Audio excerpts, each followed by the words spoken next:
Welcome to the Dan Norton Show, on which I promote Ayn Rand's philosophy of objectivism, a philosophy of reason, egoism, and capitalism. It is Wednesday, March 18th, 2026. This is my first show after my live stream with Harry Binswanger.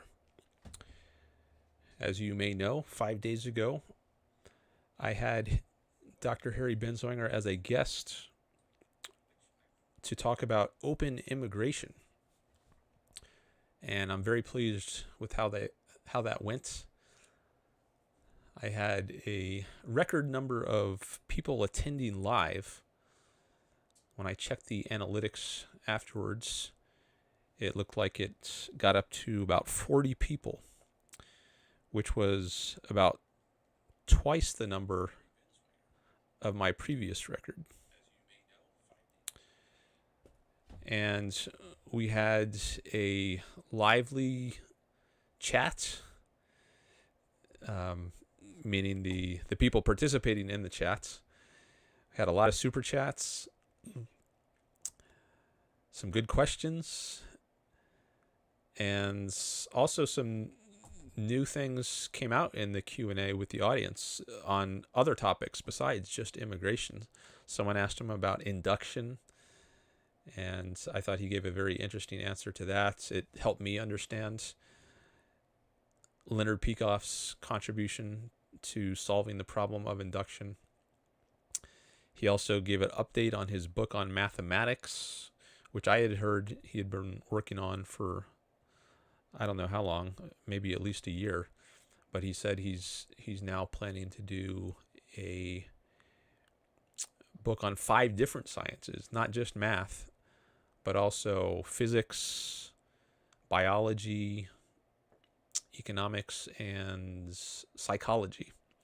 And I think he will focus on the foundations of those fields, because that's where his comparative advantage lies, he says. That's where he has most to contribute, I think. So I thought that was very interesting. And I might publish some of these as clips, just excerpt out parts of his interviews, maybe his answers to individual questions, and publish them as standalone videos, and then maybe those would be good for sharing. I did already publish the interview as its own video apart from the live stream. So the live stream went on for over 8 hours, but the interview portion of it was about an hour and 37 minutes, I think. So I cut that out and made it its own video, and that's now up on my channel. I guess I can share that. I changed the thumbnail a little bit.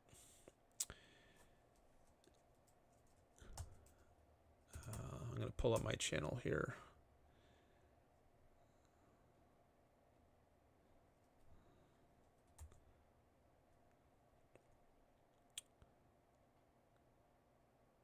Oh, I think I need to make sure I have the right window selected. Let's see.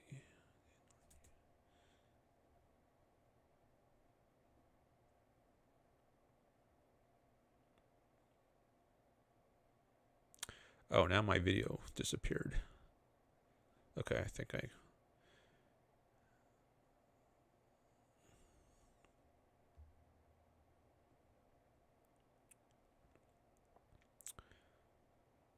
window capture.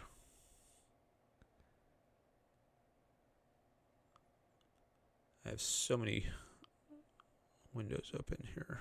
Ah, I think this is the one I need. Yeah.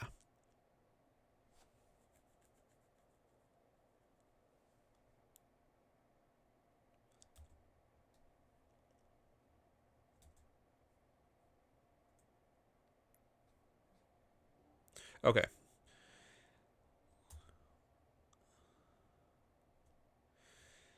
So in the live tab, that's where all my live streams are.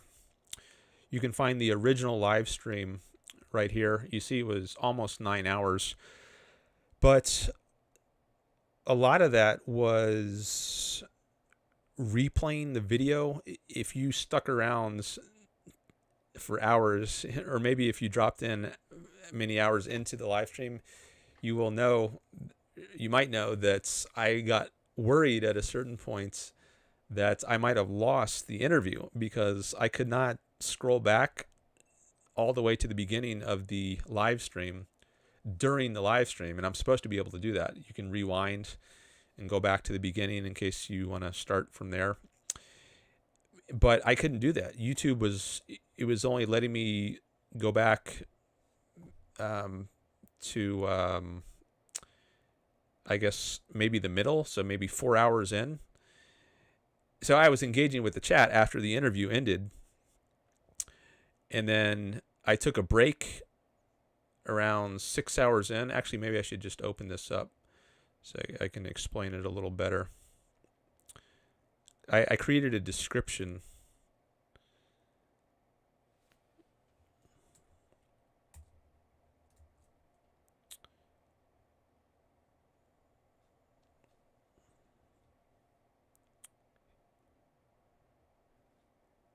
Here, so after this is the post-interview section of the live stream, and I had a call with somebody else. Hazir called in, and then we took a break about 5.5 hours in, and then I wrote here, after the break, it seemed that I might have lost much of the earlier part of the live stream, including the interview with Dr. Binswanger. So I spent most of the remainder of the stream troubleshooting this, trying to salvage as much of the interview as I could. But fortunately, after I ended the stream, I found that the earlier part of the stream, including the interview, was entirely preserved. So I was a little concerned once we get to this. Let's see. I think I took the break.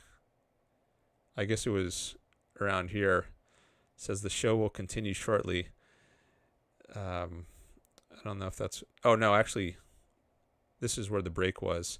And it was during the break that I realized I couldn't scroll back to the beginning. I couldn't rewind using the DVR function. I don't know why. I don't remember that ever happening to me before during a live stream, but I couldn't rewind all the way back to the beginning. It was only me letting me rewind a couple hours or so. So what I did is I had some other window open where I could still access the earlier part of the live stream where there was the interview. And so I replayed it here. I replayed the interview, or at least part of the interview, until it crashed. Some window crashed. But I was trying to preserve at least part of the interview in case I lost access to the original. Anyways, it's a bit complicated, but I spent a lot of the last part of the interview, last part of the live stream just replaying the interview in order to salvage it in case it was lost. But after I ended the stream and YouTube did its processing on the video, then I was able to, it gave me access to the entire live stream again. So fortunately, I was able to preserve the entire interview, the original version of it. And that is now on my, well, it's still in the same place it originally was. Let me open a new link here.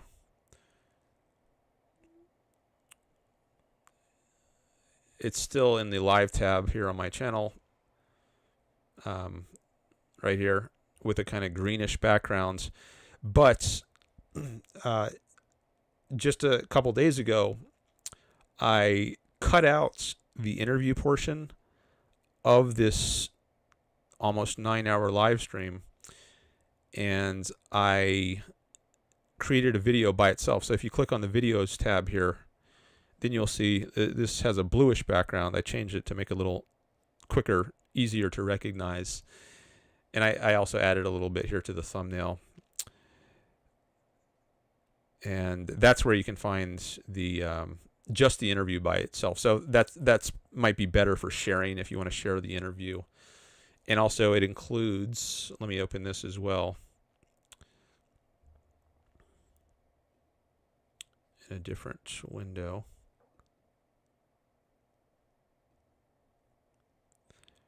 If you go to the description, you can see I've broken it down by topics. And I haven't done that on the live stream version of this.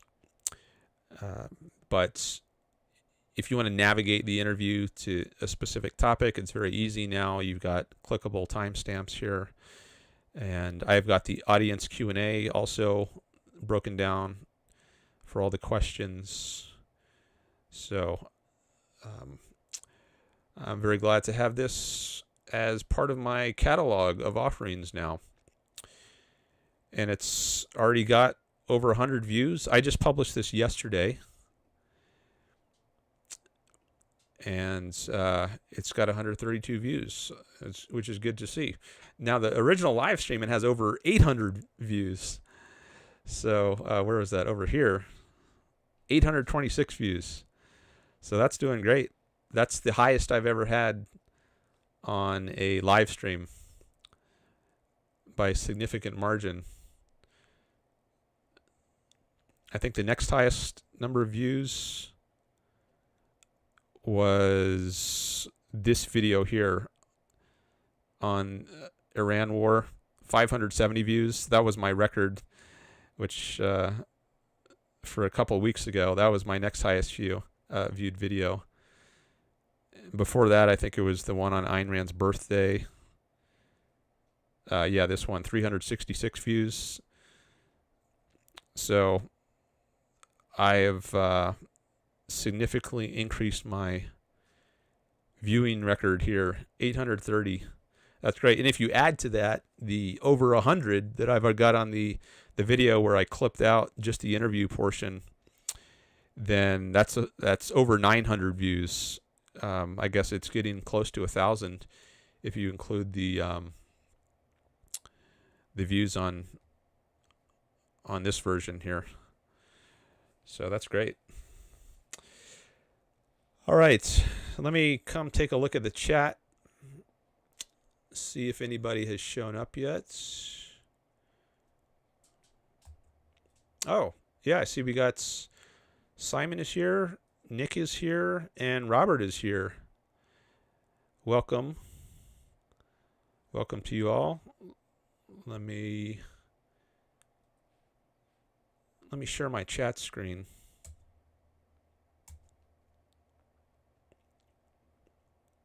There we go.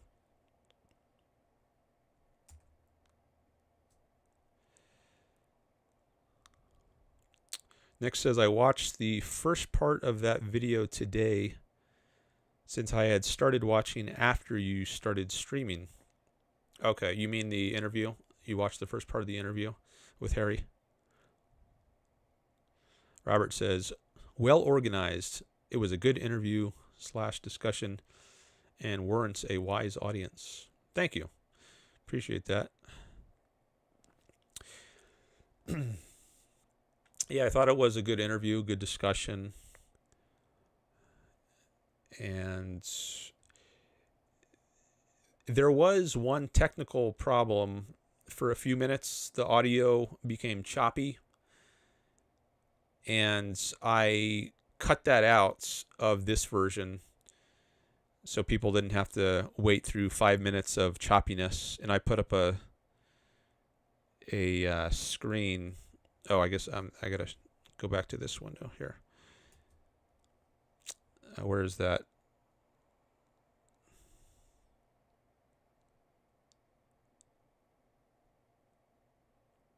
There it is.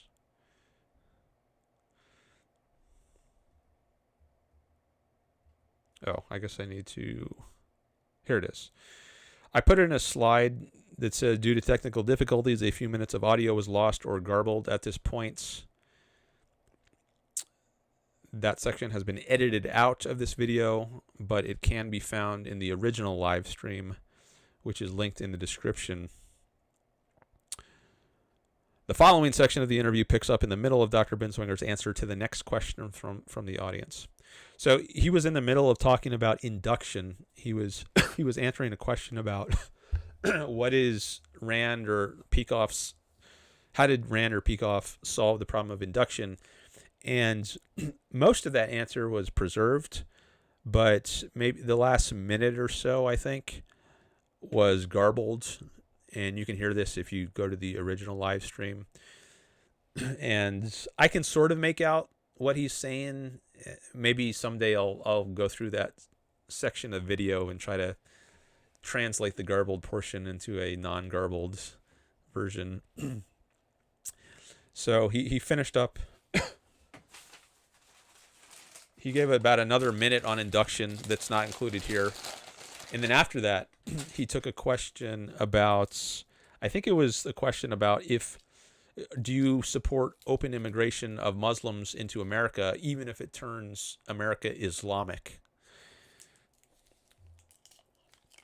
And that's the question he started answering during the garbled portion. And then he goes on for maybe about 4 minutes until I realized there's a problem, because I look at the chat. I hadn't been looking at the chat for a while during that part of the interview. And then I see a lot of people in chat are saying this, it's not clear, we can't hear it. So then I fix the problem, and then we get things back on track, and then the audio is clear again. And then from that point forward, he continues his answer about should we allow in open immigration for Muslims to America, even if it turns America Islamic.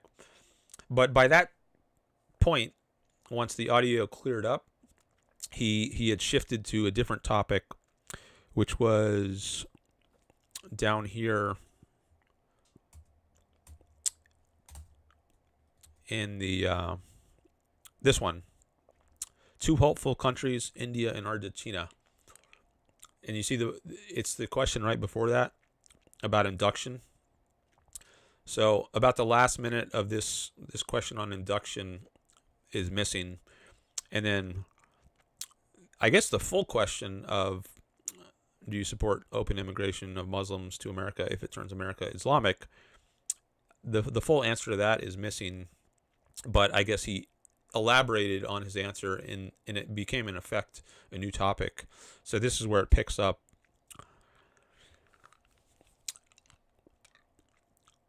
All right, so that was the little technical glitch we had. Sorry about that. I think maybe a solution to that is to change my stream rate from 60 frames per second to 30 frames per second. Somebody had mentioned that, I saw later in the chat, because I was having, my internet connection was unstable. I think that was the problem. And maybe if I have a lower rate of data that my system is trying to transmit, then even if I do have internet trouble, maybe it will be less trouble, at least. It'll be less choppy if a less amount of data is attempting to be transmitted. So if I had more time, I would have set that up today. The change in frame rate, but maybe for next time. Anyways, in the future, there's a setting in OBS when I originally set it up where I think I was able to select the frame rate, and I think 60 and 30 frames per second were the two options. So I'm going to look into how to change that setting and see if I can switch it to 30. I don't know how the person was able to tell what frame rates per second I had. Maybe he has some way of figuring that out, but someone in the chat said that I had it set to 60 frames per second. So I'm going to try to change that.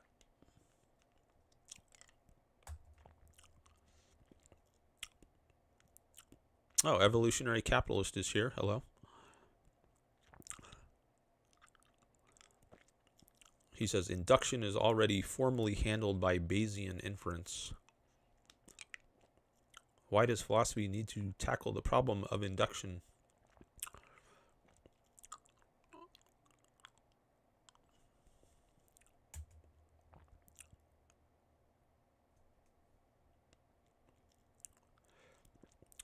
Well, I haven't looked into that, and just because someone might have said that they've handled the problem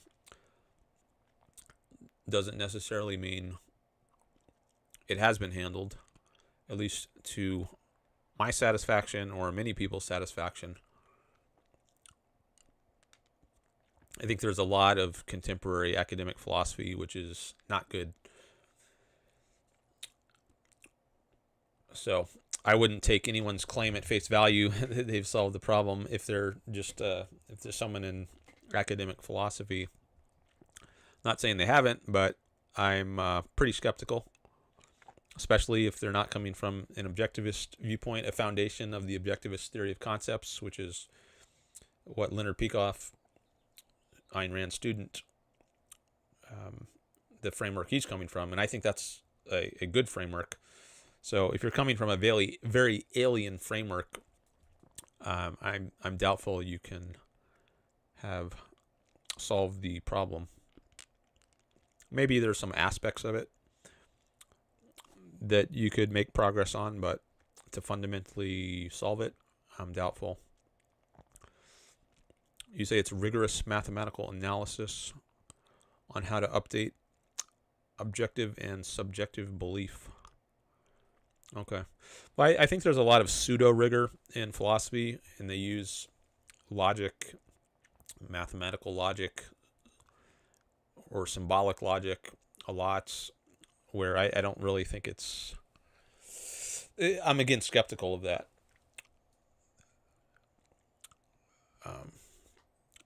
Oh, Holden is here. Hi, Holden.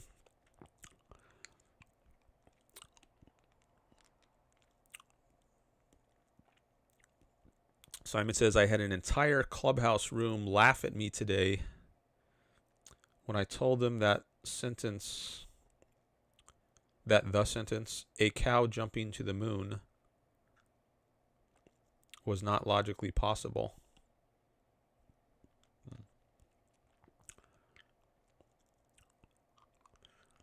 All right. Maybe we can talk about that. Logical possibility. Objectivism has something to say about that. In particular, Leonard Peikoff's article, The Analytic Synthetic Dichotomy. Jerry is here. Hello.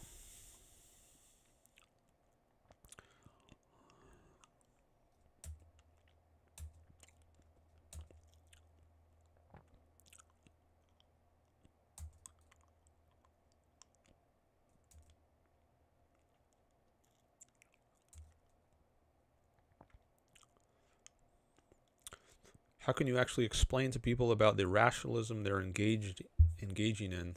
Asked Simon. Keep in mind, these are people who view themselves as philosophically savvy.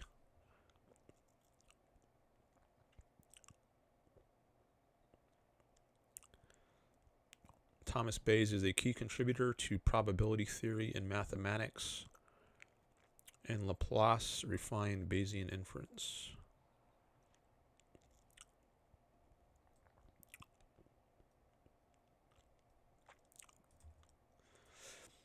All right, just a note about today's title. Thank you for the chats, by the way. I appreciate the engagement. What did I title today's show? Ayn Rand's Reason, Egoism, and Capitalism. The Unknown Ideal. Call with Holden Mitrione. And more. Speaking of Holden, I saw Holden in the chat. So I thought Holden might call in today. That's why I put his name in the title. But we didn't have a exact time scheduled. We've got some flexibility. Oh, I see he just says he's in the waiting room. Admit me at your convenience. Okay. I will meet you soon. Here, I just want to see, why isn't my title showing up in full? I guess I have to close the chat box on that window. By the way, thanks for the likes. I see we got 4 likes on the stream. And we got 11 people watching. That's great. Up into the double digits. Oh, there, I just remembered. I should start my... This is what I'm going to do. I'm going to start my goal, the super chat goal. And then I want to take Holden's call. So this is a show I'm trying to make financially self-sustaining. This is I want to make this my full-time gig so that I don't have to do anything else for work, and I can devote myself full-time to just promoting Ayn Rand's ideas and this show, and doing things to prepare for this show. And to do that, I want to raise some money. So if you all want to help support my work of promoting Ayn Rand and her philosophy, you can contribute super chats.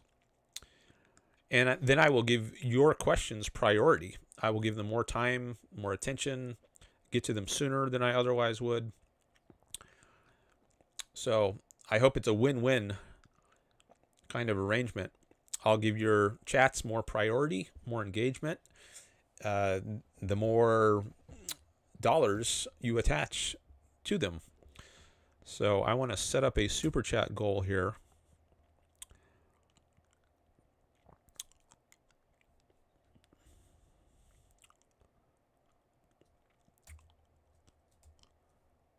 Florida Nick just came in with a sticker. Excellent. Thank you, Florida Nick, for $1.99. And I'm going to count that towards the goal here. And I'm going to set it to 5 super chats of any amount, so it can be 99 cents and up. All the colors. And I'm going to set that for 3 hours.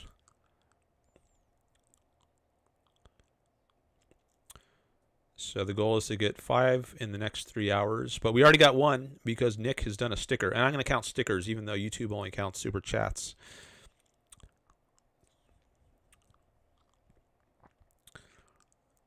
All right.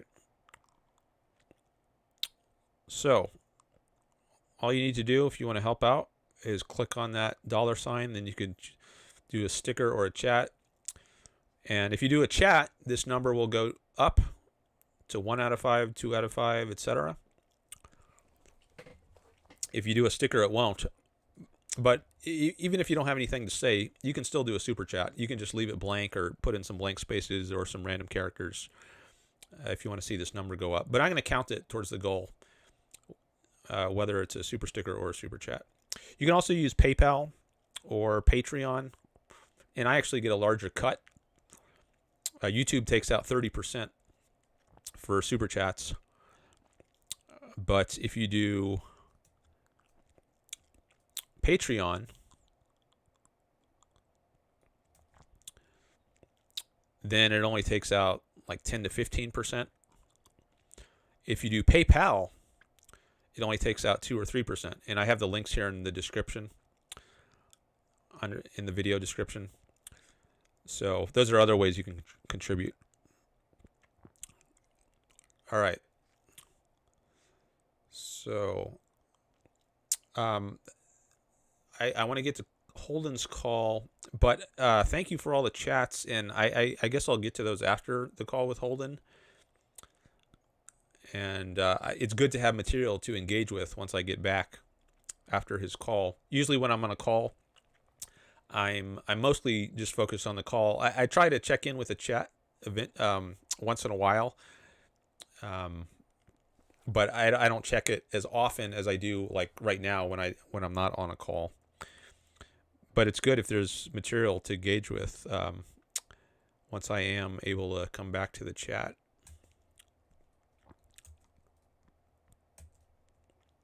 Let me just check the chat once more before I take the call.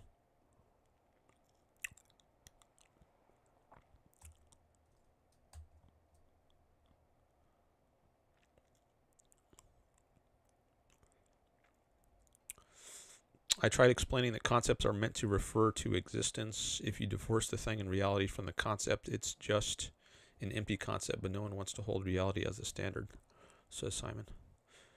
All right. Maybe we can get into that some more after the call. All right, let me make sure I have my Zoom settings correct.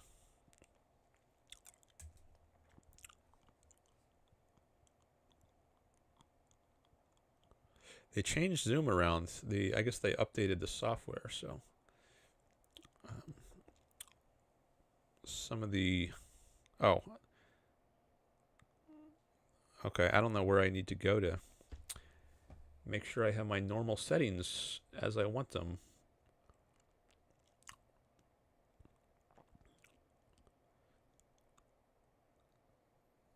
Okay. It used to be in Host Tools, but it's no longer there. All right, well... Oh, is that... Oh, I can't... I think it's in the More section now. All right. I'll figure that out later. Usually I make some adjustments there, but I don't think it's necessary right now. But I do want to find at least the mute options, the one where I can give Holden the power to mute and unmute himself.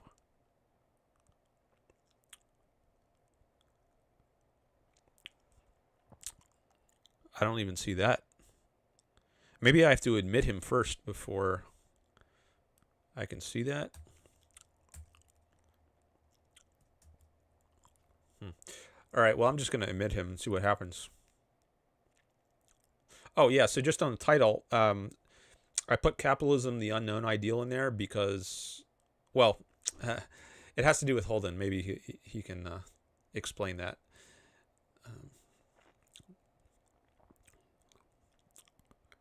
All right, I just admitted him. Hey, Holden. Hello, Dan. How are you? I'm doing well. How are you? Very well, I suppose. Good. Let me change this screen here. I think the chat is still showing up. I want to make this larger. There we go. Okay, so my control panels here on Zoom are a little bit different than they used to be. So, but I don't think that's gonna interfere too much with our call. So Holden has, for anyone who doesn't know, Holden has been on my stream many times. He started reading Ayn Rand's, I don't know how long, some months ago now. And we've talked about various of Ayn Rand's works each time he has read them. Like we had a call about The Fountainhead and Atlas Shrugged, We the Living, The Virtue of Selfishness. And most recently, he's read Capitalism, the Unknown Ideal. So that's why I put Capitalism, the Unknown Ideal in the title. And I guess that's at least part of what you were interested in calling about today. Is that right? That is correct. All right. So it's great to have you back and happy to talk about CUI, as I will abbreviate that book, or whatever other topics you might be interested in raising. Sure. So, I suppose before we get into CUI, I just wanted to know what perhaps you've been learning or been up to lately. Okay. Well, most recently, I have been reading about Iran, and I think that was motivated partly by the interview I did with Harry Benswanger. I don't know if you saw that, but I I actually clicked on it because I saw that and I didn't really watch it. I just was like, "Oh, that's cool." I just didn't I haven't watched it yet, but I thought that was cool that you did that.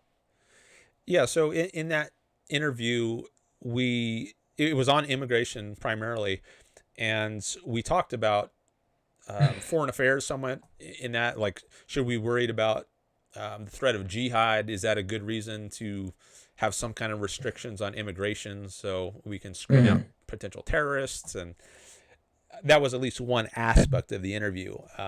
And I think that led me to look into Iran some because they're a leading sponsor of terrorism. And um, I read the Wikipedia article on Iran and some related articles like about oil because there's oil has was discovered in Iran, I think, in the early 1900s, and then it was nationalized in the 1950s by Mossadegh, or however you pronounce that, the prime minister of Iran. And then there was a coup to overthrow the prime minister's governments in 1953, I think, by the UK and the US. And then they installed well, I guess the Shah was already in power, but I think they at least took the oil back temporarily. I'm not sure exactly how that all got settled in the end. But anyways, I just wanted to learn some about Iran's history in the wake of that topic coming up, at least a little bit in the discussion with Dr. Binswanger. So that's the most recent thing I've been learning about. In general, I study history mostly when I'm not streaming, but I jump around to different sections of history. So before I was studying Iran, I was reading a lot about the U.S. founding fathers period, like during the Declaration of the writing of the Declaration of Independence. I read the article on that in Wikipedia, and some other articles about events in that time period during the founding. And I was also reading some about Britain and the province of Quebec. Apparently, when there was a conflict between the American colonists and Britain, the conflict was partly over the province of Quebec. So there was this kind of area between like the Appalachian Mountains and the Mississippi River, where Britain had segregated that off and said, we're going to make this as an Indian reserve territory. And the American colonists on the eastern seaboard, they're not allowed to go past this line. It was called the Proclamation Line of 1763. This was set right at the end of the 7 Years' War, also known as the French and Indian War in the North American theater. There was also fighting in Europe. But I guess Britain, at a certain point, they decided not to allow it just to be an Indian reserve. They actually let they expanded what they already had in Canada into that area, down to the Ohio River. And the American colonists said, wait, this isn't right. We were promised land grants. We should be able to settle here. And so I was reading about that dispute over the province of Quebec. And I guess that was the thing I was studying most before Iran. And that's as far back as I can remember off the top of my head as to what I've been studying in the last few weeks. So there's a little update for you. Oh, thank you for providing all that. Sure. Um, How about you? I What have you been mean, up to? I mostly just been preparing for calculus that I'll be doing soon, but I, I guess that's been mostly what I've been up to. But I always can't help myself but to just read about economics. So yeah, I always will find my way doing that later on. So you're an economics major. For anyone who doesn't know, Holden is an undergraduate economics major, and I guess that involves studying some calculus. Yes. Okay. But you can't help go back to the econ sometimes. Okay. And I guess you read. So it's been a while since you've been on my stream. How long has it been? A few months, maybe. Yeah, I mean, what was the last time somewhere I think We around the the Living start of the is when year? the last conversation we had, or no, it must have been The Virtue of Selfishness, right? Because you read that after the fiction. Yeah, I read For the New Intellectual and then The Virtue of Selfishness and then Capitalism, the Unknown Ideal. Okay, so whenever we had the chat about Virtue of Selfishness, I Hmm. think it was probably at least a couple months ago. Yeah, I remember it being sometime very early in this year. Okay. So yeah, that sounds about right. Anyway, but I suppose that's yeah, that's mostly what I've been up to. But and also, I mean, I also a few other things. I got honors credit for writing uh I basically summarized the entire textbook that was assigned at my college. Literally, like every chapter, I have an analysis section of the chapter and a summary of the chapter. But I start with the summary and then I give my own analysis of it. And and my in the macro one of the macroeconomics professors at my college gave me honors credit for that. So that's another thing I guess I did. Um, Nice. Congrats on the honors credit. thanks. What So was the book that you summarized? it's called Principles of Economics, and there are 1,000 books called Principles of Economics. But the author's name is Carlos Asarta. So anybody could look that up if they would like, and that's the one I did. It's a 2024 version that I did. So Principles of Economics. yes, and there are once again innumerable texts named Principles of Economics. You could just 1,000 come to my mind whenever I so the distinguishing factor is the author, and he co-authored it, by the way. So one of them is Carlos Asarta. That's the main one. But at any rate, it's not published. Like I haven't published it. It's a giant manuscript, but I haven't like published it because I'm still refining it myself. So, but as it is right now, it was good enough for the purposes. So anyway, um, Wait, you're publishing a manuscript? Is that what you said? oh, I said I haven't done it yet since I essentially I want to still edit it, but it was fine as it was as a rough draft to get the honors credit that. So Oh, I just submitted it then. But I'm still like working through it because there are things in there that I kind of want to say differently, but but overall I think it's great. But so you're going to actually, publish your summary of the book. right, Okay. summary and analysis. I probably will at some point. I mean, I might as well. It's almost done.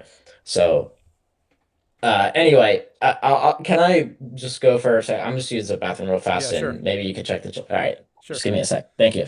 All right. I see Gene came in with a super sticker. Thank you, Gene. Appreciate that.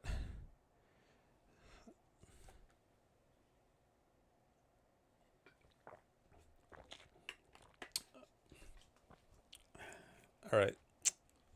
That's the only new chat that came in, that super sticker, since I last checked. So maybe I can read some of these others. Well, I already read them, but maybe I can engage with some of the others. Or maybe now's a good time to check my analytics, actually. Yeah, let me do that.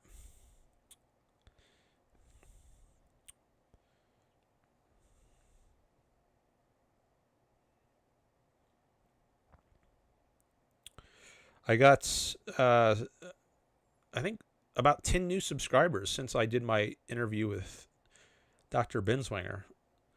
So that was good to see. That's definitely more than I usually get in the last few days. When did I announce that? I think it was, let's see, it was on 13th. I think I announced it on the 11th. So yeah, I guess about a week ago exactly, I announced it. And since then, I think I've got about 10 new subscribers. Usually I don't get that many in 1 week. So I think publishing that interview definitely helped.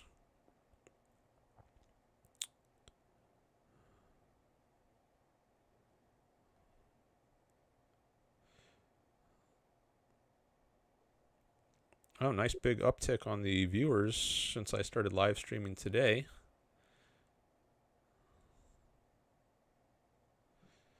And looks like Holden is back.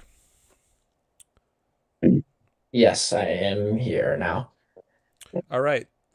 So, what's our agenda? What do you want to start with?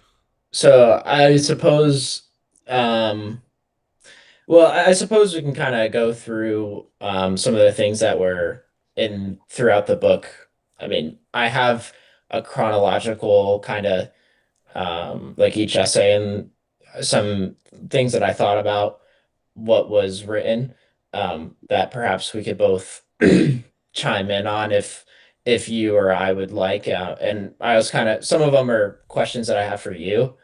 Um, so I suppose if that sounds good, we can kind of just go from there, and I'm sure it'll lead Yeah. to something interesting.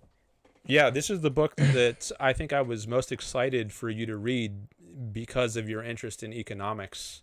It seemed like it might be the closest to your specific career interests, capitalism, the unknown ideal. Um, but yeah, that sounds good. So yeah, I'll let you be the guide through the issues you want to raise. Oh, sure. All right. Well, obviously, whenever I just want to say this, like maybe a preface. So uh, whenever I read Ayn Rand, like it is much more philosophical than whatever else I really read. She's tries to.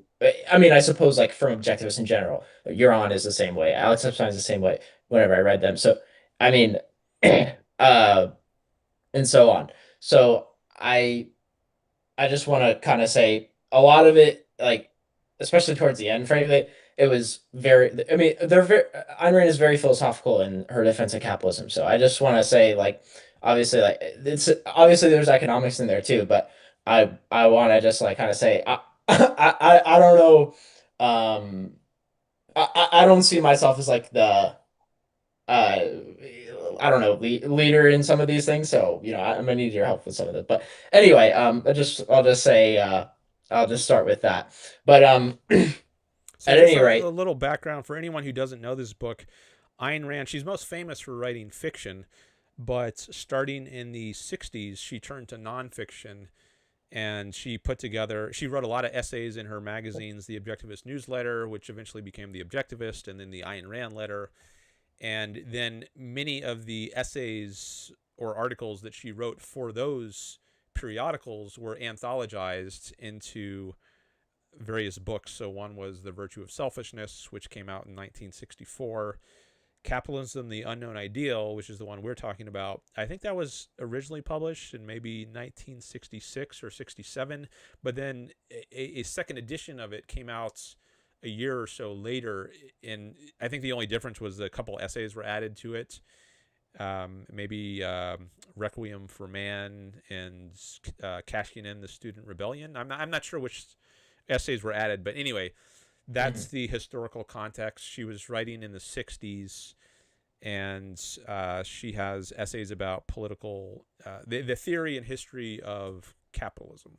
Okay. I'll, Yeah. This edition includes two articles by Ayn Rand that did not appear in the hardcover. It's the Wreckage of Consensus and the Requiem of Man for Man. okay. Okay. Okay, yeah, those are the two. Okay, cool. So I guess this though she wrote a scathing critique of like the students, but I guess that was in both.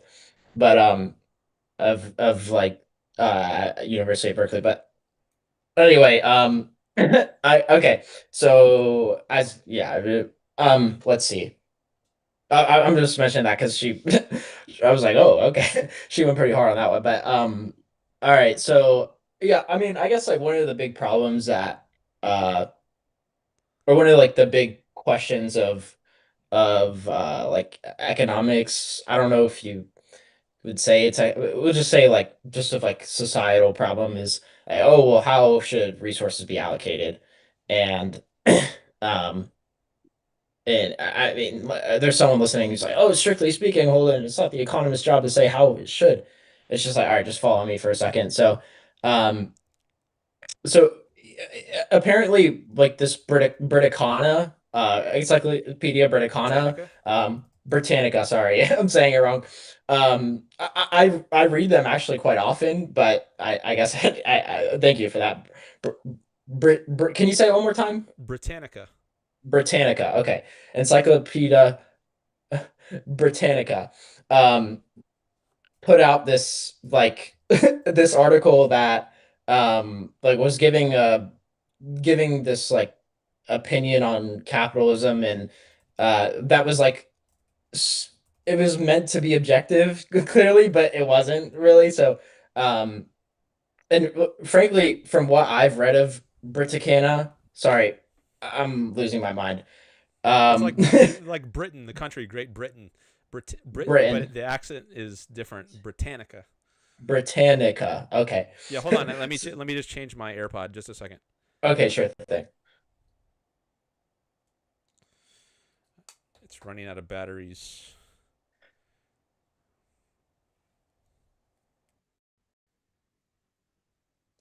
All right. All right, good. One other thing. I think when I do that, it automatically changes my mic setting. I think. Do I sound different? Like I'm speaking through a different mic now? It seems fine to me. Maybe it's slightly different. I don't really tell that much of a difference though. Okay, let me just double check here because sometimes it's very dramatic. Yeah, it looks like the mic got Okay, really now clear. it's lagging a bit. Now I just switched back to my podcast mic, so it should sound better now than it sounded, at least Okay, yeah, initially. it's not lagging anymore. Sorry. Okay. Um, When did you read this, by the way? When did you finish or start and finish reading Capitalism: The Unknown Ideal? oh, Roughly. I don't know. It was like after I read the it was after I read The Virtue of Selfishness, so probably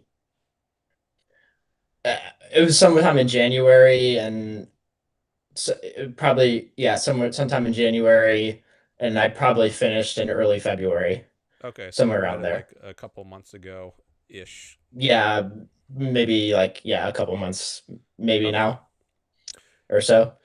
got it. Um, So you're so in the first article or the first essay in Capitalism: The Unknown Ideal is titled "What is Capitalism?" Just for anyone who doesn't know. And in that essay, Rand addresses the understanding of capitalism that is presented by the article on capitalism in the Encyclopedia Britannica. Actually, I should pull this up on my Kindle. But you can talk while I'm doing that. Go ahead. oh sure, yeah. No, that sounds good. And anyway, at any rate, basically, I think in the article, there was it said something to the effect of economists believe there's overwhelming evidence that fewer resources should go to should be used for automobiles and uh, it was automobiles. Um, I don't know, some other private, like traditionally private guys, and more for like healthcare, public libraries, and yeah, healthcare and public libraries. I remember were some of them. Basically, or education, I think was the other. At any rate, and Rand like correctly pointed out, well, I mean, what about the people who won't have cars that would have otherwise had cars, or something like that? Like basically, like I mean, there's always like a trade-off whenever you're talking about producing commodity A instead of B, then you get fewer. Yeah, there's always like some trade-off that you're gonna have there. But per the law of opportunity cost. But um, I guess like I don't know. I just think it's so presumptuous to. One of the things I would have said is like I just think it's so presumptuous um to decide for what other people should produce and consume. It's like for me, it's just I mean and I think a lot of what's going to happen in our conversation is we're going to come back to like capitalism fundamentally lets you choose, like a rational adult about what you want to do with your resources and how you want to decide to live your life. It gives you that freedom to um, to express that the faculty you have to think about. All right, this is kind of how I want to live, and it gives you the choice to do that. And I guess there's just like this disdain for that other people have. It's just kind of like I want to force you to consume more of product X, and it's just I don't know. I just find that very presumptuous. But what do you make of that? Yeah, I agree. It's in the term collectivism came to mind. Like there's some we're all yoked together and we get to choose for each other on what is best. It's maybe decide by democratic votes, unlimited majority rules. It's a very non-individualist kind of way of thinking, a non-egoist way of thinking. Mm. So yeah, I also I don't like that way of deciding what's in the public interest, like it's for anyone to decide. Like I mean, the public is just a number of individuals, a point Ayn Rand often makes, Mhm. and some people might like appoint themselves as like the voice of the public, and think that they have some they're like they're a philosopher king, and they have some prerogative to decide for others what's best for them. Um, so it's kind of platonic, elitist, corrupt sort of view, condescending in a way. It doesn't respect people's rights, people's autonomy. Mhm. So yeah, I think I'm with you there. Yeah, I know. Yeah, I agree with everything you said. And so I guess like I was gonna add something to that. Oh, it was so. Well, yeah, I mean, I guess like one of the things that Hayek wrote about a lot was the idea that,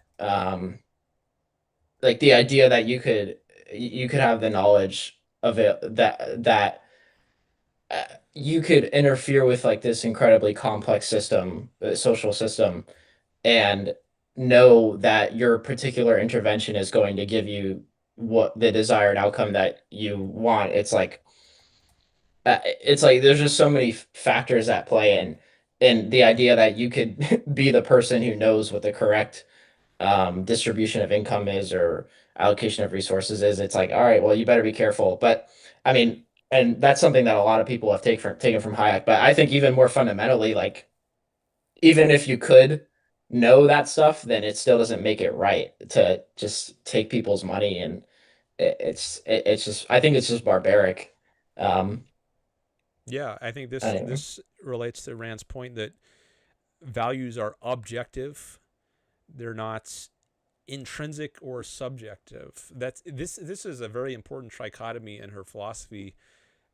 Like a lot of people, they've heard these terms objective and subjective, but she introduces a third category, which is intrinsic, and Mm, she does this for the first time in this essay, "What is Capitalism?"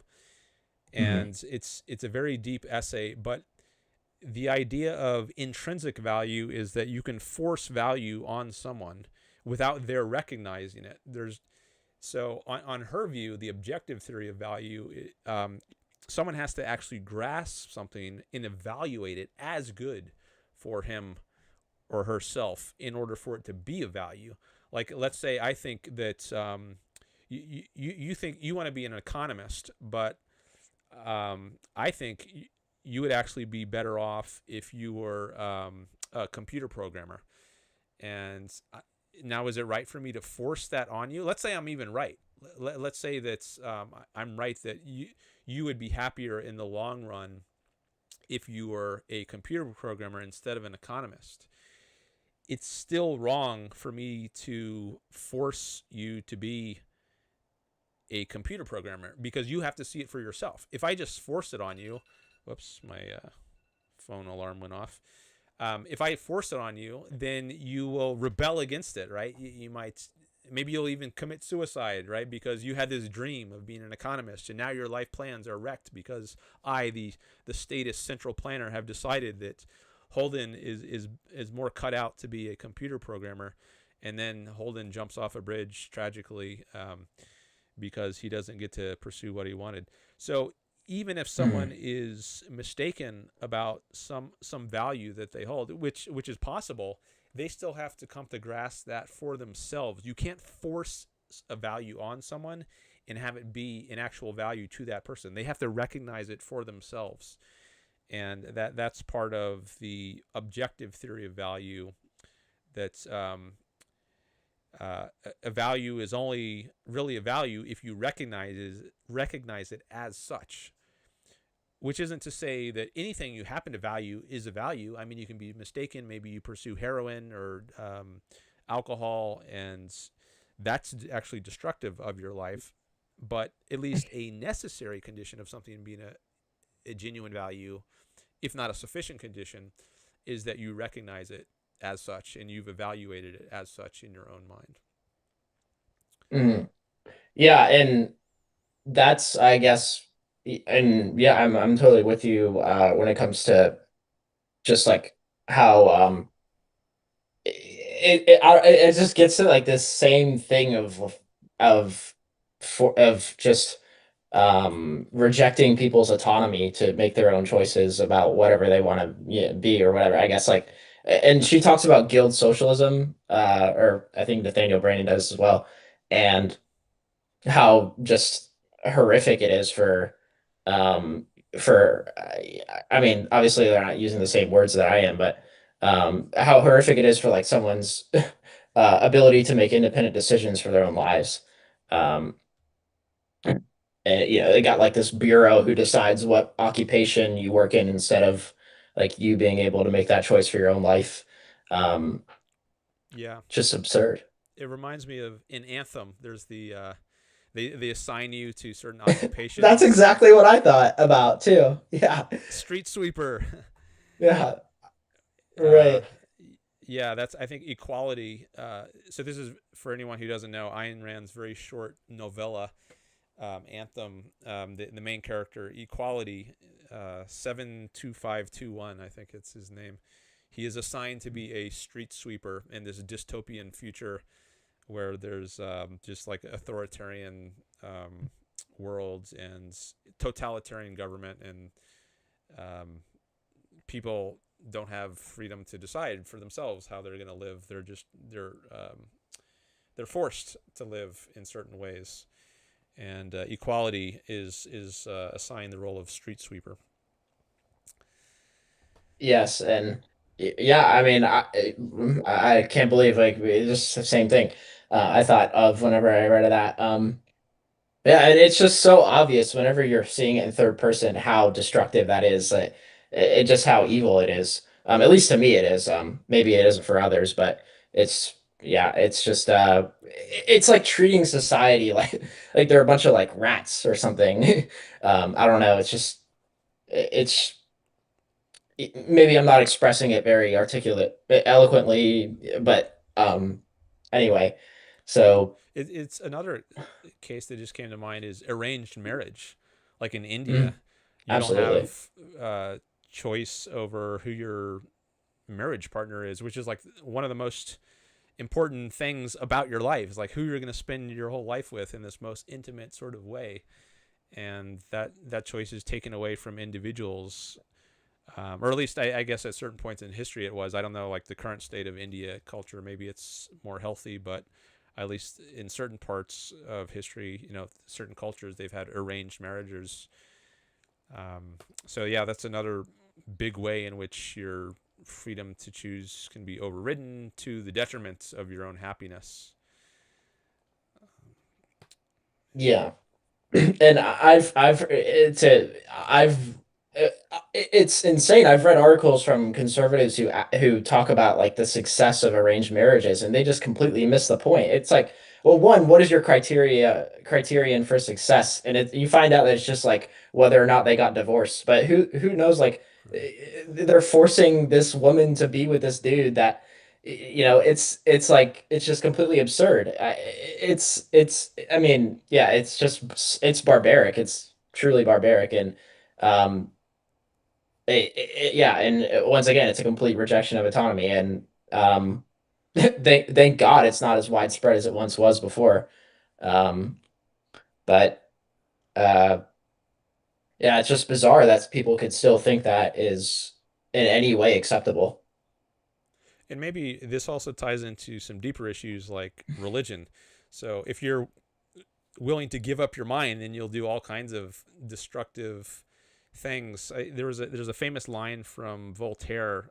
It's, what is it, like, those who are willing to accept absurdities are willing to commit atrocities, something like that. I Mhm. don't know exactly what is it, but if you take things on faith, in other words, you abandon your own mind, your own judgment of what makes sense, what's true, then you'll do all kinds of irrational, self-destructive things, like get into an arranged marriage, or allow your career to be dictated by something other than what's most interesting and enjoyable and useful to you. Maybe you'll just do what your parents tell you to do. I think this is actually a common thing in Eastern cultures. They're very family centric, and I think there's a lot of deference given to the preferences of the parents in a family. So Mm. I remember when I was a grad student, I would have undergrads talk to me sometimes, like in office hours, and they would tell me like they really think this subject is interesting, like art or history or philosophy or something, but my parents tell me I need to major in like pre-med or something, or pre-law. And they have this great deference is given to the family in a way that's it's less common to American students. So there's an individualism about America that definitely is, you don't get that in more Eastern cultures. They're more collectivist. That's a very interesting point, and I thank you for sharing that. And yeah, I mean, um, yeah, I guess like I also you got to think about what that does to your self-esteem. If you're with a significant other who was arranged to be with you, like, I mean, just think about how could I, how could I even want to be in that marriage? Like, it's just like it's just so filthy to me. Um, I just in all ways of life, it's like if someone isn't consenting to associate with me to or whatever it is to trade with me, um, it's just feels filthy to make them do something else against their own will. It's just it's another for barbaric comes out again because it is and it's and how what does that do to you? I mean, in your in the way that knowing that you had to force this person to do something instead of letting them exercise their own judgment and to get what you want. I mean, um, Yeah, yeah, and I didn't hear it. it makes you question whether the love is genuine, right? Right. And yeah, I like that you raised this point, the psychological aspect of it, the detriment to your self-esteem, and it also reminded me of affirmative action. I think this is like a lot of people they're hired on the grounds of race, and Mm. I think it raises questions, doubts in one's own mind. Like, am I really fit for this position? Do I really deserve this, or was I just given it because of some like my skin color? And I think that can grate on one's sense of achievement, one's sense of worth, if you think you haven't really earned some value. And likewise, in the case of an arranged marriage, you haven't really earned somebody. They're just told by their parents that they need to be with you. Now, I don't know what the consequences would be. Like if you rebelled against that and you tried to elope with someone who you're like your genuine love, like I don't know if you could do that. Maybe you could do that, but then you would be ostracized by your family. Maybe there would just be some serious social repercussions, but politically, maybe you could still do that. Or I don't know. It is. I mean, and maybe this varies from culture to culture. There might be more and Sure. less extreme versions of this, like in Taliban, Afghanistan versus India. I don't know exactly what it is in each place, but in any case, it's I think it's not as individualistic as it is in the West. And even in the West, it's not like we're perfectly individualist here. I mean, I think if we were, America would be a much better place. Right. But there is a lot of collectivism in America, and racism is one form of that. And I think some of the opposition to immigration might be another form of collectivism, which we got into some when Harry was here last live stream. I just want to say um, thank you for these super chats. I see a ghosty came in with a super chat for euros. Nice to see some new currency there. I'm going to give that a heart. He says, "Hi Dan, wishing you the best. I enjoyed the talk with Harry Binswanger. He's very easy to listen to, in a good sense." All right, thanks for that, Agosti. I appreciate it. And Objective Ethics also came in with a super chat for $5. He says, "Filthy is such a dirty word." All right, um, that's interesting. Filthy, which means dirty, is itself a dirty word. I don't know if you want to expand on that at all, but I see you have dot dot dot, so maybe you're going to say some more. But anyway, that's an interesting comment. I'd be interested to hear more in that vein. Let's see. Did I get all the super chats? Yeah, I think. Did I? Gene came. Did I mention Gene? Gene came in with a super sticker a while ago, right after Florida Nick, and I saw that before, but I don't know if I actually mentioned that. So I want to say thank you, Gene. I appreciate that, and I think that covers all the financial contributions so far. So thank you guys. All right, back to you, Holden. All right, where are we now in our conversation? What's next? Well, yeah, I guess another kind of, I guess not super. It's not like the main theme of the article by any stretch of the imagination, but I guess like one of the problems I see a lot is like Rand in the article, I think it was like maybe it was in like brackets or something. The person who was writing the article said the taxation hurts consumers.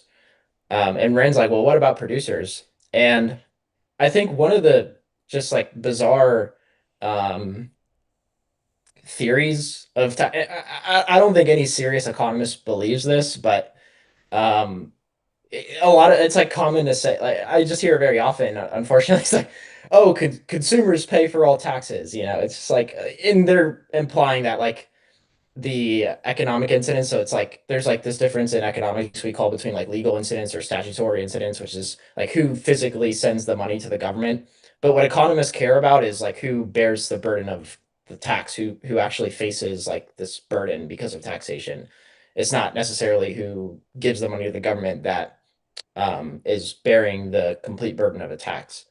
So like for tariffs, it's like, oh, tariffs are all paid by consumers. It's just like these bizarre theories. It's like, well, I mean, definitely like the producers are hurt too by this stuff. It's like, um, uh, I can. It's hard for me to think of a tax where producers are not hurt somehow, some way by it over long periods of time.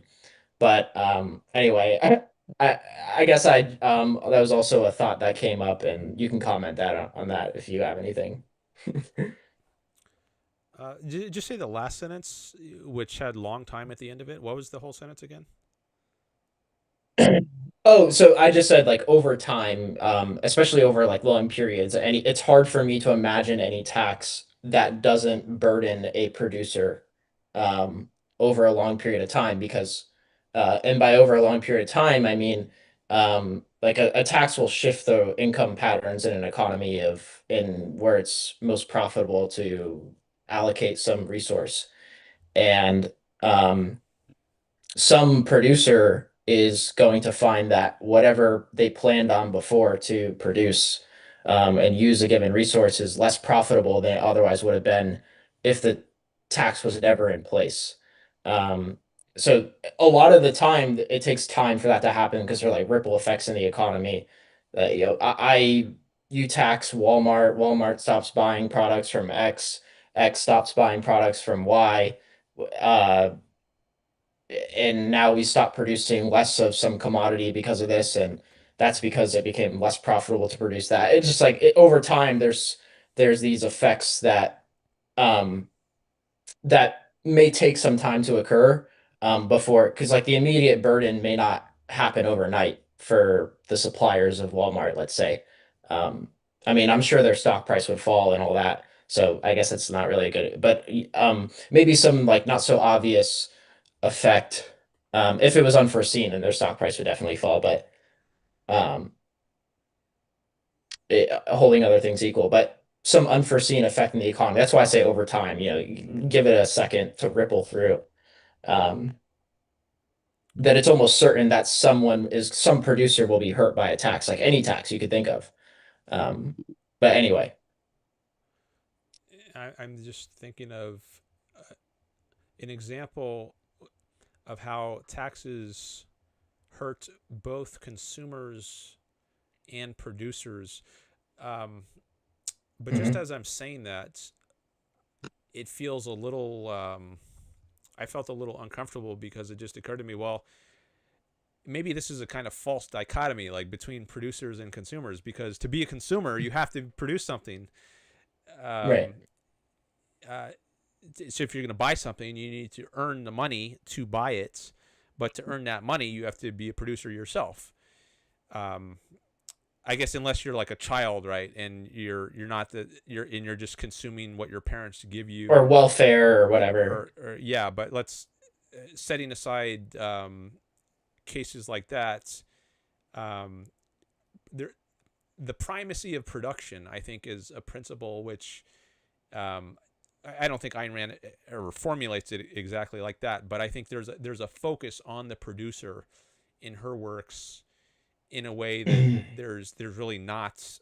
Maybe maybe you know better than I, but I guess in mainstream thinking of economists, or maybe just in the culture more broadly, there's, I don't know if it's too strong to say a primacy of consumer viewpoint, but there's at least not as much of an emphasis on the role of the producer in understanding that production has to precede consumption. Um, so if you destroy the producers, and I mean, I guess that could be everyone, but everyone insofar as they are a producer, if you destroy that, then you also destroy the power to consume because there's nothing to consume, nothing has been produced. And humans are the kind of organism that has to produce goods to survive. You can't just survive by, I mean, you could pick a few berries if we're going to go back to that standard of living of like a caveman, of a hunter gatherer. Even there, you have to produce something, like you need to produce a basket to carry all your berries home in, and you have to produce a spear or whatever you're going to use to do your hunting. Um, so there's a recognition of the importance of the producer in Ayn Rand's philosophy, and I guess theme of Atlas Shrugged, plot spoiler for anyone who hasn't read it, is the role of the mind in man's existence and what happens when the mind goes on strike. The greatest producers, who are the ones with the greatest minds, for business at least, when they are withdrawn from society, then society collapses. So if you're shackling the producers in various ways, one of which would be taxes, taxing producers, taxing corporations, or regulating corporations, then they're going to be less productive, and then there's going to be less goods available for other people to buy. So in a direct sort of way, like if you regulate producers or tax producers, then that hurts them. They're shackled now, and some of their income is taken away. But now they can do less to trade with everyone else. They have less to offer everyone else. So there's a knock-on effect that harms what you might call consumers, right? Although, as I said, everyone is kind of both the producer and a consumer, but you have giants like industrial heroes who are producer on a grand scale, but there are these knock-on effects that harm people who are modest producers, because they have less that their money can buy because the producers have been crippled. So I think any freedom is good for everyone. It's in everyone's self-interest, even though it might most directly affect a certain group. If you pass a tax or a regulation, it has knock-on effects that harms everyone's standard of living. Yeah, I mean, totally. Um, and to draw from you stated the a basic axiom in economics, which is found, it's just unbelievable. It sounds obvious, but it's foundational, and it's not really under the implications of it are probably not really thought through by most people. As it's not appreciated to the extent that it should be. It's the very simple axiom that production must precede consumption. And you pointed out like, let's say we're like in a primitive economy, a Crusoe economic scenario, or whatever, and you got to pick berries. You're producing berries. You're mixing the labor with the land to produce the berries. And if you use a bucket, you have to produce the bucket. That's a capital good. Um, and it increases, you do it to increase your productivity, so you get more berries per unit of labor input that you have. So it's, and then there's more, you have a higher standard of living now, you get more berries.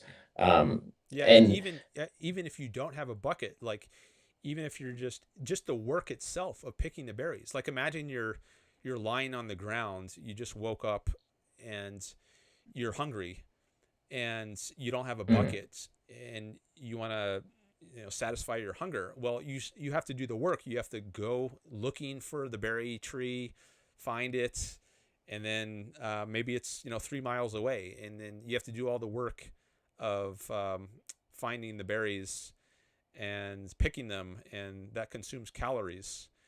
Um, Looks like Holden has a someone. Take your time. You I'm got to. sorry. That's fine. Do you need to take a break? Just give me 1 second if you don't Sure, mind. I'm sorry. no problem.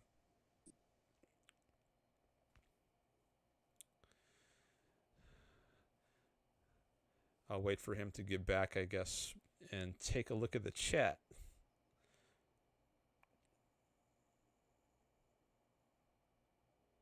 Oh, Objective Ethics says if you are still using OBS, then you should be able to balance your volume. You are very quiet and your guest is way too loud. Okay. Thanks for mentioning that. Let me go into OBS and see if I can adjust that. I've never tried to do that. Um, okay, I just increased my volume. So do I sound louder now? Testing 1, 2, 3. I don't know if I can adjust his volume. I don't see a separate um, adjustment that I can make for my input versus his input. I just see one.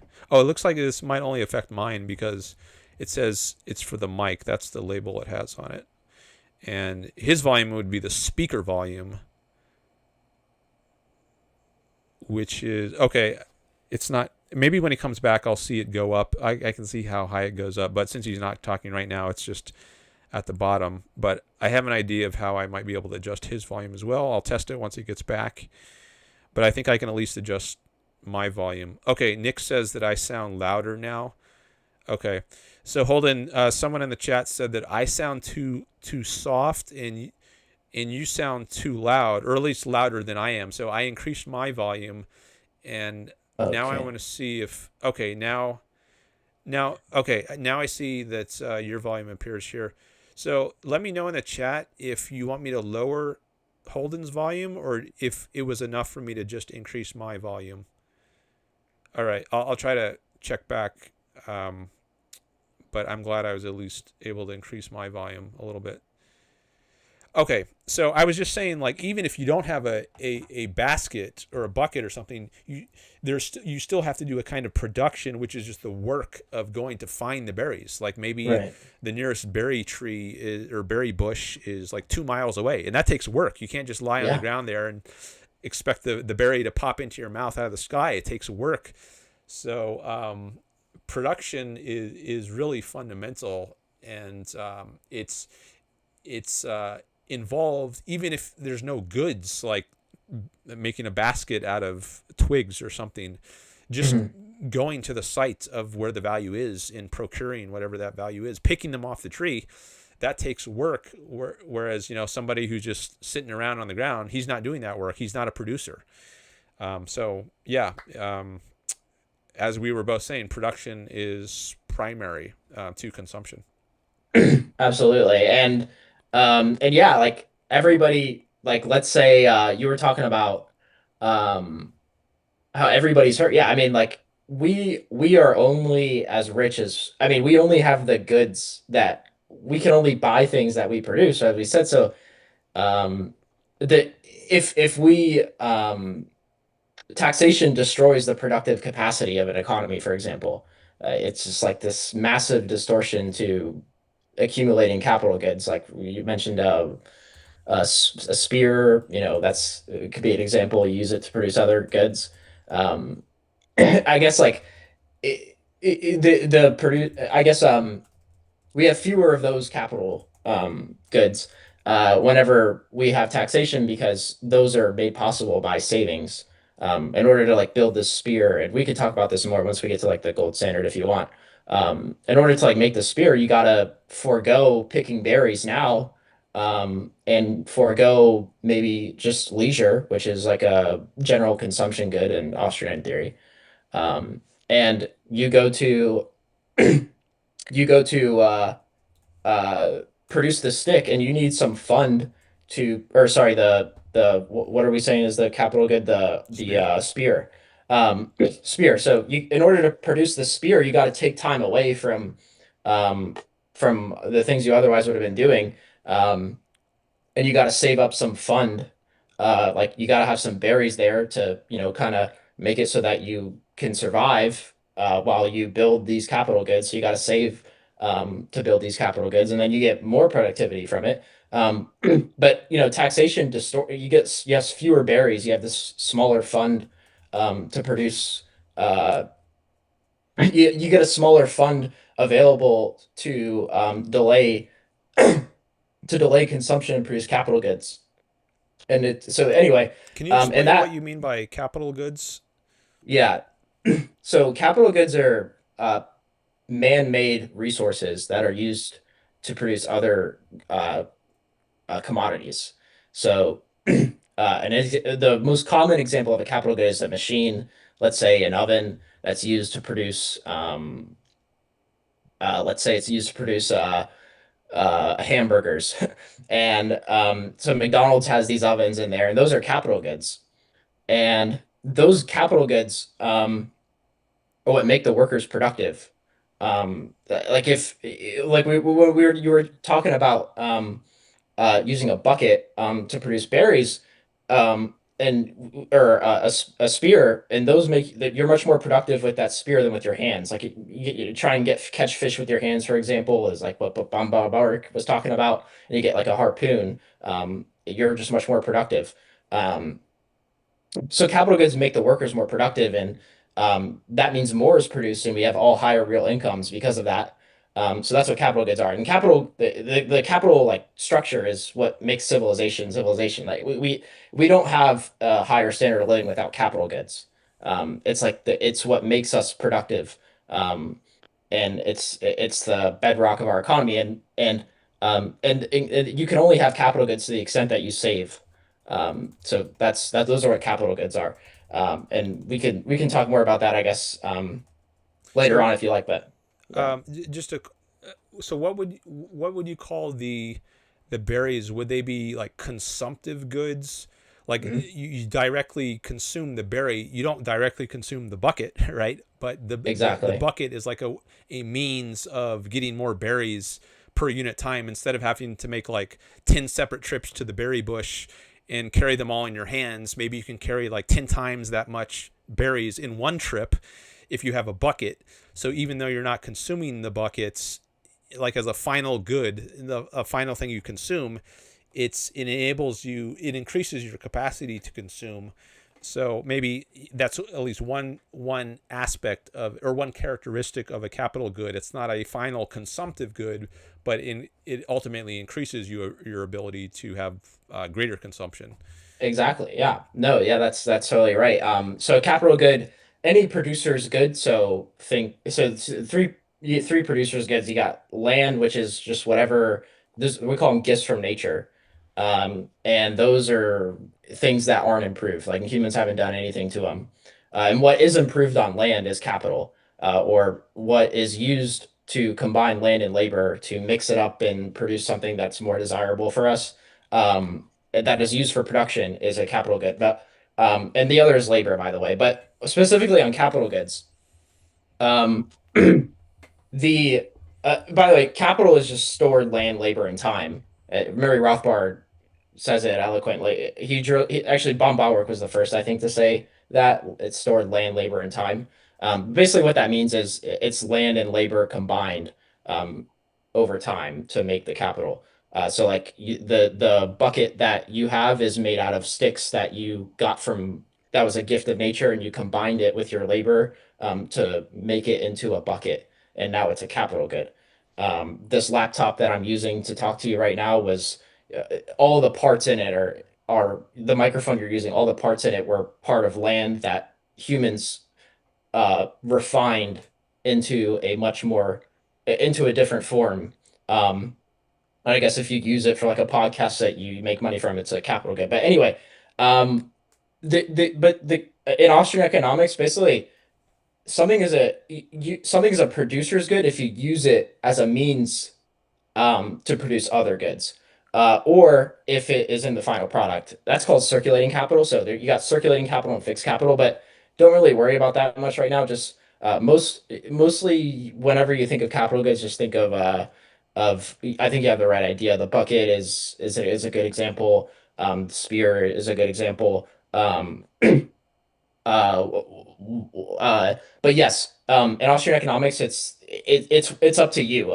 A stick that you use to just to mess around with for your own pleasure is a consumption good. And if you use it to pick berries, then it's a capital good. The berries that you eat become capital goods if you save them to make capital goods, technically. So they can be capital goods too. It just depends on like what you're using it for, what your plan is with it. Anyway, I guess that uh, like seeds might be a good example. Like you could eat sesame seeds, or you could plant them in the ground and let them sprout into a sesame tree or whatever plant grows great from that example. seed. Yeah, Yes, it just absolutely. in one other point, you've used this phrase, mixing your labor with something, and just want to mention that that comes from Locke. I think originally, at least, he's Yeah, that's correct. the first political philosopher that I'm aware of who's used that phrase. I think it's in his work, The Second Treatise of Government, and he has this idea when you mix your labor with something, it becomes your property or something along these lines. That's the basis of property rights. If you just have untouched nature, then it's not yours. But as soon as you mix your labor with it, um, then it does become yours. At least this is painting in very broad brushstrokes. Maybe he gets into some more nuances with regard to how this works, but just to give the basic idea. So if there's just a plot of lands, but you don't do anything with it, then it's not yours. But if you fence it off and start farming it, planting some crops on it, now you've mixed your labor with it, and then Mm. you now have a right to, whatever you've produced on that land, whether it's, oranges from an orange tree or wheat, corn, whatever it is. Okay. Yes, and but yeah, no, basically, I think we got some pretty cool, great ideas in there. To summarize, I guess, like you said, um, con production must precede consumption, and capital goods are man-made resources that are used to produce other goods or are incorporated into the finished product, um, if they're circulating capital goods. And then, so they're man-made resources that are used to produce, used for production. And that's made possible by delaying consumption. And all right, cool. And then lock-in property right theory, mixing the labor with the land, and capital goods are stored up land, labor, and time. All right. And all right, so I think that's good. And obviously, if there's less produced because of taxation, which there is, then everybody has a lower standard of living because we get to consume less. And the endpoint of production is consumption. Um, or the goal of production is more consumer goods, or better, more or better consumer goods. Um, but anyway, You so reminded me of one other point I wanted to make. yeah. So taxes, when you tax a producer, then he has less incentive to produce. So this is the profit motive. So imagine that you're taxed at 100%. You don't get to keep any of your earnings at all. It all goes to the government. Well, how much incentive do you have to work? I mean, you have no shot at becoming a millionaire or a billionaire if you don't have the profit motive to incentivize you. If you don't get to keep the fruits of your labor, if it's all taxed away, then you're not going to work. You're not going to produce anything. And to the extent you are taxed is to the extent you will not want to work. So if you're taxed at only like 0.1%, you might say, okay, well, it's still worth my effort, worth my time to produce things so that I get to keep essentially all of it, almost all of it. But if you start to ratchet that up, as has happened over history, income tax used to be just like 1% and maybe only for the most wealthy people in the US. And then it got expanded. Now the most wealthy people are paying maybe 50% of their income. And when that happens, people move, right? You see people leave California or Norway if they raise taxes. Wherever taxes are raised, you will see people voting with their feet on whether they like this. So that's, you see the profit motive in effect there. The more you tax people for their production, the less they get rewarded for their production, the less they're going to work, the less they're going to produce. And then as a result, the less there will be available for everyone to consume. Mm. And I know there's some pedantic person listening right now who's saying, "Oh, well, what about?" There's like this concept that's like the backward bending supply curve for labor, which is basically just means that some people will work more if they're taxed because there's a certain threshold of income that they want to make, um, and if you tax them, they won't be able to like make their rent payments or something, so they have to work more just to like stay afloat. But obviously, like that's missing the point if someone brought that up. Um, in general, if you tax, you get less of it. So it's just the way it is. And that actually, you brought up a 100 the 100% tax, and that's like what there's like this economist, his name Arthur Laffer, who like made this thing called the Laffer curve, and it came off that. You probably know what that is. It's like the same idea you were talking about. You tax people 100%, and the tax revenue is zero because nobody works.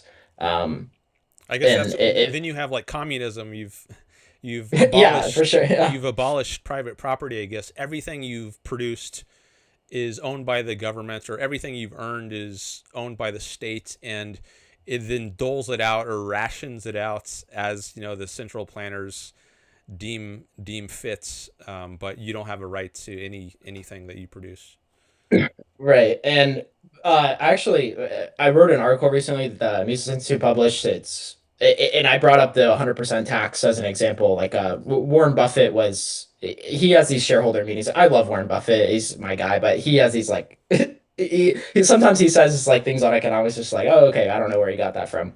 But he brought up like if I shouldn't go into it that much. It's not really. It's not really important for our discussion. Basically, I brought up the 100% tax because it makes it very concrete. It was a corporate tax. Like if we had 100% profit tax, then say goodbye. There's going to be no production. Like there's no investment or savings because there's no like drawing from Dan, uh, there's no profits to be made. There's no income to be generated from production.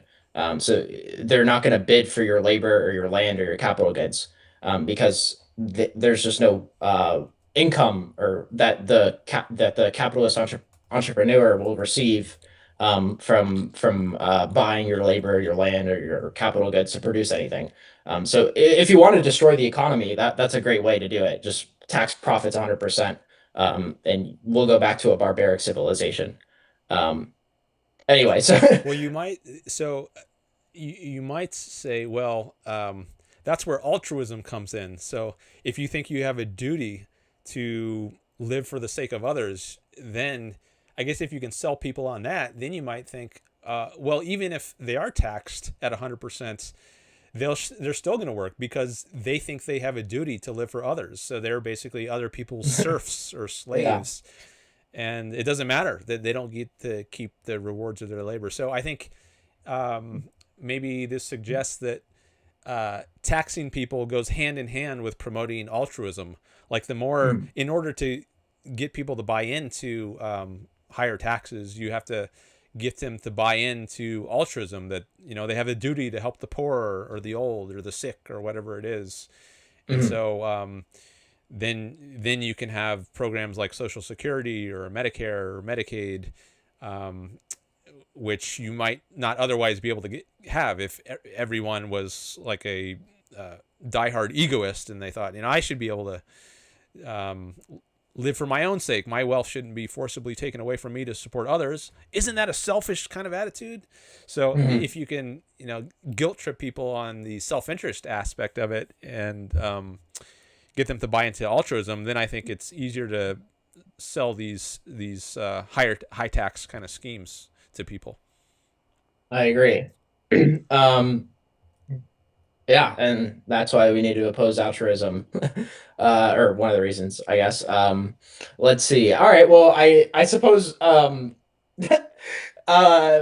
we'll go to a topic that's a bit controversial as of now, if that's fine with you. Yeah. Um, so in the second, the roots of war chapter, let me go and flip the page to that specific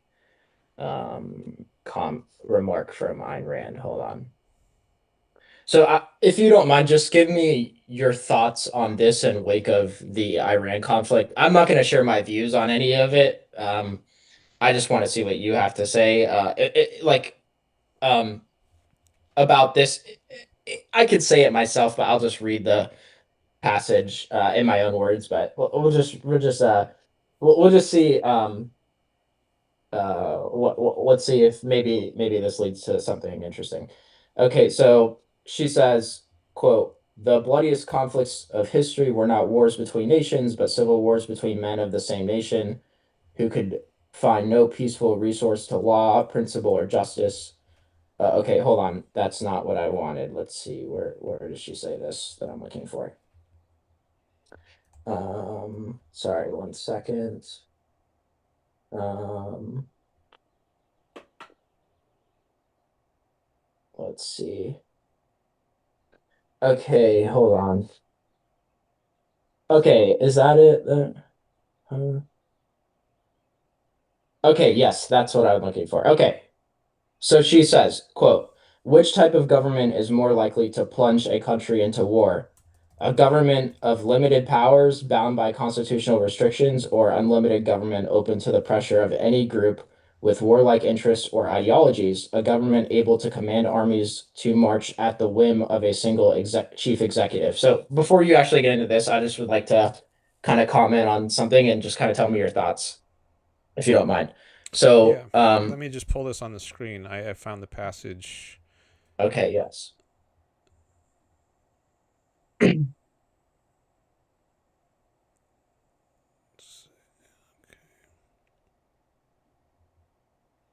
Okay.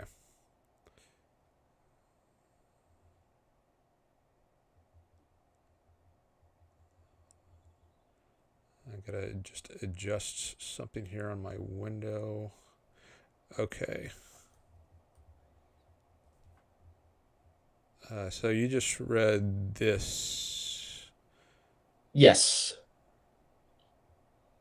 And yeah, whenever you're right, I just want to Yeah. say Okay. one thing, if that's fine, Yeah. real fast. So, Mm-hmm. so regardless of what anybody thinks of whether or not we should go to war or whatever, that's why I don't know enough about the conflict. I just want to combat anti-Semitism, basically. That's like all I really have to do on this. I've been called an Israeli shill for that, or for things along those lines. But regardless, anyway, to get on the topic here, I think that it's a really important point to get constitutional approval for wars because um, for me it feels like there's not a coherent strategy or Oh, there's a higher risk. just a second. Sorry, I'm the screen Uh, that's showing up on YouTube is not the one I want to show up. Um, it's not showing the right Zoom screen. I don't know why. Hold on a okay, sec. Let me just see if sure. I can fix this. Um,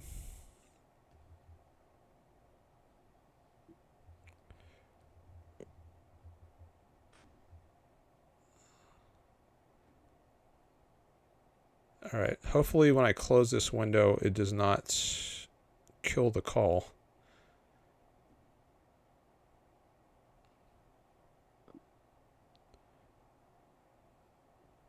It's when I shared the screen. Hold on. Let me just stop the share. Sure. And I think it was okay before I started sharing it. And it's, I don't know why when I shared that, it started giving me displaying the wrong window. Okay, let me try to share it one more time and see if it happens again.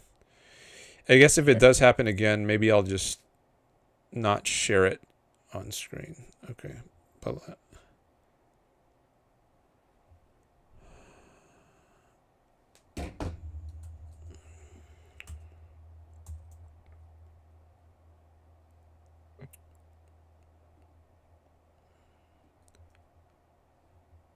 okay, I just shared it again, so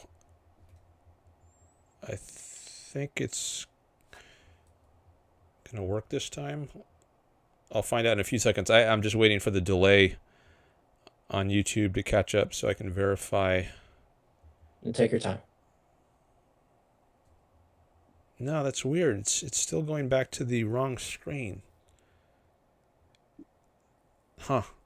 All right. Well, sorry, audience. I don't think I can share right now, at least the screen I was trying to share, but I'll try to figure that out later. Maybe I can at least copy and paste that passage into the chat so people can follow along. It sounds like a good idea. I don't know if I can do that. Let me try to. Okay.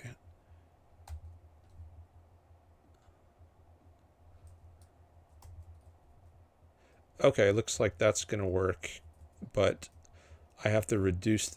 It's too many characters to fit in one chat. So let me break this up into. Maybe you could share in a Google Doc. Oh, that's a good idea. Let me try that.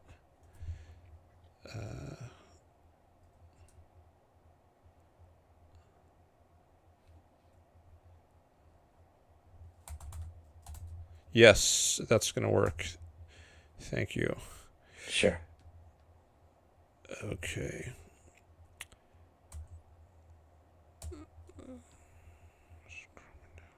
Okay. Now you can see the passage from The Roots of War by Ayn Rand. And let me just read it again to. Okay, just making sure the YouTube audience can see it. Yeah, I think they should be able to see it. Okay. Can you do you have YouTube open? I do, but let me go to live. Hold on. Okay, yes, I can see it Okay. on YouTube. So Holden just read this passage from Ayn Rand's essay, The Roots of War, and it says, which type of government is more likely to plunge a country into war? A government of limited powers, bound by constitutional restrictions, or an unlimited government open to the pressure of any group with warlike interests or ideologies, a government able to command armies to march at the whim of a single chief executive. And you were interested in this in connection with the current war in Ayn Rand, and you were saying in Iran, and you were saying that you think it's important for there to be congressional approval. I think that was the last point I remember you saying. Yeah, so I mean, obviously there could be situations that you could come up with um where maybe congressional approval is debatable. But as a general principle, and I don't know like if this war in particular is where it's necessary or not. I don't know. But in general, I would think that I mean, if you try and get congressional approval, at least there's going to be like, all right, well, what's the plan here? How are we going to get this done? Um, Maybe there's a certain strategy and structure to what you're gonna do, like why you're gonna wage this war or go to war. Um, and I think that it's a decent discipline for whenever we have probably people like Trump who may not have a decent strategy or any strategy at all. It's kind of just whim.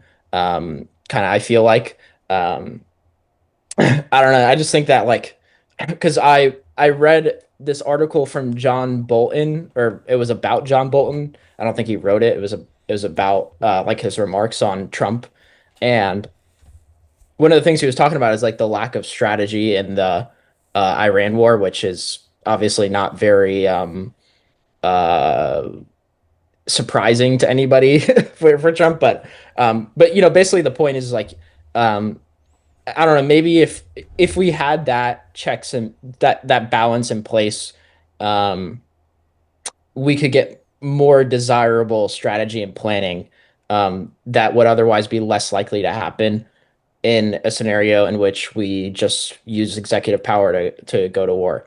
Um, and I don't know. I guess there's a lot more to that, I guess, because if we had somebody like John Bolton, I think the strategy would be there regardless of whether we got congressional approval. Of course, it's like um, perhaps to some degree, uh, maybe it's to some degree helpful whenever we have people like we do in charge right now. Um, but at any rate, I was kind of thinking through that whenever I thought about that again because I remember that passage whenever the Iran war started, um, and so I just kind of interested in your thoughts on that. I am glad if Iran is toppled because I do think it's an evil regime, but I do think that it would be better if Trump got congressional approval. I don't think it's good that he didn't. Mm. Um, Yaron Brook has talked about this. I don't know if you've heard any of his commentary on this. There was also a podcast by the Ayn Rand Institute about this, and I think both of them said it should be done with congressional approval, and it's not good that it's Oh, not. okay. And I agree with them about that, Uh-uh. and I agree with what Ayn Rand says here. The idea that or the implication of what she says here. I do think it's more likely that a country would get into war if uh, it was up to the whim of a single chief executive as opposed to being bound by constitutional restrictions. Mm. Um, so I don't think it's good that we are going to war without congressional approval. Um, now, is it a lesser evil to go to war without congressional approval than to just not go to war at all? Maybe. Mm. I'm at least open to considering Sure. that it's a lesser evil. Um, as I guess you might think it's a positive good. It's not just a lesser evil. I'm not sure about that. Hmm. Um, maybe, but I don't know. But it certainly would be better. I can say that much. It certainly would be better if there were congressional approval, and I think there's a good chance that there would be. I don't because I think Republicans are roughly Majority. half. I think they have a Uh, majority in one of the houses. I don't remember which one, oh, okay. and maybe not a majority, but at least roughly evenly split in the other. So maybe you might just need a few Democrats to vote for the war. I think you just need a simple majority to go to war. You don't need like a two Uh-huh. thirds Well, majority. yeah, Just because the president would sign it, so obviously, so. yeah. So I think there is a good chance that he could get congressional approval, and I do think this is a justified war to go Mm. to. I mean, it's a worthy enemy to. It's not Sure. like going to war against Iraq in 2003, which I think was a big mistake. Um, Apparently, they had, or it was claimed they had weapons of mass destruction, and I guess that wasn't actually the case. And I think Iran would have been a much better target because they're much more involved in promoting terrorism around the world via proxy groups, and Mhm. they've killed Americans, Mhm. taken Americans hostage. So I do think it's a war that should be fought, but I Mhm. also think it should be done with congressional approval. It's not good that it wasn't done that way. So I can at least say that much. I don't know if you're looking for more on that. No, yeah. Okay, sure. I guess one of the risks you obviously alluded to as well, that you get in that is that okay, we have a just war here. I think you and I agree on that, but um I mean, at least from what I could tell from the facts that I have, which are limited, um it's you do take that risk, but you probably would get the vote anyway necessary. You're saying, I guess, like you know that there's going to be that risk, obviously, if and you obviously said that you don't know whichever is the less evil, or you kind of qualified that you don't really know if it would be considered an evil to go to war with executive power instead of congressional approval. If, like, let's say you um, or to I guess, was it a situation in which let's say you would know um, that if you did put it before Congress, it wouldn't get approved? Um, I don't know. I just feel like you would be in a tough situation. Like, you could imagine that that would be the case, where you have like a war that at least needs to be fought, and there's a solid chance where it's not going to get passed through Congress. I don't know. Maybe if you were president, what would you do in that situation? Well, I think the president does have some emergency powers, and Mm, if he deems it to be an emergency, then I think he can go to war without congressional approval. okay. But in this case, well, I guess there's been some discussion of this. Like, was there an imminent threat? Mm, And I haven't completely sorted this out in my own mind. Like, in a sense, to say it's a threat is already too mild because they've already killed people decades ago, and sure. so you might think, well, there's just, and you don't know when they're going to kill the next person through some terrorist attack. So maybe you could say that we're already in an emergency, and but then it's a weird kind of emergency in a sense because it's one we've been in for decades, and you might think if it's really in an emergency, then it's more time bound. It's Hmm. not just it's like a temporary state that you're in.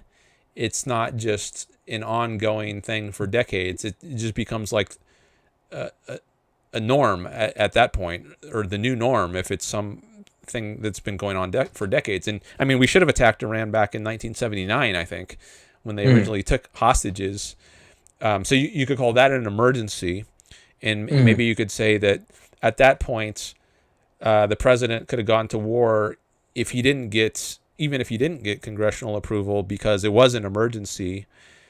Um, but that's not what happened. U.S. didn't go to war with Iran, and then still didn't go to war with Iran for years and years and years. Is it still an emergency? Well, didn't they kill a bunch of Americans in the early 80s and bomb the USS Cole or something around 2000 and fund Hamas and Hezbollah and these proxy terrorist groups? And these are just kind of sporadic events that happen over the years. So Hmm. I don't know exactly how you classify that. Do you say that's an emergency or like an intermittent emergency? And so if it is some kind of emergency, then does that mean that there's always justification for the president to go to war without congressional Sure. approval? Because you have no idea when the next terrorist attack is going to happen. Fair. Um, so, but then I guess I think I also read somewhere that it only, like an emergency war can only last for a limited period of time, maybe like 60 days or something. And by that point, you need to get congressional approval if you want to continue the war. Mm-hmm. Now, I might be getting some facts about this wrong, but I read that something like that somewhere. So maybe that's how it works. Maybe someone in the chat can correct me if that's now how, if they know how it works. But I guess there was ample opportunity for Trump to get congressional approval. I mean, a lot of people have asked why now. You know, what happened in the last few weeks? February 28th, 2026 was the date Sure. that the attack began. But why that day? Sure. Why not a year ago? Right? Mm. We've known that Iran has been this threat for decades. Mm. So why didn't he do it in his first In the term? first term, right? Yeah. Why didn't he do it in the first year of his second Mm. term? Why now? Mm. So, I mean, if you're going to wait as long as Trump has waited, then you might think, well, why he might as well have just got, at least tried to get Sure. congressional approval. So why didn't he do that? And then I guess he could say, okay, well, I at least tried, and I still didn't get congressional approval, if that's indeed what happened. And because I deem it to be this ongoing emergency, and Congress hasn't given me approval, even though I tried to get it, okay, now Sure. I'm gonna use my emergency powers and take the country to war. I think he should have at least done that, but just to kind of do it out of nowhere. I mean, maybe there was some insider military intelligence that he knows about and that isn't privy to the rest of the country, and that justifies doing it right when he did it. And maybe some of the Trump officials have said something to that effect, like there's an imminent threat of them getting nuclear weapons, a nuclear bomb. But then we were told back in last June that they had like destroyed the nuclear capabilities, or at least set them back for years or something, in the 12-day war of June of 2025. Not that long ago. Yeah. And if that's true, then, you know, is there really a hurry right now to do it? You know, what's the rush all of a sudden? So I do think that the president has some kind of emergency power to go to war even without congressional approval, even if it's only a temporary authorization. But it doesn't seem like it was done the best way in this case. Like I don't understand why there wasn't at least an attempt to get congressional approval. And maybe the reason is Trump just doesn't like to go through Congress. He doesn't want to be beholden to them. He just wants to do things on his own. Yeah, no, obviously, whenever we're talking about Trump and what you would do, you got the mindset for making decisions is obviously very different. So yeah, I would suspect that Trump did this on whim and mostly. And if you were to do it, then it would be um, for reasons that you could explain and why it was necessary or why it was desirable in some coherent form. But anyway, I guess I was just curious about that. And obviously, I was going to bring up the nuclear weapons, but after just not interrupting, you had eventually brought that up, and I don't know how far away they were from it. Um, Obviously, it would not be a good thing for the world if they had nuclear weapons, but it's you talked about the not long ago in June, was it in 2025? When obviously they destroyed some of their development. I guess anyway, I guess I was just curious on that. I know very little about foreign policy, so I don't really speak on it. So, but I was just curious in wake of Ayn Rand's remark a while back. Yeah, he did give a 8-minute speech. I guess this was the first day of the war, and he Okay. articulated some of the evils of Iran. Like he went through the history of their hostage taking Oh, okay. and their killing of Americans.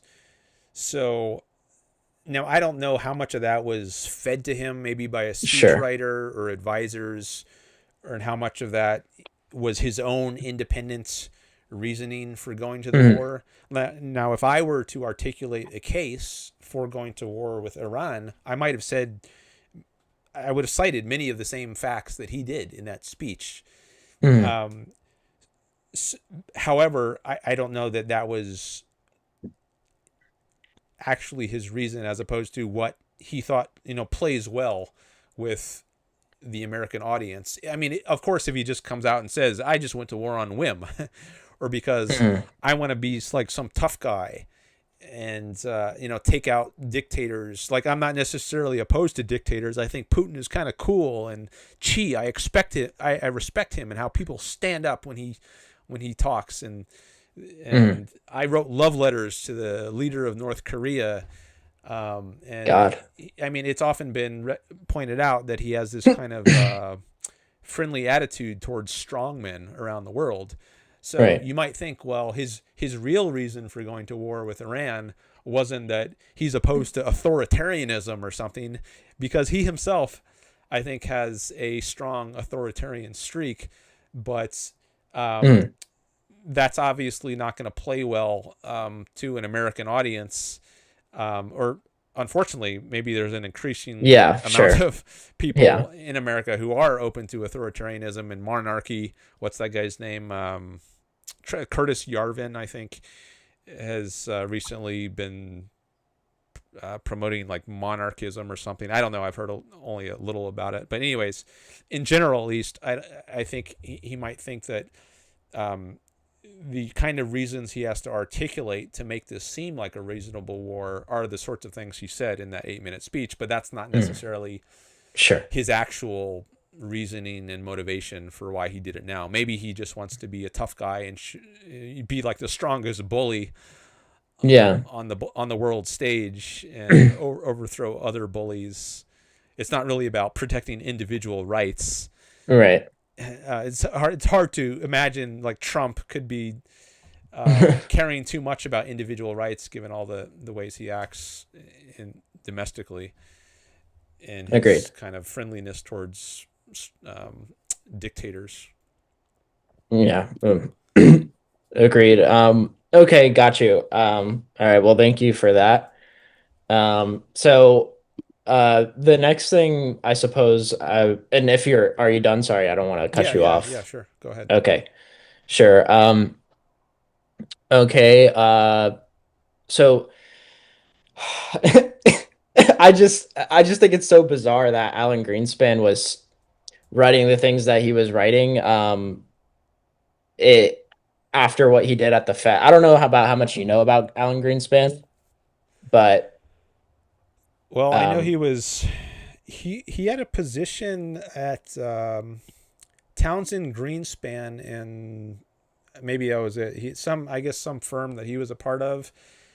hmm, And then after that, I guess he was appointed by Ford to some kind of advisory position in the mhm, 70s. And there's mhm. actually a photo of Ayn Rand in the White House, I think, with Oh, her really? husband and Gerald Ford and Frank O'Connor, I think, is also there. Her husband. Um, yeah, with like maybe this was when Greenspan was being sworn in to his economic advisory position, and then I guess was it sometime in the 80s that he became Fed chairman? Hmm. That's And correct. okay, and I don't know a lot about Greenspan's role as Fed chairman, but apparently he used this phrase irrational exuberance, which became very famous as to explain why the market was I don't know what term he would use, overheating or something, or there was a bubble. I don't remember all the stuff that happened. Maybe you can fill me in on that. But yeah, so I don't know a lot about Greenspan, but feel free to set it up however you want. Oh, sure. Yeah, no, okay. Well, I didn't know that that Ayn Rand was in the White House with him. So that's cool, I suppose. Unfortunately, obviously, not much of it got to Ford's policies from what I could tell. But uh, anyway, Maybe I can find a photo of that, or at least put a link to that photo in the chat. that would be interesting. I would like to take a look at it. Um, Um, I'm just going to, I'll Google it. Let me just turn off this video for a minute while I look for it.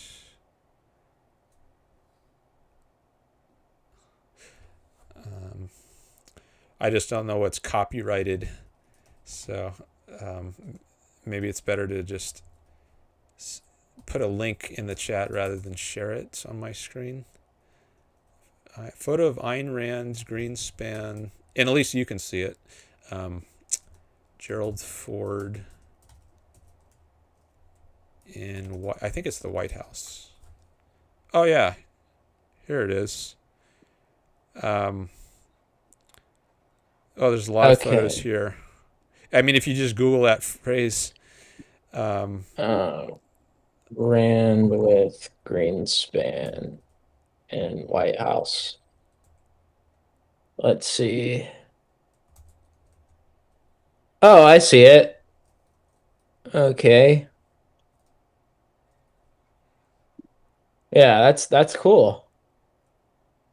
Um, okay, I guess the link is too long to the list of images. I'll just put in the search string I used. Um, uh-huh. okay, That's so interesting. I just typed in the chat the search string. So if you just put that into Google, you can find photos of Ayn Rand with Gerald Ford in the White House and Greenspan and her husband. So I think that was maybe Nice. 1976, somewhere around there. Mm-hmm. And Got then, you. yeah, after that, he became chairman in the 80s sometime. I guess that was during Reagan's presidency. Yeah, after Volcker. Um, Volcker was with Reagan, and then Greenspan. Okay. I think And he got in he apparently 86. abandoned free market principles, but uh, you would have to talk to someone more knowledgeable than I to explain that. I mean, you might think that he wants to change the system from the inside, and he's like a mole. I think some people have said this, in even though he might be opposed in principle to there being a Federal Reserve System at all or a central bank, you might think, okay, well, as long as there is one, I can at least make it less irrational and than it otherwise would be, and work to change. But I don't know if he even did that. But the impression I get from some objectivists, economists, is that he didn't just try to do a lesser of evils kind of thing and said, well, as long as we have this Federal Reserve System, we might as well make it do at least have like stable rates of interest rather than just arbitrarily fluctuate them, so people have some predictability or whatever the most free market thing you could do with a central bank would be. My impression is objectivist economists think he just abandoned free market principles. Maybe you know more about this than I do. Yeah, no, he he definitely he gave up the free market principles. Definitely. uh, so one of the things that um I guess like the if you want if you're in charge of the Federal Open Market Committee, like the idea would be um to make the balance sheet of the Fed as small as possible. If you wanted to do like the most free market thing. And what that means is, I'm sure everybody already knows what it means, but I'll just explain it just in case somebody Yeah, I doesn't. don't know what it means. So yeah, Okay. All right. So basically, the Fed buys mortgages and treasuries from the government. So mortgage-backed securities, and treasuries. The mortgages aren't from the government. They're from like commercial banks that bundle up mortgages and sell them. on the open market, and the Fed will buy them sometimes, or from other parties. Um, and the treasuries are what the government, you probably know what treasuries are. They're what the government sell. They're the bonds that the government sells, the US federal government sells like onto the open market. So um, whenever like for instance, when the government runs a deficit, it has to raise money to fund that deficit. So anytime anybody exports more than they import, or sorry, imports more than they export, which means it like in really technical terms, probably shouldn't even say export and import because the common way of using that term is it means like importing from a foreign country, a foreign good, or exporting to a foreign buyer. But really, what it means, exports are you just think exports are income and imports are expenditures. Fundamentally, is what that means. But at any rate, basically, if your income is more than your expenditures, i.e., if your imports are greater than your exports, then um, your you have to either sell assets or take on debt, or if you're a company, equity. So like let's say Dan Norton over a 1 year period spends more on consumer goods than his income of over that period. You'll either have to dip into savings to fund those expenditures, or you'll have to borrow money from somebody. Or you could sell assets. So if you have, but that would be income. Um, so essentially, any country that runs like a trade deficit, for instance, they have to sell assets to fund that deficit. If a government runs a budget deficit, meaning they spend more in on expenditures than they receive in revenues, they have to get debt on the open market. So they have to attract investors to fund that deficit for them. I'll give you a very simple example. Let's say the federal government um, let's say the federal government spends $5 in 1 year, and if they collect $2.50 in taxes, they have to raise $2.50 to make up the deficit in income for to make up for their expenditures. So they run a $2.50 budget deficit, um, and they collect $2.50 in taxes. That $2.50 will be sold as bonds. Let's say they'll issue bonds onto the open market, and you know what a bond is for sure. I basically, yeah. So it's just something the government sells in order to raise money, and then they have to eventually pay it back with interest, usually, right? Mm-hmm. Yeah, a bond, it could be issued by a corporation, a government, any organization really, to fund their operations. So if I'm a company, I could issue bonds or stock or equity to fund whatever I want to do. So I have a business idea, Dan. I'm coming to you. I could, in order to attract capital to me, I can sell you debt, bonds, um, or I can sell you equity. So bonds would be defined as a promise to pay back a certain sum of money plus interest to some organization like a government, corporation, or some institution. It's just a debt instrument. That's all a bond is. So um, anyway, the government sells bonds every year because we run deficits.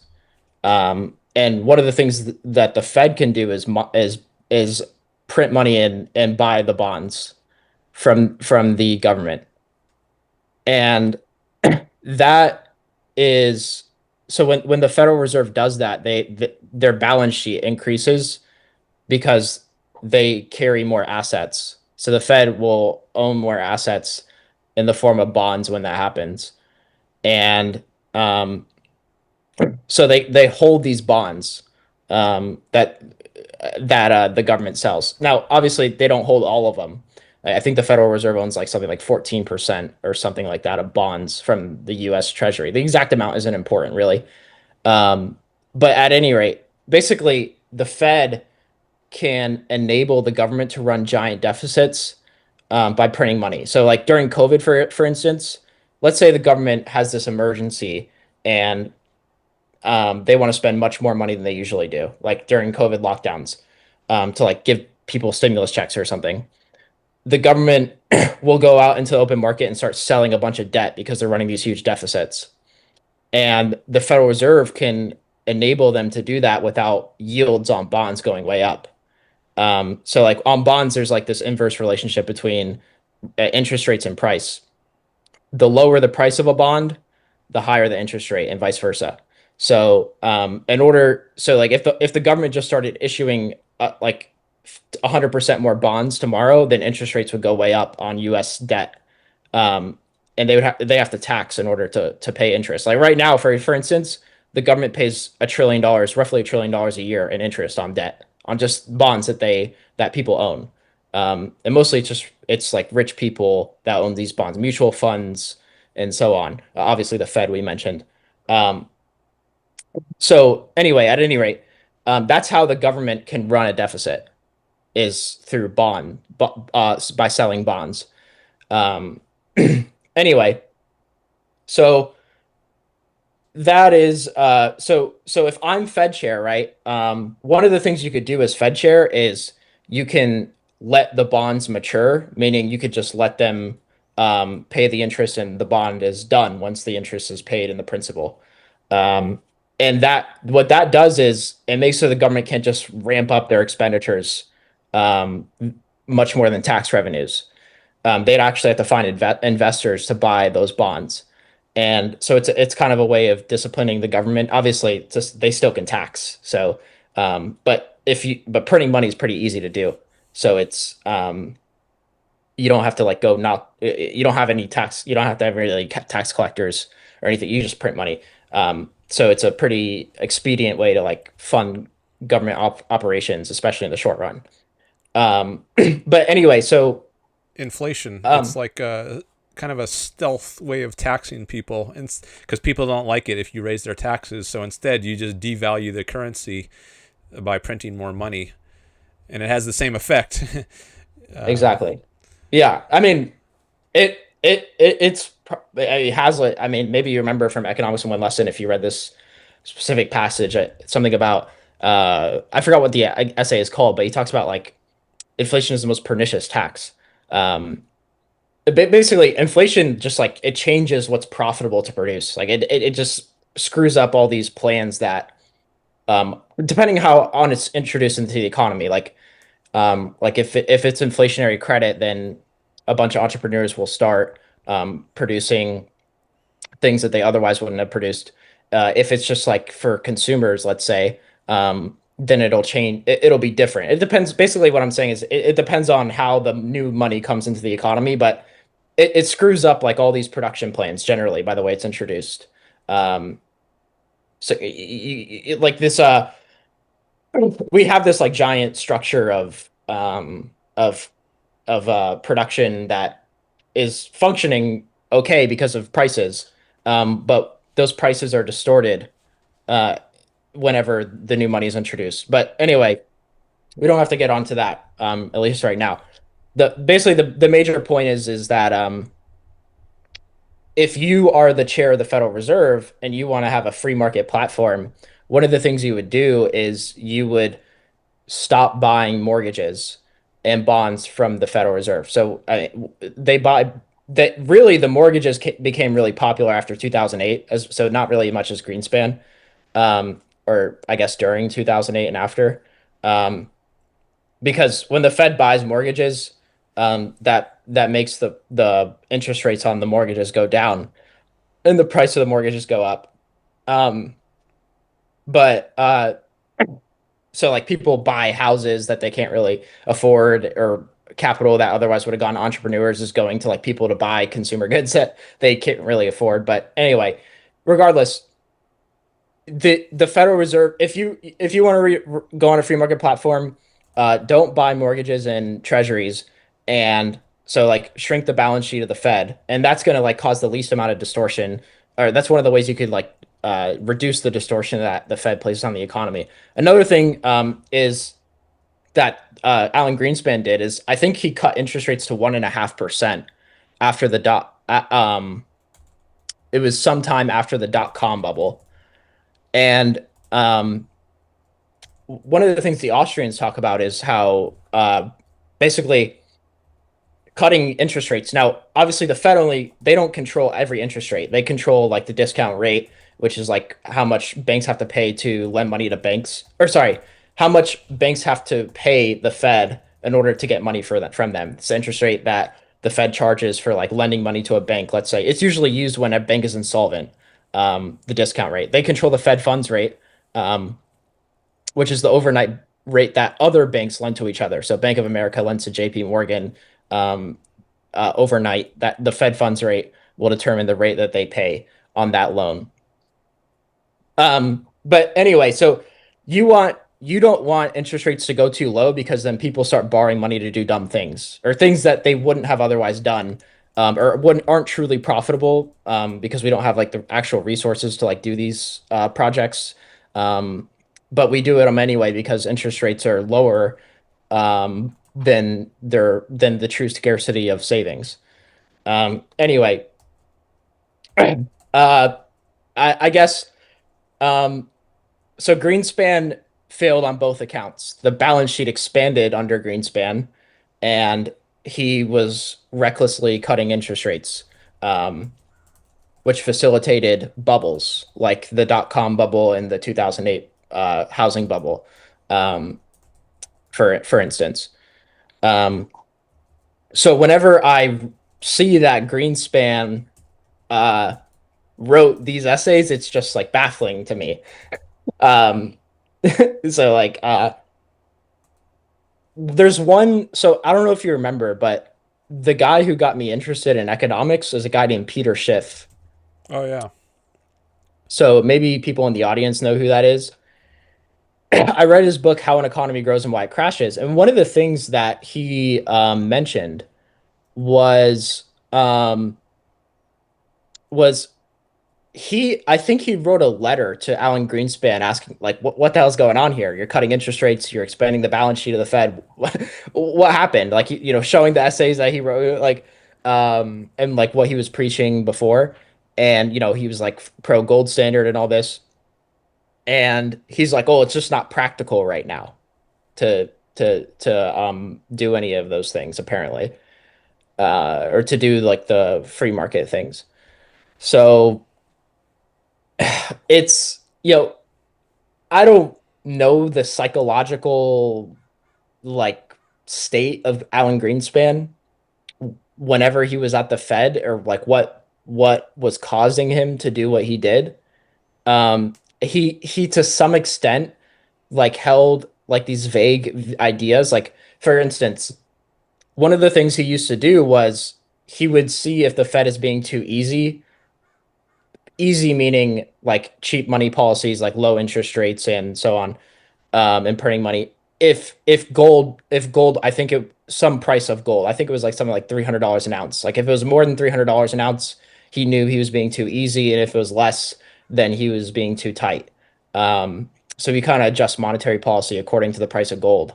Um, and so he had like some vague sense, I think. And by the way, he failed really kind of to do that as well, because gold, he kind of just gold, I believe, went a, was way above $300 an ounce in 2006 when he left. I think it was 2006.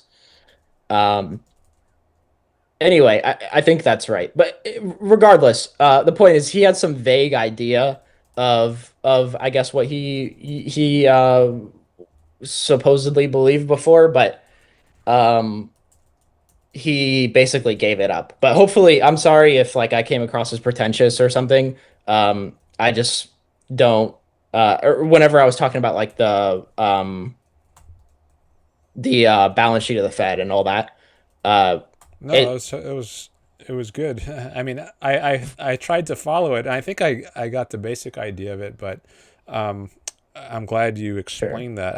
I'm taking some notes here um, to try to get Mhm. down some of the key points, but I have a better understanding now of why objectivists or pro free market economists think that Greenspan was departing from free market principles, because I didn't really Mhm. understand the reasoning, and now I get it. Like he was not keeping a low balance sheet, because he was buying up debts via Mhm. bonds and also mortgages, or maybe that was later. But he was Right. buying too much stuff, and I guess printing money was enabling Mm. this somehow. And then also he was cutting the interest rates, which led to a dot-com bubble and a housing bubble.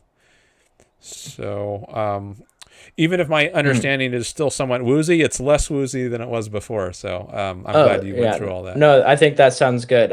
Yeah, so usually, by the way, they print usually the Fed just kind of makes the money out of thin. I don't think they print like physically cash very often. It's usually like a digital entry. Yeah. But the point is like they make new money ex nihilo Hmm. and buy treasuries or mortgages. Usually, so yeah, usually I believe with I don't know how much of it was mortgages before 2008, but it was like we had much less than we started like after what's called quantitative easing.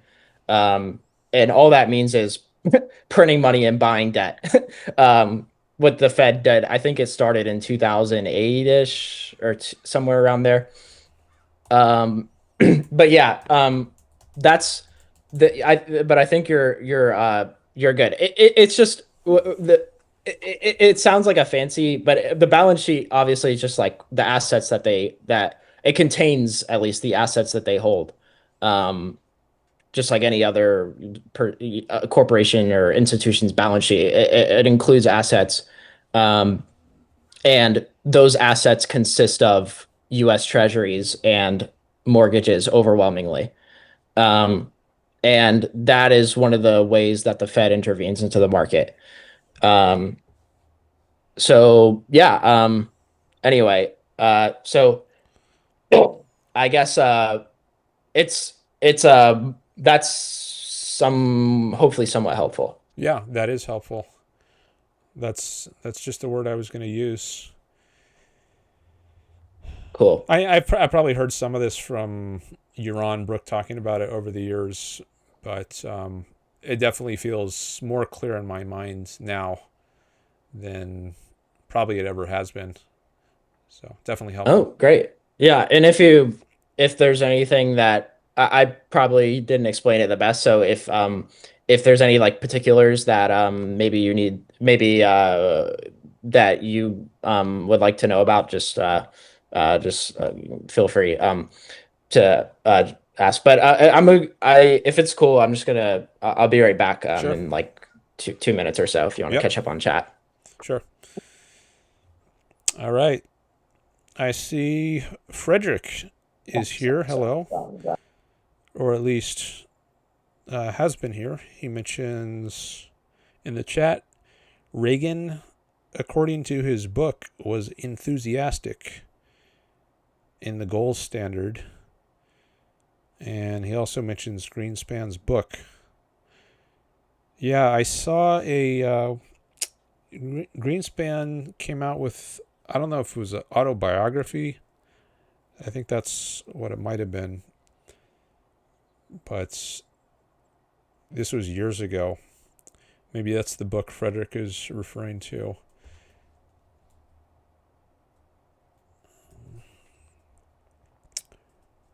I'm going to look that up now.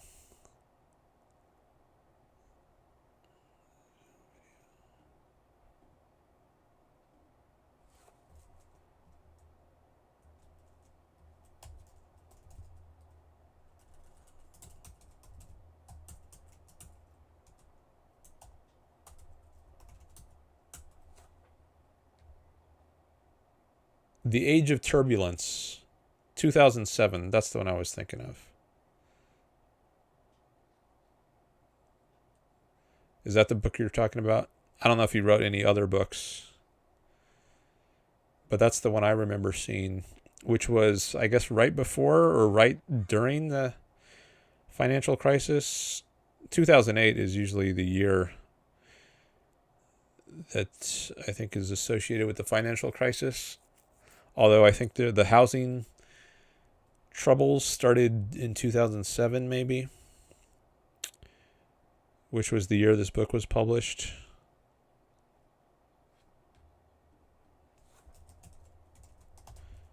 and I don't know when it was finished writing, because sometimes it takes like a year from the point where you finish writing it and then you submit it for publication, and then a year later it actually comes out. So here's the little blurb from AI, I guess, or on Google. It says, Age of Turbulence, Adventures in a New World is a 2007 memoir by former Fed Chairman Alan Greenspan, co-authored with Peter Petrie, offering an insider's view of the global economy and his career.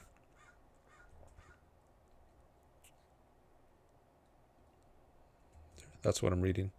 So, the book covers his life, his long tenure at the Fed, and his analysis of the post-9/11 world, describing it as a turbulent, fast-changing, and resilient system.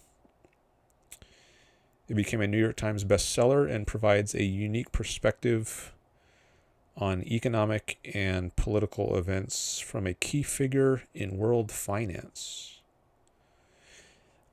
I remember I picked that up in the bookstore one day and just thumbed through it a little bit. And I think I went to the index to see if there was any mention of Ayn Rand. And I think there was at least one, maybe one or two references, but my memory about that is not very clear, because this is almost 2 decades ago, I guess.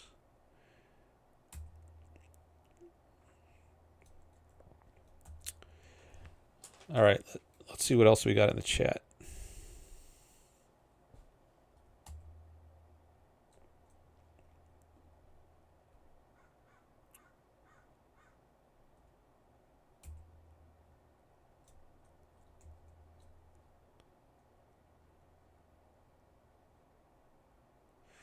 Okay, I think all the other ones I saw before. I don't know if I read them all, though. Robert says, the idea that costs are passed on is a huge mistake, and panders to the idea that if the consumer wasn't burdened by taxes, tariffs, and regulations, such things would be fine. Big mistake. All right. I'm back. I'm back if unless you want to do chat. I was just reading this one from Robert. But no, we can go on to whatever the next thing is, if you had a next thing that you wanted to get Yes. to. Okay. I sorry. I just had a lot of things. So I don't want to like take up all your time if in this live stream if I go on No, too long. that's fine. You can take it all up. I don't have Okay, an sure. agenda today. I usually don't have much of an agenda, but I don't have anything in particular I wanted to get to today. So you're welcome to just keep going.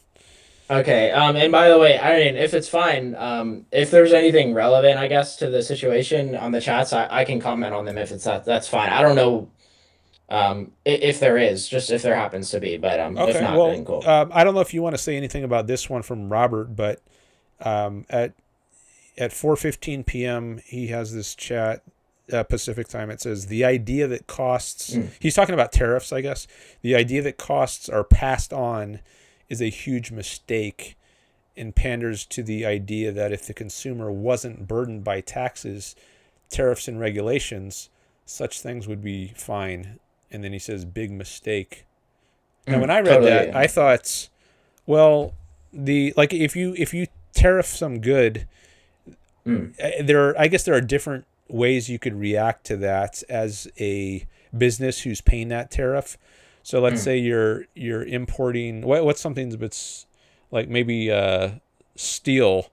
Let's say steel or aluminum. I think Trump actually passed a tariff on aluminum, which was used to mm, manufacture, like, I don't know, washing machines. I think that was one example. So, but let's say you're mm. importing aluminum, and now there's a tariff on aluminum. So you have to pay.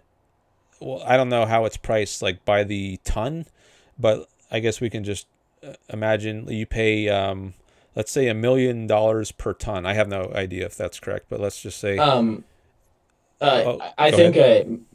yeah. So tariffs would are generally ad valorem, meaning according to the value.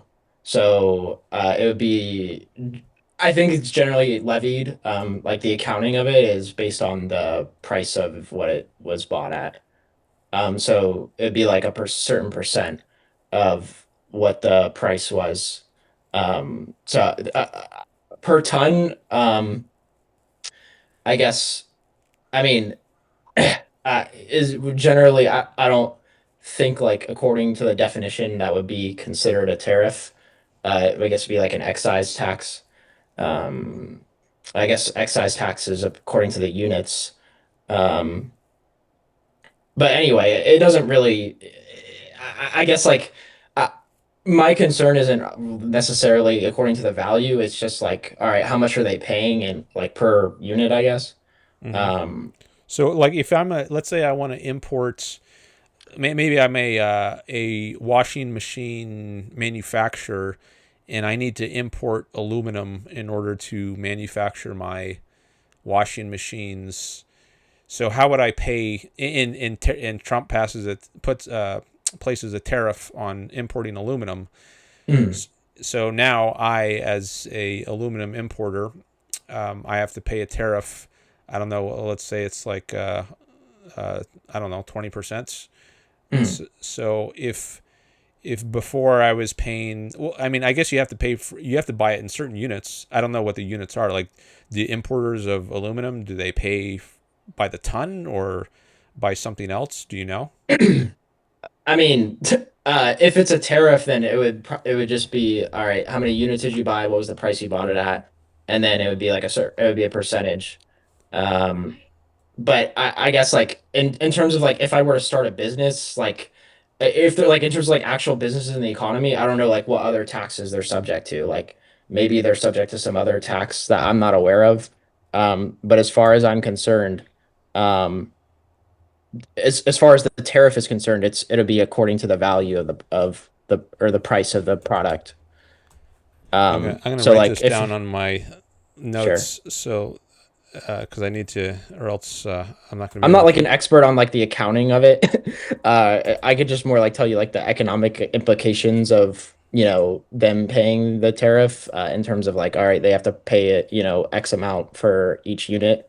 Um, but like as far as I remember, like I tend to like not really pay close attention to like the accounting aspects of it. But as far as I remember in that, that's what I could say.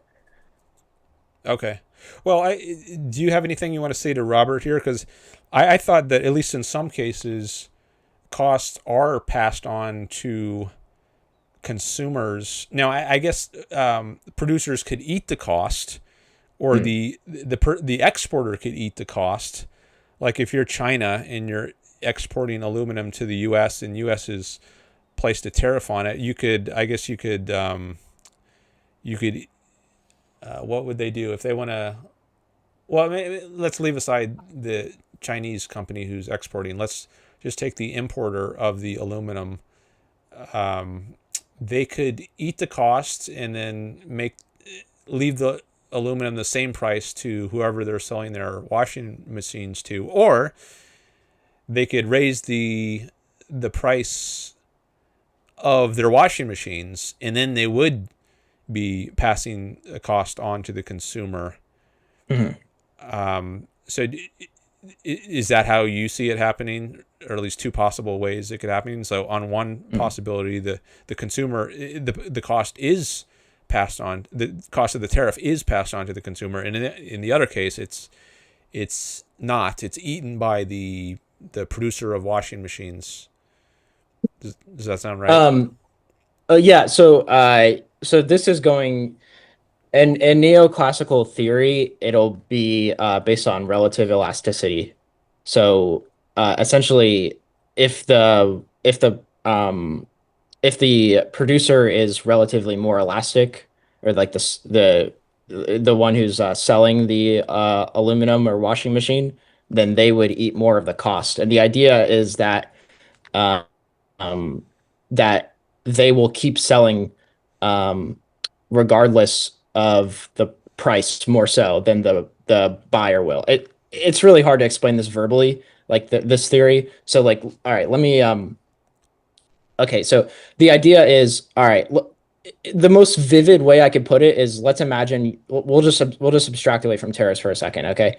Let's go to like you're buying a toilet paper roll, okay, from like Walmart or something. Um, let's say the price goes up 50%, okay? And you don't care. All right, let's just say consumers don't care. They'll continue to buy all of it when it's 50% higher. Um, and they'll buy the same amount. Let's just, for simplicity, all right. I know the law of demand would say people would buy less, but let's just do that. That would be like perfectly inelastic demand at that. And they would say that the consumer bears the entire burden. If the producer is perfectly elastic, meaning that if the price changes, they produce the same amount. Or sorry, if the producer is perfectly elastic, then if the price doesn't fall below, if the price doesn't go down, then they're going to still produce that same amount. So like um they won't, in that scenario, they're going to eat the cost of the or sorry, the consumer is going to pay the full price of the toilet paper plus the tax, and the producer doesn't pay anything, right? You'll just continue to buy the toilet paper. This is neoclassical theory, by the way. So in And that then case, vice the cost is passed on to the cost of the tariff is passed on to the consumer in this case. in neoclassical theory, yes. Okay. Um, so um, so essentially, the idea is whoever's less responsive to the tax is going to pay more. Other things. That's kind of the idea of Mm, neoclassical theory. You kind of feeling me there? So like yeah. I'm going to continue to buy regardless of the price going up. Um, or I'll continue to sell regardless of the price going up. Whoever's like less responsive is going to pay more in neoclassical theory. Cool. Mm-hmm. Um, in in so like in Austrian theory, like this is a bit of a debated issue. Okay. So like Murray Rothbard had this idea that the consumer, sorry, that Murray Rothbard had this. So in Man, Economy, and State, if you go to page 930, and there he'll say like this is the greatest fallacy in the history of taxation, right? Um, because his idea is for the toilet paper roll that you're selling, there's like a maximum price you could charge as a seller. So like imagine that the price is the most I could get out of, let's say I have 20 rolls of toilet paper, right? And I'm going to sell these. There's some price that's going to maximize my revenue for this toilet paper. Okay, maybe it's $3.50. Okay, so entrepreneurs generally try and set their price around the profit maximizing level. So let's just say it's $3.50 in this case, and I'm going to sell all 20 of my rolls of toilet paper. So um, that means my total revenue is going to be like $70 or something, um, whatever it is. Mm-hmm. Okay, for three dollars and 50 cents per roll, and I'll sell 20 units. Okay, now if there's a tax that's imposed on me for selling these rolls of toilet paper, um, the consumer doesn't value the toilet paper anymore than they previously did. So if I try and raise the price, my revenue will go down because they'll just stop. There'll be fewer. There'll just be there'll be less revenue because um, people will buy even though the price will be higher per unit, there won't be enough units sold to make up um, for the loss in quantity demanded. Okay, so you kind of following me here so Yeah. far? Mm-hmm. So all right, so Murray Rothbard's idea is all right, $3.50 per unit is the most I could get per unit. So if there's a tax, let's say I have to pay 50%, or sorry, 20, let's say I have to pay 50 cents on each unit. Okay. Just to make it simple. We'll just say it's a per unit charge, flat. Doesn't matter what the price is. 50 cents per unit. Cool. Um, then my net income is going to fall $3.50, or sorry, 50 cents per unit. So now my revenue goes from what we said $70 to now I sell $3 at 20 units, I get $60 now in total revenue. So my net income falls by $10. That's the entire tax revenue. The entire tax um, was given to the government, right? So the idea is there's a certain maximum willingness to pay for the consumer. Um, and um, regardless of the price that um, is like I don't know, regardless of how much I price the item, that maximum price exists, and I'm likely somewhere around it, and I can't just raise my price to pass on the cost. Okay. Um, so in Austrian theory, value is you can't just like in economics there used to be the cost of production theory of value that was really big, and then we switched to um and then we got rid of that. Like the Austrians, Menger, Jevons, and Walrus said no, this is wrong, um, and said it depends on how the person values that unit themselves, the marginal unit. Um, so the marginal valuation on that unit, the idea is doesn't fall. I still want to pay $3.50. So that's kind of the angle, kind of over slightly oversimplified of what Murray Rothbard was going at. In 2012, there was a paper written by Walter Block and Barnett, professors Block and Barnett, that argued that Murray Rothbard was wrong for something called reservation demand, was one of their big arguments. Um, Basically, Walter Block and Barnett argued that in that scenario, um, the what do you call it? The seller would start holding more toilet paper. So like with the 20 units, instead of selling all those units, maybe I'd start holding five of them. Okay, five out of 20. Um, and what I would do, and what that does is whenever the producer demands more of that product themselves as reservation demand, so that's holding as inventory. That's what reservation demand is. It's the difference between how much output exists in physical existence, minus how much I hold in inventory. Okay. That's the total stock. Reservation demand is how much of it I demand myself as the seller. Okay. And I'm actually a buyer in that instant in Austrian theory. Like, um, if I hold like 10 shares of Corporation A and I don't sell any at that price, let's say it's $5 per share, I'm demanding 10 at that price as reservation demand.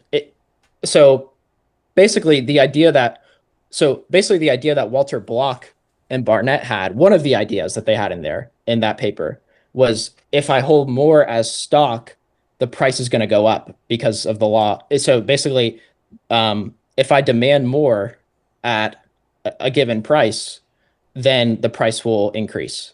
Okay. So what happens is the consumer pays more because I'm demanding more inventory. Are you following, kinda? It's starting to dissolve in my mind, but Okay. you feel free to keep explaining for a little bit, and then I let's go ahead with your whatever your next point was. I just wanted to Okay, say sure. something in response to Robert. Sure. I see Bobby Williams is also here in the chat. He says, "Who is he?" This is Holden. He's an economics major who is also recently read Capitalism: The Unknown Ideal. So we talked about that some, and we've also gotten into some nitty gritty economics here. So yeah, go ahead and you can finish Yeah, up this sorry. explanation, and then let's go Yeah, back to your other yeah. points. I'm sorry. No I didn't worries. mean to make it this long, but yeah, we're getting in kind of into the weeds here. Starting to, but the basic idea is there's what Robert is talking about, and I think this is an under appreciated point, is that the seller can't just pass on cost because there's some maximum price that a consumer is willing to pay for a given product, and there's some price that maximizes revenue. Um, Now that's going to change because once you put the tax on, the producers are going to start changing their plans. They're going to start holding more reservation demand. Um, they're going to start they're going to start cutting production of the product because it's no longer profitable to produce at that level. Um, they're going to start changing things. Okay. And consumers are going to start buying more of the product now because they know it's going to go up in price in the future um, because they know that entrepreneurs are going to start cutting back production unless, according to the law of supply and demand, uh, the price would rise in that circumstance. So they know that if consumers expect higher prices in the future, then they're going to start buying more now because they don't want to pay those higher prices. So, but that's the point is basically the price will rise for like the tariff good, right? Because of that, like because of entrepreneurs changing their plans, but they can't pass on the cost directly to the consumer. And that, oh, because the price, because of this tax, I now raise the price and everything's good and lofty, you know? It just doesn't work that. Both of them get hurt eventually because of the adjustment in production and profitability. Now it depends on how, and this is really in the weeds, but I'll just say this. It depends on how entrepreneurs anticipated the future conditions. So like, if I knew that the tax was going to be in place, then I would have already been producing less um, than I was before, because it wouldn't be profitable to be producing like the tax wasn't in place. But so it depends on like a number of human factors on like what actually happens to the burden of like how people respond to the tax and if they foresee it in the future. Um, but the basic idea that Robert is getting at, which I think is important, is you just can't raise the price to pass on the cost directly to the consumer. So hopefully that even if maybe it sounds a bit vague um and sort of in the weeds of economics, hopefully that gives you like some idea of what Robert is saying. And maybe like the idea that oh taxes are just passed on to consumers is or like they could just pass the tax on to the consumer is simplistic. Okay. Well, thank you for that. I remember, I think you got into that some with Uran also during one of his Ask Me Anything sessions. Wasn't there a session when you were talking about, you were asking him about whether taxes or tariffs are passed on to the consumer? Mhm. Yes, Um, yes. And so he actually we actually were on the same page at the end because it was a bit of a semantic game in that he was saying pass on to the consumers and the consumer will pay a higher price. And we agree on that. Um I just thought he was meaning like a direct shift whenever I watched his video and I was like, "Oh, this is not right." Um but that's not what he meant. So I just misunderstood him. Um so, but yes, your memory serves you well. okay. All right. Well, Robert, I don't know if you're still listening, but maybe you got much more than you were expecting in reply to that comment you made because we have economics students here. So we have a relative expert, at least, compared to me. So I wanted to, I guess, I took advantage of that fact. Okay, but let's go back to your other points. I guess you were going through some points that came up in connection with capitalism, your reading of Capitalism, the Unknown Ideal. Yes. Okay, so anyway, so Alan Greenspan's first essay is about antitrust and capitalism, the unknown ideal, and he says that he sees he says competition is an active and not a passive noun. And so the Austrians, so Hayek wrote this famous essay called The Meaning of Competition. And in there, he really explains the Austrian view of competition. And according to Di Lorenzo, Professor Di Lorenzo, and his essay with Walter Block, it's in the book An Austrian Libertarian Critique of Public Choice. I don't know which essay, I don't remember which essay exactly it was, but it's somewhere in that book. He goes over how the dynamic view of like competition and economics, like for social scientists broadly, um, in the late 20th century, or sorry, not 20th, 19th century. Um, is that right? Yeah, late 19th century was that competition is a dynamic rivalrous process. I mean, maybe you've heard of perfect competition before. Yeah.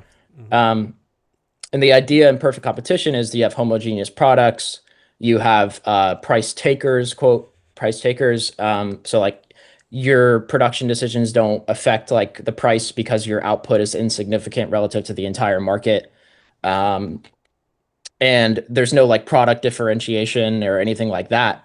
So like kind of in stark contrast to what you see in Atlas Shrugged with like Henry Reardon differentiating his product, um, and really like changing the world by making metal cheaper for railroads and things like that. But like the idea of perfect competition is kind of like just this entrepreneur that's like insignificant in the grand scheme of things.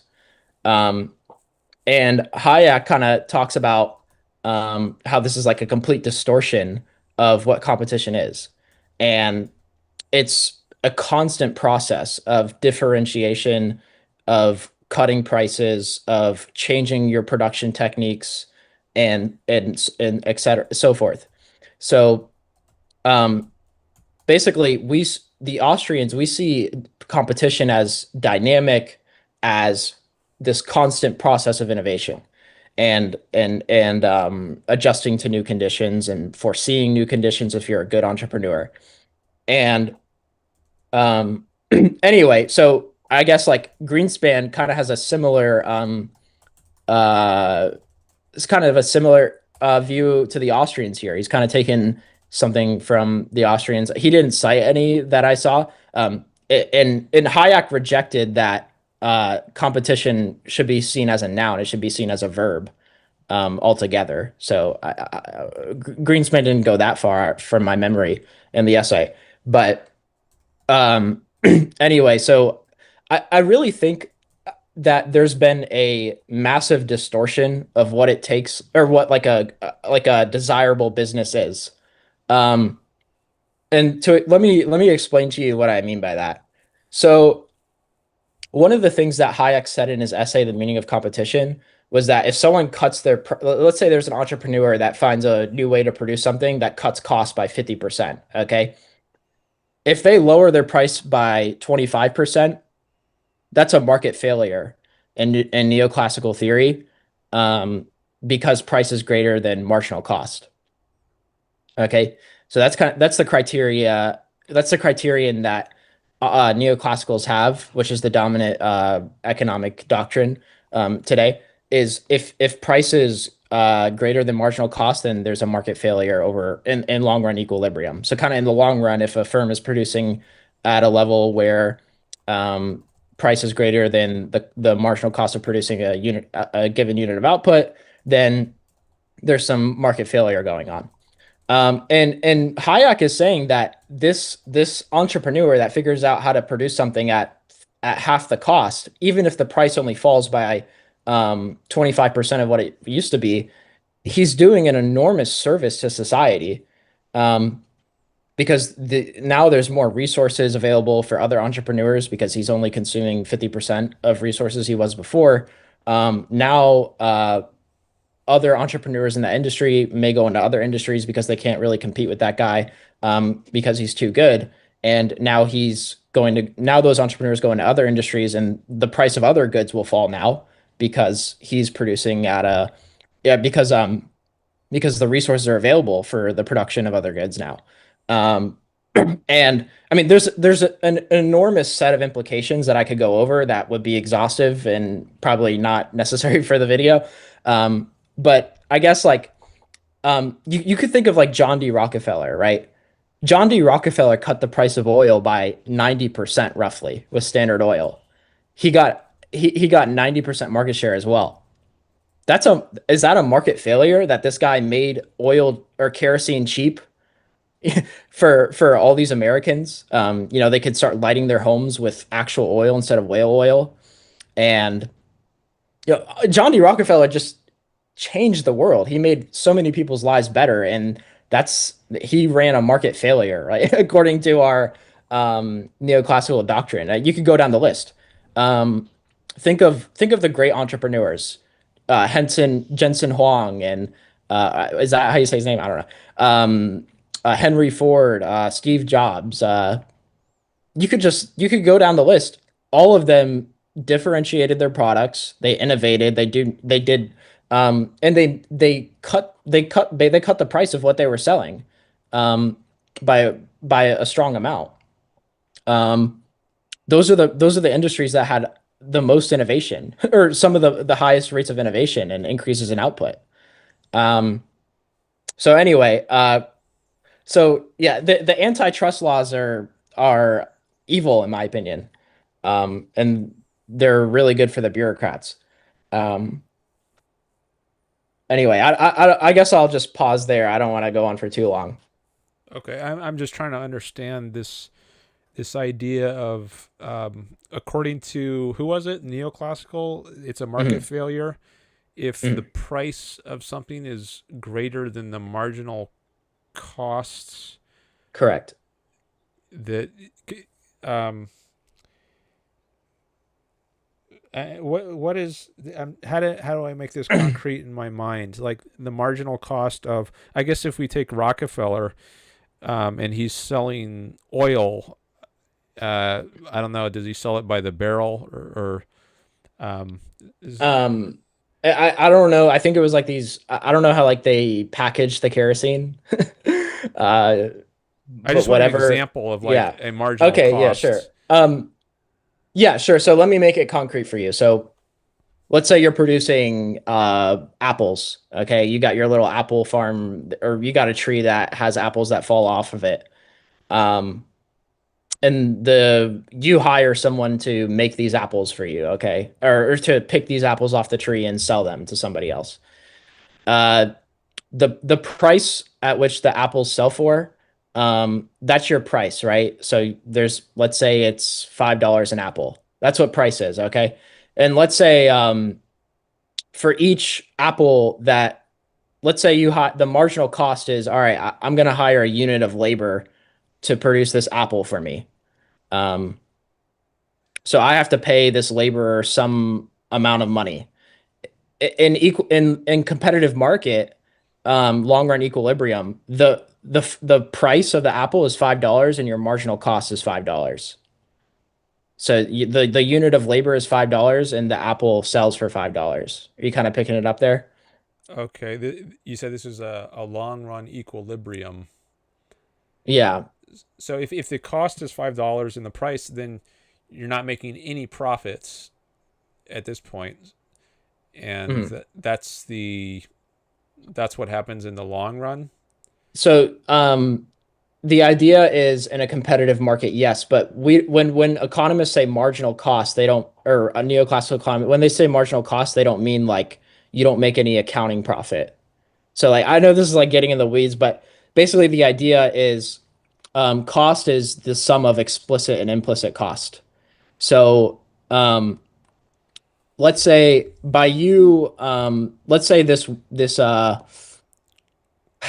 um I use a small example. I guess it could work with what. So if you are for a if you have your own like you teach philosophy, okay? You give or tutoring. You did tutoring, so that'll work. All right, you help people write essays, let's say. Um, the you let's say you spend 8 hours a day doing that 7 days a week, just for or to make the math easy, let's say you do it for 10 hours a day, for 7 days a week. So you get this big Mm-hmm. the opportunity. So the cost of you doing that is so your business has implicit and explicit costs. So the explicit cost would be like the computer you have or that you use for it, or however whatever equipment, maybe the gas that you put in your car to drive if you're going somewhere to help somebody. Those are like explicit costs, like money outlays, like the actual money you spend. Mm-hmm. And the implicit cost is, well, you could be working a job with that time. You're frozen on my end, by the way. Are you good? You can hear me? Oh, I can hear you. I Okay, didn't now realize I you're was good. frozen. Okay, you were on my end. I don't know if that was just me. But the explicit costs are what you pay for the means of production you employ for this. And means of production, just like land, labor, capital, you pay to do this. Um, the implicit cost is what the salary you could be earning. For instance, one of the examples of it is the salary you could be otherwise earning by not with those other 10 hours in your day.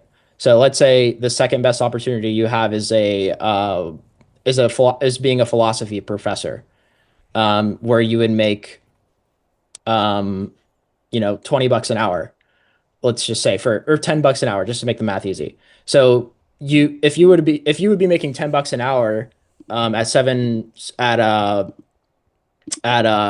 for, if you work yeah if you work $10 an hour times the amount of hours you work at your current job, um, that's per hour, that's your implicit cost. So if you work like 70 hours a week, then you would have that $700 implicit cost of foregone salary. Okay. So your profits would, in order for you to have price equal to marginal cost, your profits would at least have to go up by that much, to break even in economic terms and like neoclassical terms. It's really weird to say this verbally. If I had like a graph, kind of, or not like a graph, like a T chart that shows like so kind of imagine like a T chart where you have explicit costs on one side, so money outlays, and then implicit costs on the other. Um, just kind of think about the foregone salary, and foregone earnings from other opportunities that you're foregoing in that employment. Is that like I'm doing opportunity costs? Yeah, so that's implicit cost opportunity. So like the Austrians just say the cost of a decision is the value of the next best alternative foregone, and that's just it. Um, and profit is defined differently, and that's if you open up a neoclassical textbook, it'll say the same thing for opportunity cost, but they don't apply it the same way to production. Like in Austrian economics, a profit, like an entrepreneurial profit, pure entrepreneurial profit, is a return on investment greater than the interest rate. And this is getting in the weeds here. But basically, in neoclassical economics, it's different. It's just total profit equals total revenue minus total cost. And cost includes implicit and explicit cost. And like you said, the foregone salary you have is an opportunity cost. So yes, you're right. But just I guess like hopefully that makes you understand why the firm would have a profit margin like on their accounting statement, right? Like you would have some profit as in net income that you earn from your we said your tutoring. You'd have some profit from that tutoring in accounting terms, like your actual money outlays versus your money cost, your money expense. There'd be some profit margin that comes out of there, but economists would say you're not making profit if you're if the implicit costs are greater than your accounting profit margin, your accounting profits. Sorry, I'm doing a bad job, but hope maybe you're Well, getting some vague idea. um, let's see if we can get back to whatever the Yeah. larger point you were. Sure, right, right. Sorry. Okay. Anyway, basically, the price, it was price and marginal cost that we were talking about. Yeah, Um, yeah, so and the you gave price is Rockefeller as an example of someone who's actually not a market failure, though he's classified as that according to who was it, neoclassical. correct. Okay, yeah. So I think that was the last point you made before I tried to get some more clarity on the price versus marginal Yes. cost thing. So S- yeah, yeah. So maybe we could pick up there. sure. So basically the idea is that in economic profits term, even if that's kind of a floating abstraction, I guess right now, it's zero for a firm that that's not a market failure. And if a firm in the long run, I'm just saying in the long run equilibrium because that's technically true. And I know someone may be listening and be like, oh, but in the long run is what matters, to the neoclassical economist. So, but in the, um, basically just think, the price is greater than marginal cost, for the, market failure firm. And for Rockefeller, he was making big profits, um, and his price was greater than marginal cost. And this is like a big deal. Market failure. It's huge. It has big market share. Um, it has effects on prices and it's yeah. So basically that's kind of the main idea, I guess, of me bringing that up. Okay. Was there a connection to? By the way, let me just take a look at the chat here. Sure. and see if there's anything I want to mention. Actually, I guess I'll share that on screen for a bit. Why isn't my volume meter going up when I talk? Huh, weird. All right.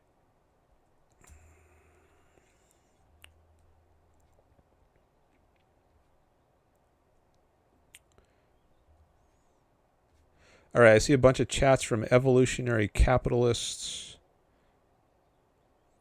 and one from Bobby Williams. A couple. Bobby says, "Does this kid like tariffs or not?" I guess that's directed to you.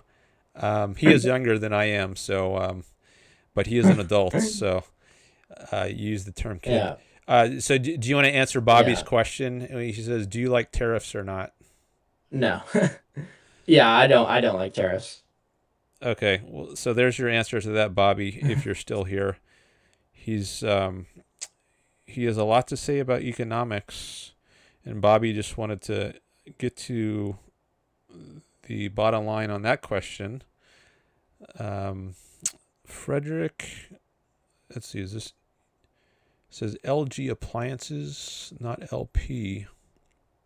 Oh, tariffs affect LG machines sold in the U.S. at Trump's first term. I don't know what LG To a means. company. Oh, that's the I name think of a they sell company? like, yeah, I think they sell like refrigerators or something like that. Okay. Maybe TVs. I don't know. Frederick says it's good commentary in my opinion. All right. Um, Robert says I first heard Holden on a monthly Euronbrook AMA, and it was good to hear that someone else gets it. The idea of costs passed on is both erroneous and is disastrous in multiple ways. Mhm. Agreed. Uh, Good to hear you, Robert, too. my comment relates to the earlier discussion, not specifically regarding tariffs, though those too, says Robert. Okay. Um, Reagan, according to his book, was enthusiastic in about the gold standard, says Frederick. Oh, Oh Reagan yeah. was. Um, Oh, according to Greenspan's book, Reagan was enthusiastic about the gold standard. Is that what he means? yeah, I mean I don't know if you want me to if I can comment on that, but I don't want Yeah, to at least interrupt you. briefly. Sure. So Reagan set up this gold commission. Like Murray Rothbard wrote an essay on this. Um, and he basically was like, I think it was like something like study of the gold standard or something like that. Um, and he like got rid of it after though. Like he didn't really consider it that much. Like Murray Rothbard portrayed it that way. But anyway. So we haven't been on the gold standard for. Wasn't there like two phases of getting rid of it? There was a Bretton Woods agreement or something, and then there was some other period. Do you know that history? Yeah, Greenspan actually talked about it to some degree in the book, in a later chapter, than the one on antitrust. So he was saying that we were basically on a pseudo gold standard, 1913, 1914, when the Federal Reserve was created, because so essentially when the Fed was created, we the Fed now had these Federal Reserve notes, and they had basically control over the banking system, and they could start inflating the notes over like the actual amount of gold that existed. Um, and so the we were kind of on a pseudo gold standard for after 1914. Um, and that it was still legal for people to own gold, but in 1914 through 1932, and but the Federal Reserve was printing more money than gold actually existed, and all of the banks were started to be regulated by the Fed. Um, and then in 1933, what's his name? Uh, Roosevelt. He issued an executive order or something that made it illegal to own gold in 1933, and so Americans couldn't own gold anymore, uh, um, like personally. But we were still on like this gold standard in that. Well, he revalued gold. So it used to be that if you had $20 in Federal Reserve notes, you could go and theoretically exchange it for $20. Or sorry, you could exchange that $20 for 1 ounce of gold, and then Roosevelt revalued gold at $36 an ounce after he stole gold. Literally, he took gold from citizens that own gold. Um, like everybody was supposed to go return their gold to the government.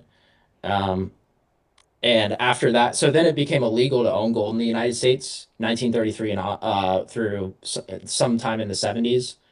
Um, but during that time period, through 1933 to sometime in the 70s, um, the countries could go, like France, for instance, could go and exchange their Federal Reserve notes for a gold ounce at $36. And eventually, countries like France started exchanging their notes for uh, for gold, like ounces of gold. Even though like citizens couldn't do it of like the U.S., like foreign central banks could do it, and they started doing it, and the United States started losing a bunch of gold, and then they just that was the last link to gold we had. So after 1971, we had no link to gold. All right. Thank you for that history of the gold standard. I think what I want to do next is see if you want to say anything in reply to um, Evolutionary Capitalist, his last chat. I just want to get some other people involved here. People like get some answers on people who are participating. Sure. Also, Frederick says Scully raised the price of the first Mac over Jobs, the first Macintosh computer. And then at the end of the chat, Evolutionary Capitalist says, ask him to explain how Mises's regression theorem fails to explain Bitcoin. All right. Now, I don't know if you know anything about that. I certainly could not discuss that. But if you have anything to say about that briefly, Sure. I invite you to address that. So I'm not an adherent to Mises's regression theorem, but I don't know if it explains why money becomes money without circular logic. I, I guess it's does it explain Bitcoin? Well, Bitcoin isn't money, so because money's by definition a universal or general medium of exchange. So Bitcoin wouldn't be the way I would go after Mises's regression theorem. So that's what I say briefly on it. Okay. Thank you. All right. So let's now go back to whatever your next point was. I don't know if did you have another point like related to capitalism, the unknown ideal, or was there some other point on your list if you had a list? Yeah, I do. I guess I do have a list. And by the way, the reason I was bringing up Greenspan for antitrust is because I think there was some good stuff in there, but I would have said different things if I were Greenspan. One of the other things, and I touched on that earlier, So but this I was don't one of the want articles he wrote for Capitalism, the Unknown Ideal. It was called Antitrust. Is that what you're yeah, I think it was something like antitrust, So or he it wrote was, two articles, right? One was on the gold standard and the other was on antitrust. yeah. One, I think it was two. Yeah, and one yep. I believe that's Okay. correct. Yeah. All right. I just pulled up the table of contents, and I can share this so people can see. So, chapter 4 is Oh, his. he wrote one on reputation, too, for like consumer protection agencies. Okay, golden economic freedom. That's the next one. And then there's another one on reputation. Yeah, there he wrote some like short one on like how integrity. It was something about Oh, the integrity. assault on integrity. Yeah, that's what it Okay. was. Okay, so those are the three by Greenspan. Yeah. Got it. All right, so you were saying something about his essay on antitrust. Yeah, one of the points that uh Greenspan makes in the essay that I think is like so like one of the axioms of or I guess like before we get to that, one of the points that he makes that I think is like underemphasized by economists is and I thought it was a really good point is competitors, and I've heard other economists make this too, but it's very rare. Um, if you're a producer, I think it was the Aluminum Company of America or whatever he was referring Alcoa? to. Yeah, Oh, yeah, I guess that's Aluminum Company of America. I never thought of the what it spells out, but yeah, okay, I know what you're talking yeah. about. I think they did once. If my memory is correct, I think that was what it said.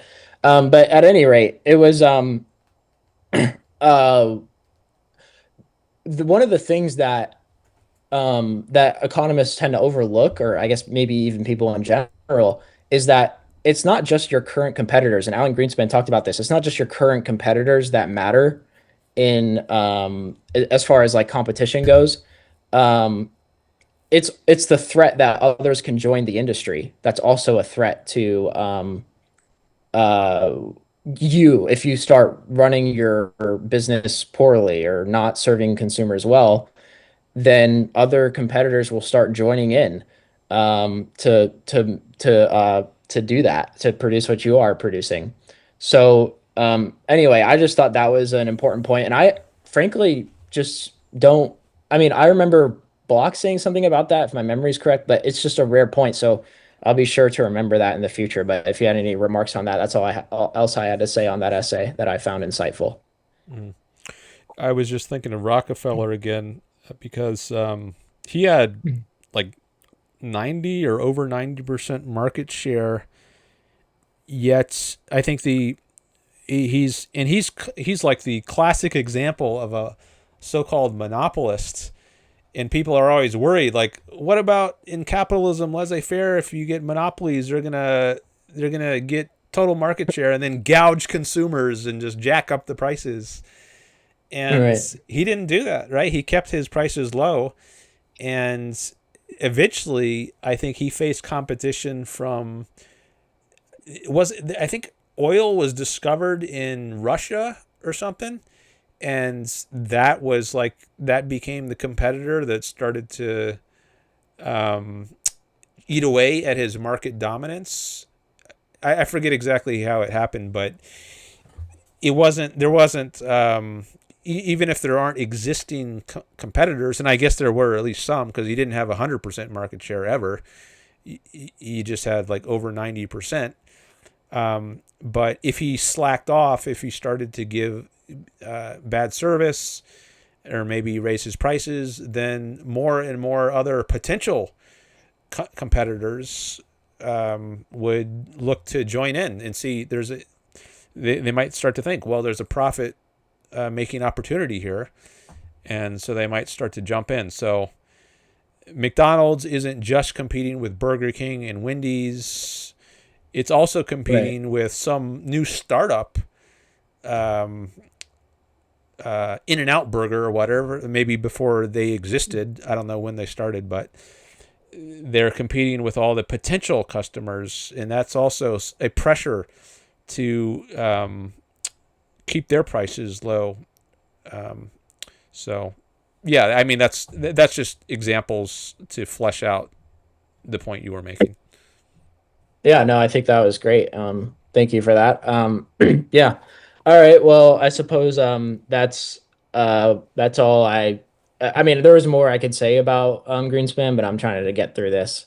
Okay. Um, or about that particular essay. Anyway, so Oh, I just want to say uh hi to Prophet Divinity, who I just saw is in the chat. Liam, he's been on my channel a couple times before. Hello to you. Um, all right, yeah, let's go ahead. sure. So all right, sorry, I guess this was really like the economics-y part of the book.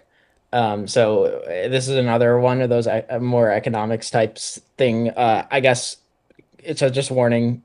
But so Brandon, I was pleasantly surprised by Nathaniel Brandon's economic literacy. Like I thought it was a really good job he did throughout the book, or throughout the essays, I guess that they put in the book.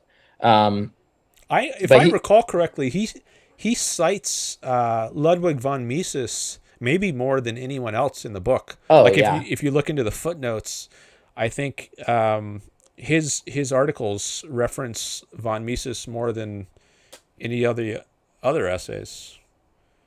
So you might yeah, be no, surprised, yeah, for anyone who doesn't know Nathaniel Brandon, an associate of Ayn Rand or former associates. He was a psychologist. That was his main field, but he okay, also knew some economics, yeah, and well, he wrote the article on common fallacies about capitalism, which I just put on screen.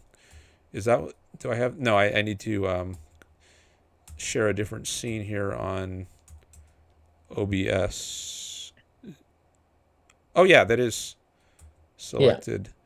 all right. Um, common fallacies about capitalism. So he has an there, and that's broken down in the section on monopolies. Um, what else?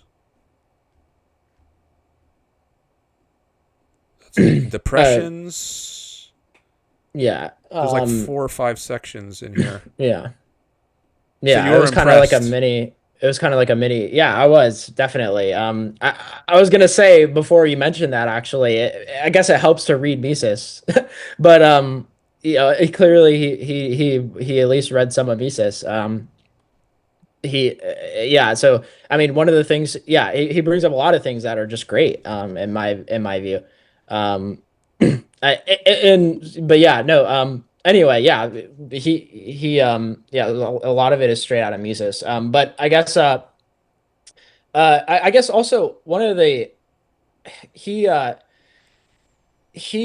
he brings up monopolies, yeah, monopolies, and how he talks about monopoly price. I guess he sounded very similar to Murray Rothbard in that in Man, Economy, and State, Murray Rothbard set out a new theory of monopoly. I'm not sure if this essay was written after the publication of Man, Economy, and State. Man, Economy, and State was published in 1962. That says So, June 1962 is the date of that part on monopolies.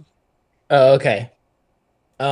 All right. Well, then maybe that's right on the money. I don't know if Murray Rothbard published Man, Economy, and State before June. I know he published it in 1962. So at any rate, he had a very similar argument to that Murray Rothbard had when it came to very similar theory of monopoly for some of them. One of the things that Murray Rothbard did in Man, Economy, and State is he said the only um, coherent description or definition of a monopoly is a grant by the state. Because if you can't stop entry into the market, then it's not really a. I guess he also made like an argument that Brandon didn't make on monopoly, which we could talk about if you want. But regardless, one of the things that he talks about is the only a monopoly can only happen if the state or the king gives a grant. Murray Rothbard actually like went to the root of the words, and apparently it's like a grant from the ruler to be the exclusive producer of some commodity. Um, and Nathaniel Brandon makes the point in the essay that the government can only create monopolies. The monopolies don't happen under a capitalist system. Um, the only monopoly, I guess, would be the state for protecting rights. But anyway, so I thought that was interesting, and if you have any comments on that, then feel free, but otherwise I'll move on. I'm trying to adjust this so you can see some of the key parts without it getting blocked um, on OBS. I've talked about monopolies in some recent videos, live streams, and I guess one point that sometimes is made, that maybe is made in the objectivist literature, is that monopolies are coercive. Something is not really a monopoly unless it's enforced by the state. And you might call that a coercive monopoly, but you might also think that coercive monopoly is a redundancy, because if all monopolies are Right, right. coercive, if they're by their nature government granted, then you don't need to say coercive, although you might want to say that just to emphasize Sure. its nature. So like now USPS, United States Postal Service, I think you could call that a monopoly, a coercive monopoly, because only it is allowed by the government to deliver certain kinds of mail. Hmm. FedEx and UPS, they're not allowed to compete on certain kinds of mail. And that's a monopoly. But Rockefeller, was he a monopolist? I mean, if he has, let's say he had 95% market share at his height, I don't know what it was, but something around there. And people often point to him as an example of a monopolist or the danger of monopolies, but he wasn't a monopolist. I guess partly because he didn't have 100% market share, but even if he did have 100% market share, that doesn't mean he's guaranteed to in perpetuity forever have 100% market share. Someone else could start competing with him, even if he has 100% now. Doesn't mean he always will. Right. Now, I made a point in a debate I did with, it's on my channel, with a guy.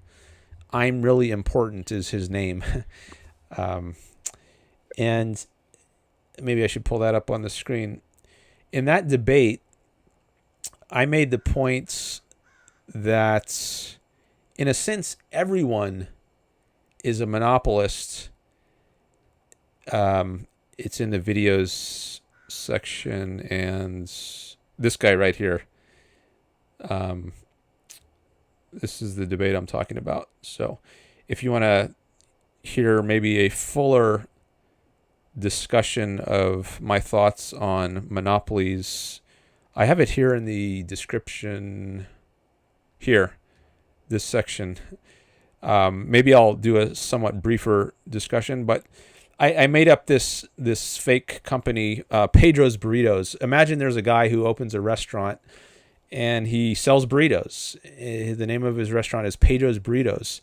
Now, is he a monopolist?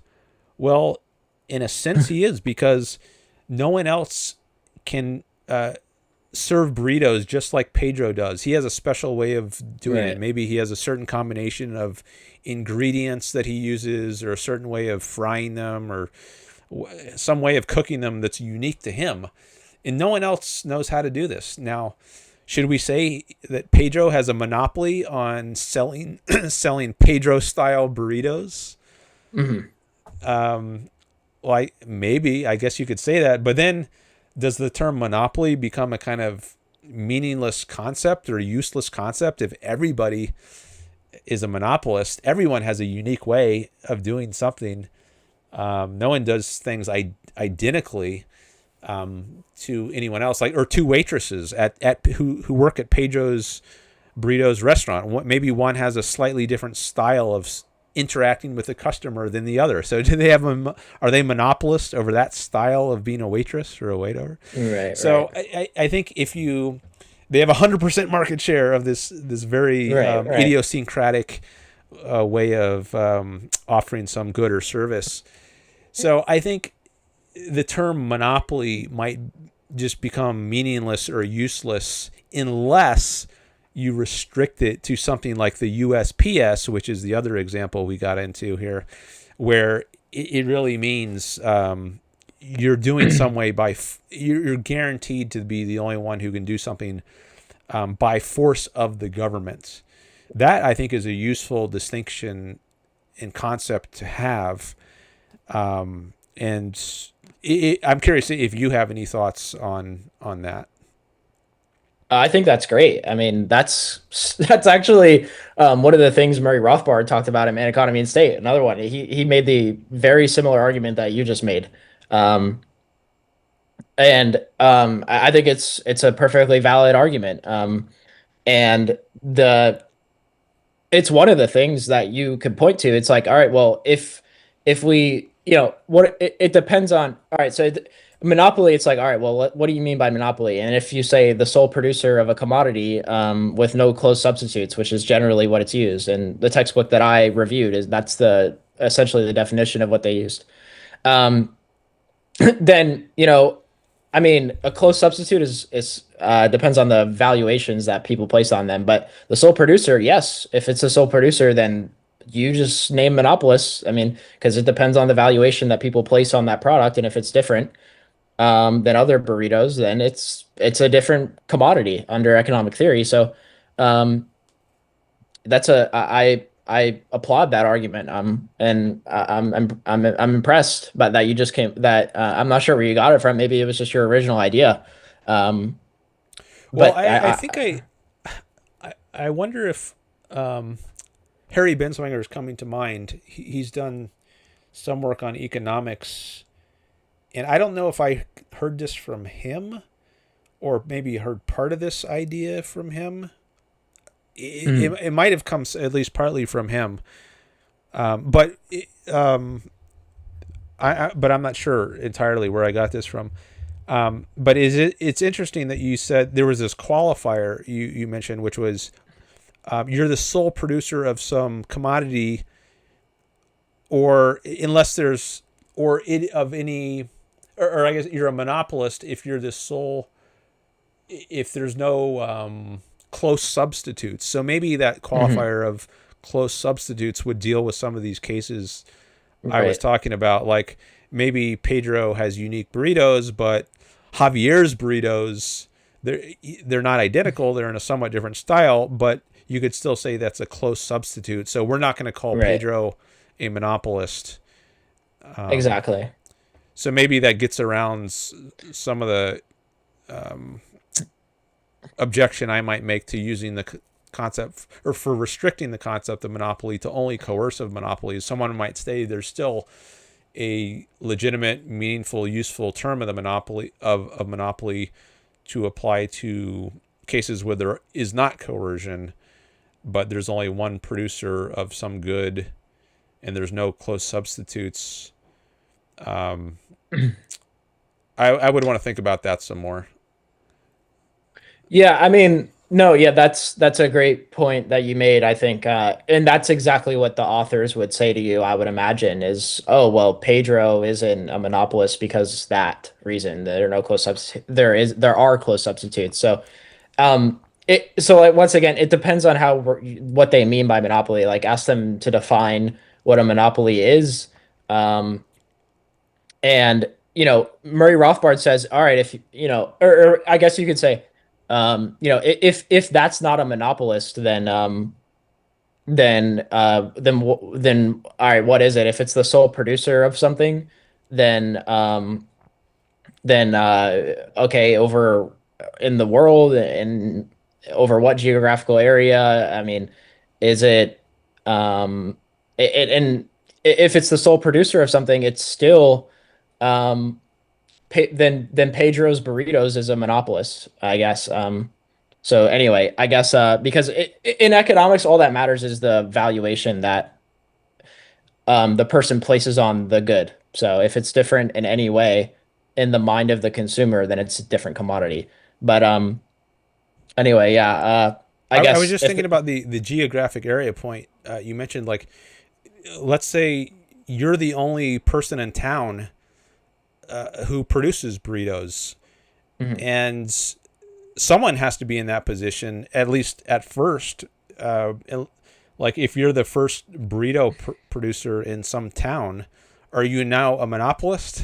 Let's say there's a little town, a Right. little Exactly. village, Yeah. and there's no burritos at all, and then suddenly somebody moves to the town, or somebody who's already in the town starts to produce burritos. You're the first, and he's the first burrito producer. Is he now a monopolist?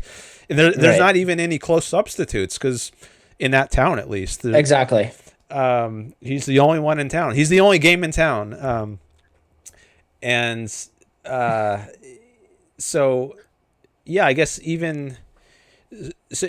So there, I lean back towards thinking, well, maybe it's, even if you include that qualifier of no close substitutes, maybe monopoly is still not a useful concept to apply to um, someone, because even if they're the only person in town who does something, there's no close substitutes. Is there really value in calling him a monopolist, or should we be upset that he's a monopolist, or the people who generally are concerned about there being monopolies, like leftists, do they have reason to complain in this case? Anyone could easily come in and start to compete. So, Exactly.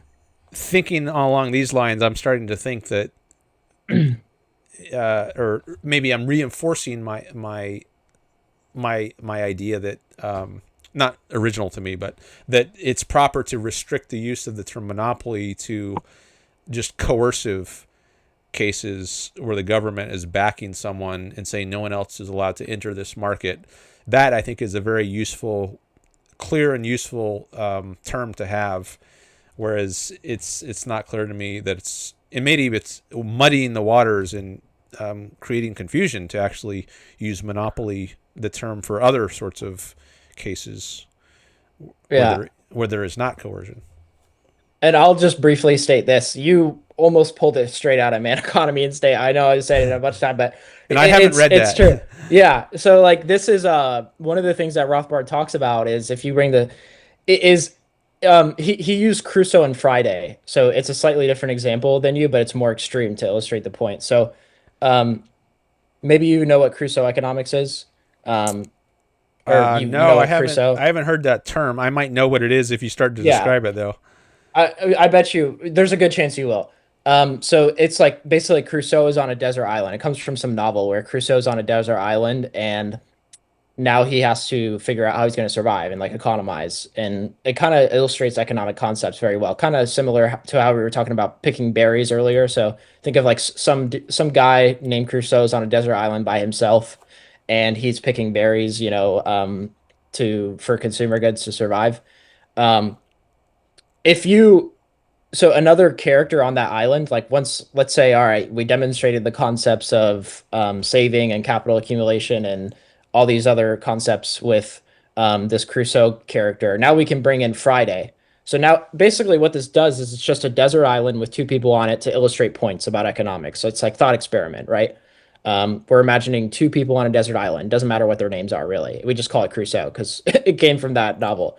Um, Crusoe and Friday. So essentially, the point that Rothbard made, and it's very similar to you, is all right. Let's say, to demonstrate the benefits of specialization in trade, um, I have a advantage in producing berries, and Crusoe or Friday has an advantage. I'm Crusoe. I have an advantage in uh, producing berries, and Friday has an advantage in producing fish. Let's say. Well, if I just trade my berries with for Crusoe's fish, then Friday is a monopolist. Friday is the only producer of fish, and there's no substitutes for fish. Hmm. Um, or if Crusoe builds a house, let's say, and I pick the berries, right? Those two people are monopolists. So this is the point that I don't know the exact good that Murray Rothbard used, but it doesn't matter.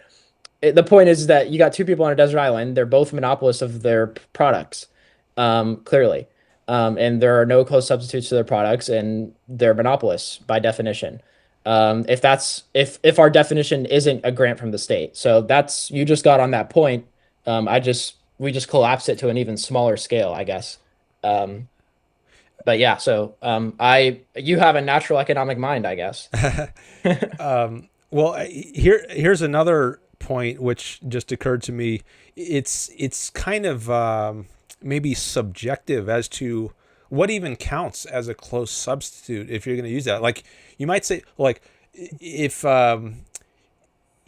if Crusoe picks the berries and Friday gets the fish, are they substitutes? Like could I just eat berries and could Crusoe just eat berries and have no fish? And could Friday just eat fish and not eat any berries? In that case, maybe the fish can substitute for the berries. Like, how varied of a diet do you need Sure, in right. order to say, Exactly. or do we need to have two different kinds of berries, like a blueberries and a Right. raspberries? Is that how close the substitute has to be in order to be considered a close substitute so that you're Yeah. subject or not subject to be called a monopolist? I think can get very vague and subjective. For sure. Whereas if you have the concept of monopoly just defined by coercion or force, I think that's a very cleanly definable kind of concept. Right. No, I agree with you, but a neoclassical economist would say that oh well we would look at the cross price elasticity of demand to determine whether or not they're substitutes or complements. And if it's so they would do that, but that still doesn't work out for many reasons that we don't have to talk about. It's just the weeds of economic theory. But I think you crushed it, in my opinion. So All right. okay. Anyway, sorry. I'm going through this way slower than I thought I would, and but I'm trying to be brief. And feel free to cut me off at any time. We could always do this next stream or whatever. Um, Yeah, go through it, whatever rate you're comfortable. Let me just take a quick look at the chat. I see we got some more chats from evolutionary capitalists. A lot of chats from evolutionary capitalists. Um, Another chat from Frederick. And all right, that's all we got. All right, go for it. Next point. okay, cool. Let's see. Okay. Brandon. Okay, yeah, Brandon puts on. Okay. Just one second. So for anyone who's just joining, we are here with Holden, who is an economics major, and he recently read Ayn Rand's book, Capitalism: The Unknown Ideal.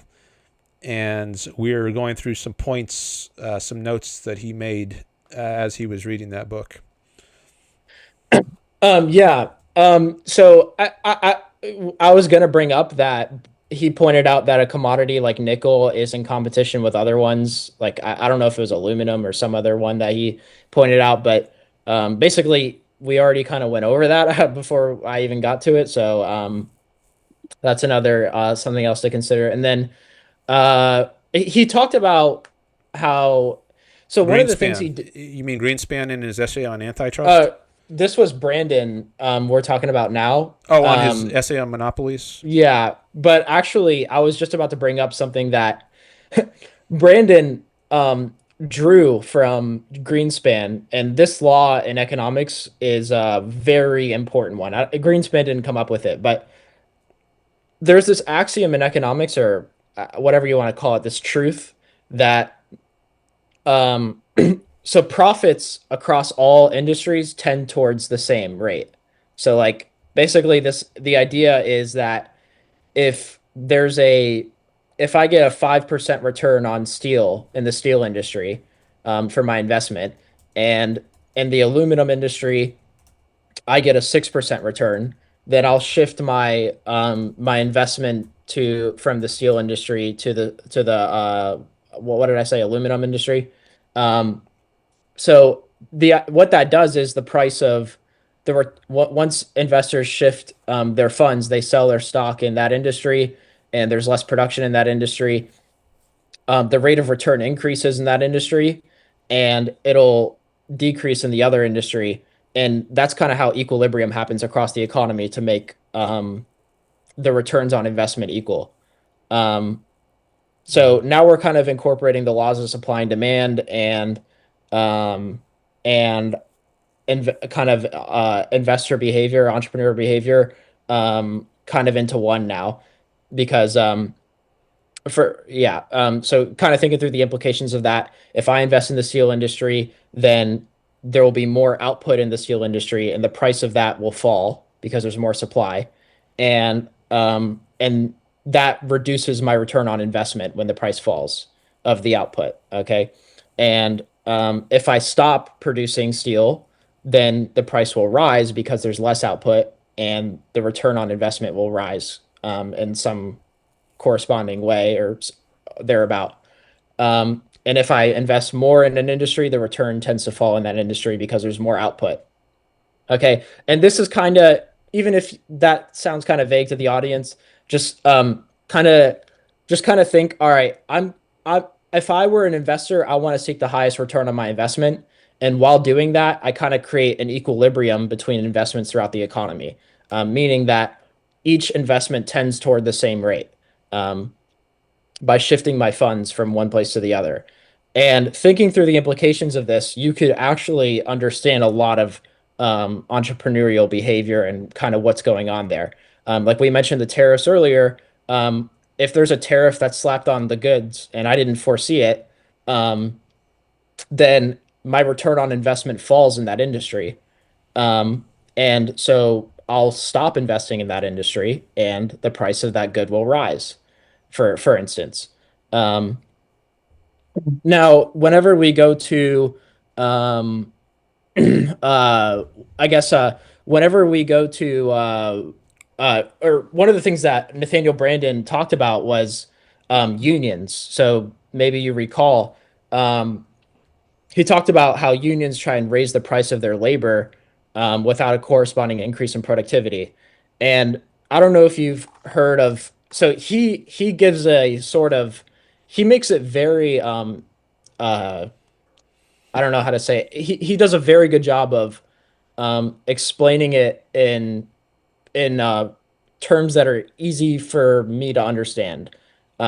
Nathaniel Brandon. So one of the things that are in one of the things in economics we have is called marginal productivity theory. So maybe you've heard of marginal productivity theory, but the idea is that a unit of a unit of like a means of production, like labor, for instance, if I hire a unit of labor, it gets paid roughly its marginal productivity.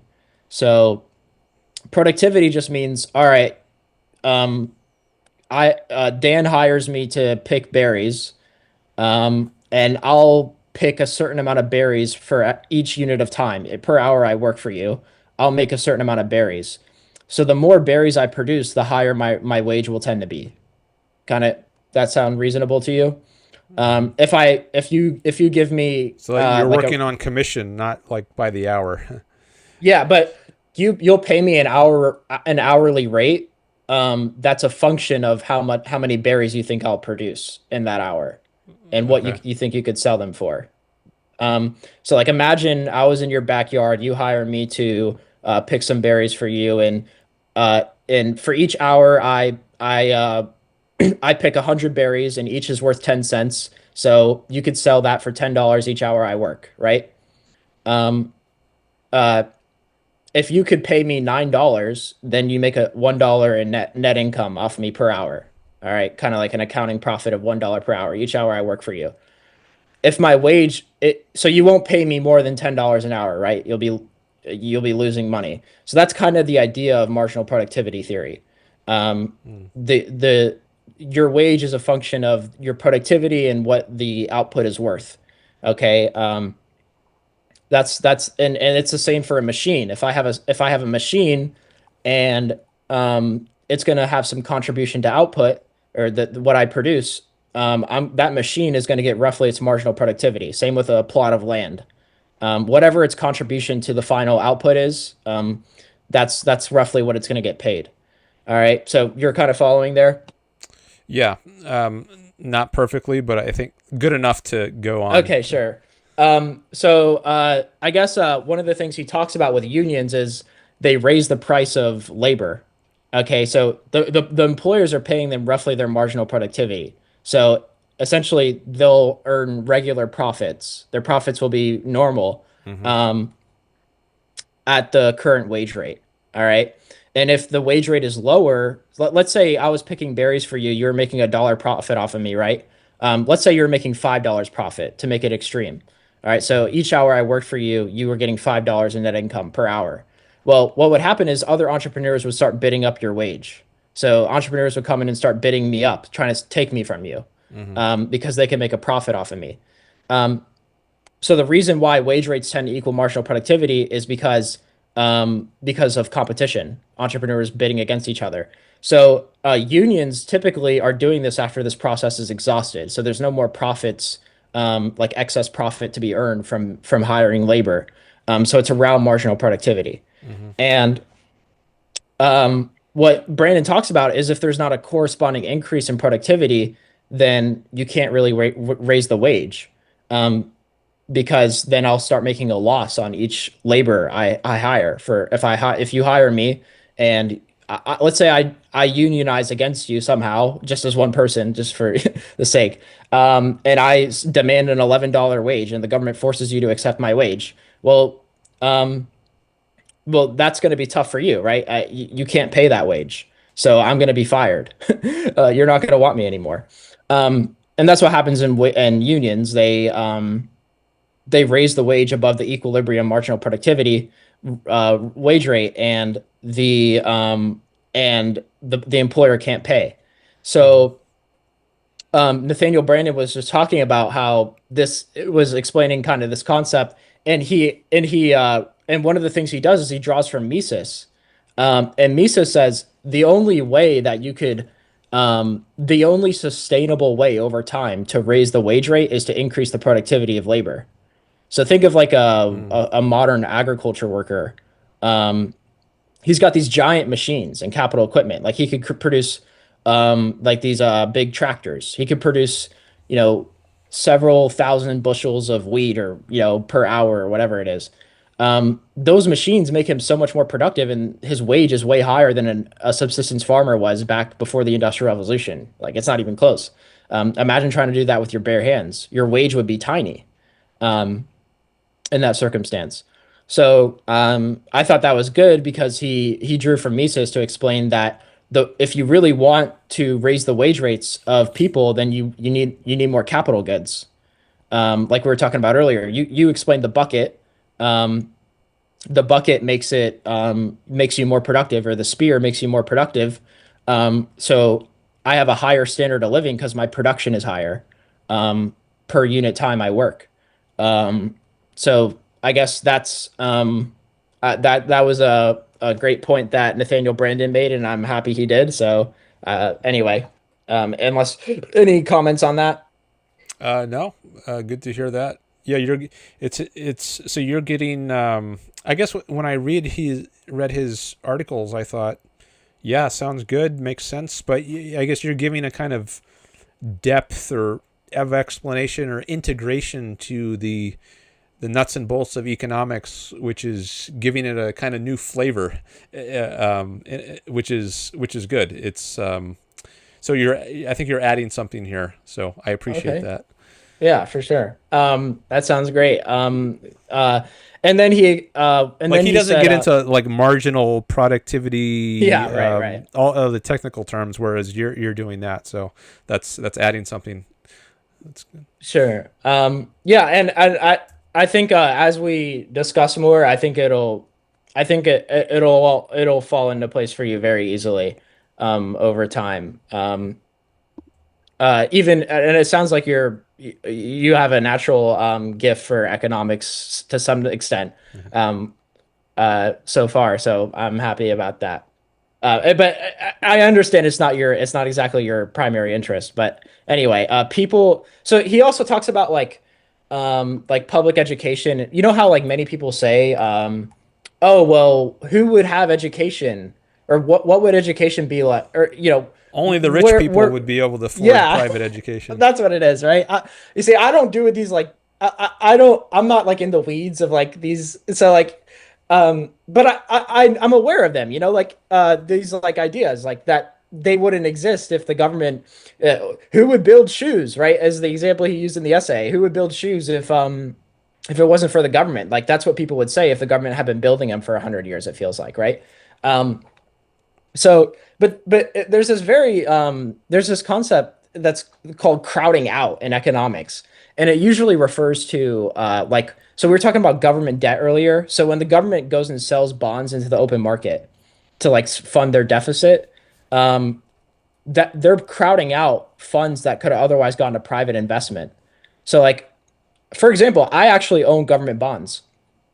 And I could have given that money to a private entrepreneur who would have built something actually productive for the world.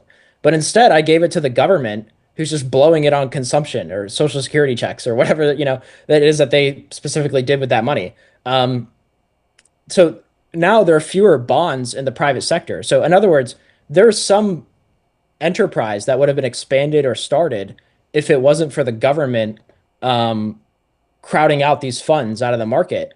And people don't see that. It's the unseen, right? Um, all of these businesses that would have been expanded or started that never got the capital because the government blew it all. Um, it's the same. It's a very similar line of argument that comes to schools. The government, when they build schools, they no longer make it profitable to build schools. They kind of crowd it out of the profitability. Like, all right, I'm going to be a low cost producer of education, of a school, right? Well, why would I go to that school if it's near the same quality as a government funded taxpayer education that's free? So you don't see that. Entrepreneurs don't build that because it's not going to be profitable because the government is doing it. So um, he's really drilling home this idea of the unseen, the opportunity cost of these interventions into the market. That it's not so obvious whenever you just to people they think, oh well, this wouldn't be built. That would It's the unseen. You don't see what would have been built if um if the government didn't step in. But anyway, I don't know. Any experiences relating to this? Well, I was just thinking of the private school market today in the U.S. I think it's something like 10%. So, like, I think 90% of K to 12 education is run by the governments, Hmm. and only 10% is private. And few people can afford to run a private school or send their kids there because, as you say, if you've got a free alternative, why not send your kids there? Now, I don't think the quality is the same, but if Sure. the quality is not the only factor, if you have to pay in an arm and a leg in order to get a very Exactly. marginally better product, or maybe even a significantly better product, then maybe you just can't afford it. Like, you might recognize uh, like maybe a parent who sends his kid to public schools would be perfectly happy to pay, I don't know, $5,000 a year to send his kid to a private school, but the only one in his neighborhood uh, is offering tuition for $8,000 a year.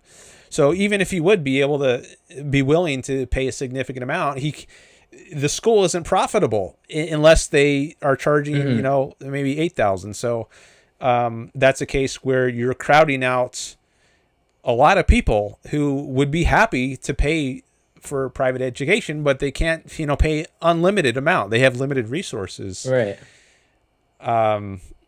So that's just kind of elaborating, I guess, on what you've said. And I had some other point which is now escaping me. But yeah, so I'll just pause there. Sure. Maybe you were thinking about taxation. You also consider the funds that were taken away from these people that they no longer have. So, like, if I have private education now, I have to pay taxes for people who are getting a public education, and I have to pay for my own education now Yeah. when it was already funded by my taxes. So, that's another thing to consider. So this whole market is distorted. Like people don't understand like what the world would look like if we didn't have these interventions. It's just a radically different world that it's not so obvious if you just look at what you could see with your eyes. You got to think abstractly about like, okay, wait a second. What would the world actually be like if we didn't have this? And nobody knows exactly what that world would look like, but it's it's very obvious the direction is more private schools, way more private education production. Anyway. Yeah, and I just remembered the point, but there's another one I want to make first. Through competition, I think you would get much better quality. So right now, you often hear these horror stories about how Yeah. kids coming out of public schools, they've graduated and they still can't like find where France is on a map or something. Yeah. I used to tutor kids, as you alluded to earlier.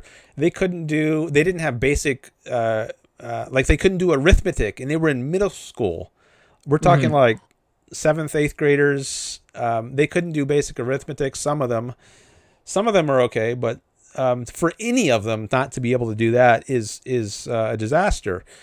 Right. Um, but you know, if we've got these labor unions and rules like you can't fire teachers, or it's like almost impossible to fire teachers who don't do a good job, then that's that's not going to incentivize good results. Whereas if you have a free market, you could fire bad teachers. Now there's an incentive to produce a better educational product, or else you're going to go out of business.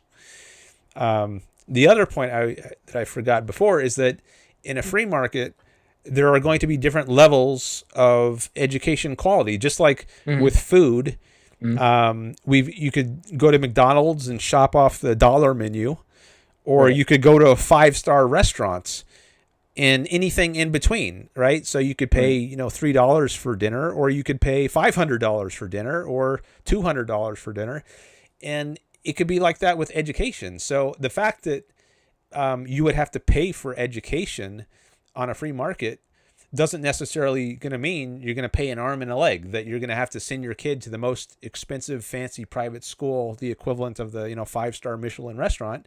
You could send your kid to McDonald's version of education, or equivalent of education, or a TGI Fridays, right? It's something in the mid level. But there's even scholarships, right, for kids who are poor. Even if you don't pay anything, there still might be charitable foundations. So it's not true Right. that if there were a free market in education, only rich people would be able to have their kids educated. And there's a ton you can just learn for free off the internet, which I think is actually a much better quality than you get Fair. in a lot of the public schools. I mean, a lot of what I learn now is just I read Wikipedia all day sometimes. And I learn a ton that way. And I think a lot of that time would just be is just wasted in public schools, Oh, or sure. even worse. It makes them even worse off. So there's some more thoughts to throw on the table. Yeah, that was great. I couldn't have said it better myself. Like Khan Academy, think of that. Oh Like it's yeah. just insane how amazing it is. It's mind blown for that budget. Anyway, um okay, well, yeah, well, let's see.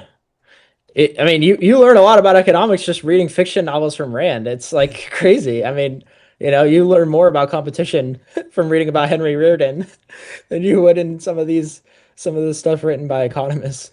Um, for instance. All right, let's see. Oh yeah, I mean, Rand talked about the union. Dan, you might like this story. Okay, but I'll get to it in a second. So Um, Rand was talking about like how there were a few railroads that had a sordid history, and all of them came from the ones that were subsidized by the government, or all of the ones that had that history were ones that happened to be subsidized by the government. Rand was basically making a point, oh, this isn't a coincidence. And then she brought up Vanderbilt. Um, and Vanderbilt, so she talked about this story about, maybe you recall, it's like he got approved by the New York City Council for a railroad, and one of the bureaucrats in there approved it, and then they revoked that approval to build the railroad, or to operate the railroad, and then they like shorted, they had a short on his stock like before they did it. And uh, so the stock price went up whenever he got approved, and then it obviously fell whenever they revoked it. And they were trying to make a profit off of shorting the stock, like this, Mm, these like bureaucrat. And what Vanderbilt did is he started buying up the stock to like make it so that they would lose money on their short. So he started like rapidly buying the stock as the shares were being dumped on the market to make it so the price didn't fall, and they would make that profit. And he succeeded in doing it. So he basically made them take a huge loss on the trade. So I thought that was great. Good for Vanderbilt on so, that. so that was covered in Rand's article. Yeah, it was notes on the history of American free enterprise. Okay, Uh, yeah. I remember I knew that was the essay, but I didn't remember that example from it. I thought that was the greatest thing. I'm like, let's go, Vanderbilt. Um, Nice. anyway, yeah. Um, and something interesting that I was going to bring up to you, Dan, is so one of my family members the other day actually told me that she got a job at working for Vanderbilt University, and um, and whenever she brought up um like Vanderbilt, Cornelius Vanderbilt, she's like, oh, he stomped on people, but then they do good things after, the robber barons, by like giving a grant to the university, I think she was referring to. And Philanthropy. yeah, right, exactly. And whenever stuff like that happens, I don't say anything. I didn't say anything like in response to that. I just said, okay, just something like that. And I don't know like what your philosophy on this is, but it actually happens quite often. Like my dad's my dad said like once he was like deflation is toxic for an economy, and I never like debated him on it, um or I didn't debated him about it whenever he said that. There's other comments or remarks that are similar to that, that have happened before. Like I live in Florida, and one of the things that maybe you've heard or maybe not, was like getting rid of the property tax, and he was like discussing how are the schools going to be funded. It's like and so my dad was like, and I didn't say anything at all like about I just listened to what my brother asked him about it, and um, I just didn't say anything. So I'm just curious on like how you approach these issues and if they've happened to you. If Well, I guess it varies from case to case as to how I would handle it. Like I enjoy discussing and debating philosophy and including political philosophy and I guess some economics, like the sort of things we're talking about. Like if someone makes a comment in my family about taxes, like property taxes, and um, Mhm. how I handle that is gonna like there's some family members who I wouldn't get into Fair, a fair. debate with because it would just get ugly and nasty and it would not be an enjoyable experience. And I'm an Right. egoist, right? I want to enjoy my life and not just get into Exactly. arguments that don't serve any positive purpose. But other family members, I'd be happy to have a discussion with or civil debates, and I Fair. have done that. So I think it just depends on a case by case basis, and also we know what your own personality is. Is it something you like to do? Do you like to have discussions and debates with people, or do you prefer not to and just learn about stuff on your own? So I think it's pretty individualized as to what is the best way to go about it. That's why I love Ayn Rand's philosophy. It's just it's yeah. So I love individualism. So that's yeah, and Whatever's and most in you your self-interest. Like there's yeah, no exactly. duty to convert your friends or family. But if you do think it's gonna provide some value, then sure, go for it. Yeah. All right. Goated. Um, let's see. Uh let's see any other notes I took here. Um, yeah. uh, By the yeah. way, I see I got some more subscribers on the channel. Thank you for that. Not sure who that was, but I appreciate it. Thanks for all the shares and the likes as well. Yeah. So I guess we saw Robert Hessen, who seems like a very interesting guy to me. He's the historian. He wrote, I think he was the one who wrote Defense of the Corporation. I haven't read it though.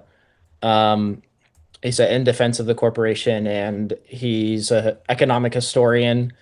And I think he only had one essay in Capitalism, the Unknown Ideal, The and it effects of the was Industrial Revolution on women and children. yes. And Dan, I don't know about yourself, but for me, I one of the most like common smears I've heard of capitalism is child labor, or it comes from the issue of child labor. And I actually think he quoted like Mises, one of the things he said on this. Maybe it was from Socialism. Oh, it looks like you're oh, never mind, you're not frozen. Basically like this idea that capitalism was like this like there were entrepreneurs like forcing kids into factories, um is just like just like like kids were living these lofty dofty amazing lives, and then these entrepreneurs came along and said you're working in this dangerous factory. It's like, oh, it's not really how it worked. Like they were actually living terrible lives before the factory came along. Um and women, I I have a lot more to say about women in the when it comes to capitalism's effect on women, because a lot of stuff happened between the time he wrote that and now when it comes to women, like with them entering the workforce in largely entering the workforce in the 70s, um, and kind of how technology has developed and how that's affected jobs.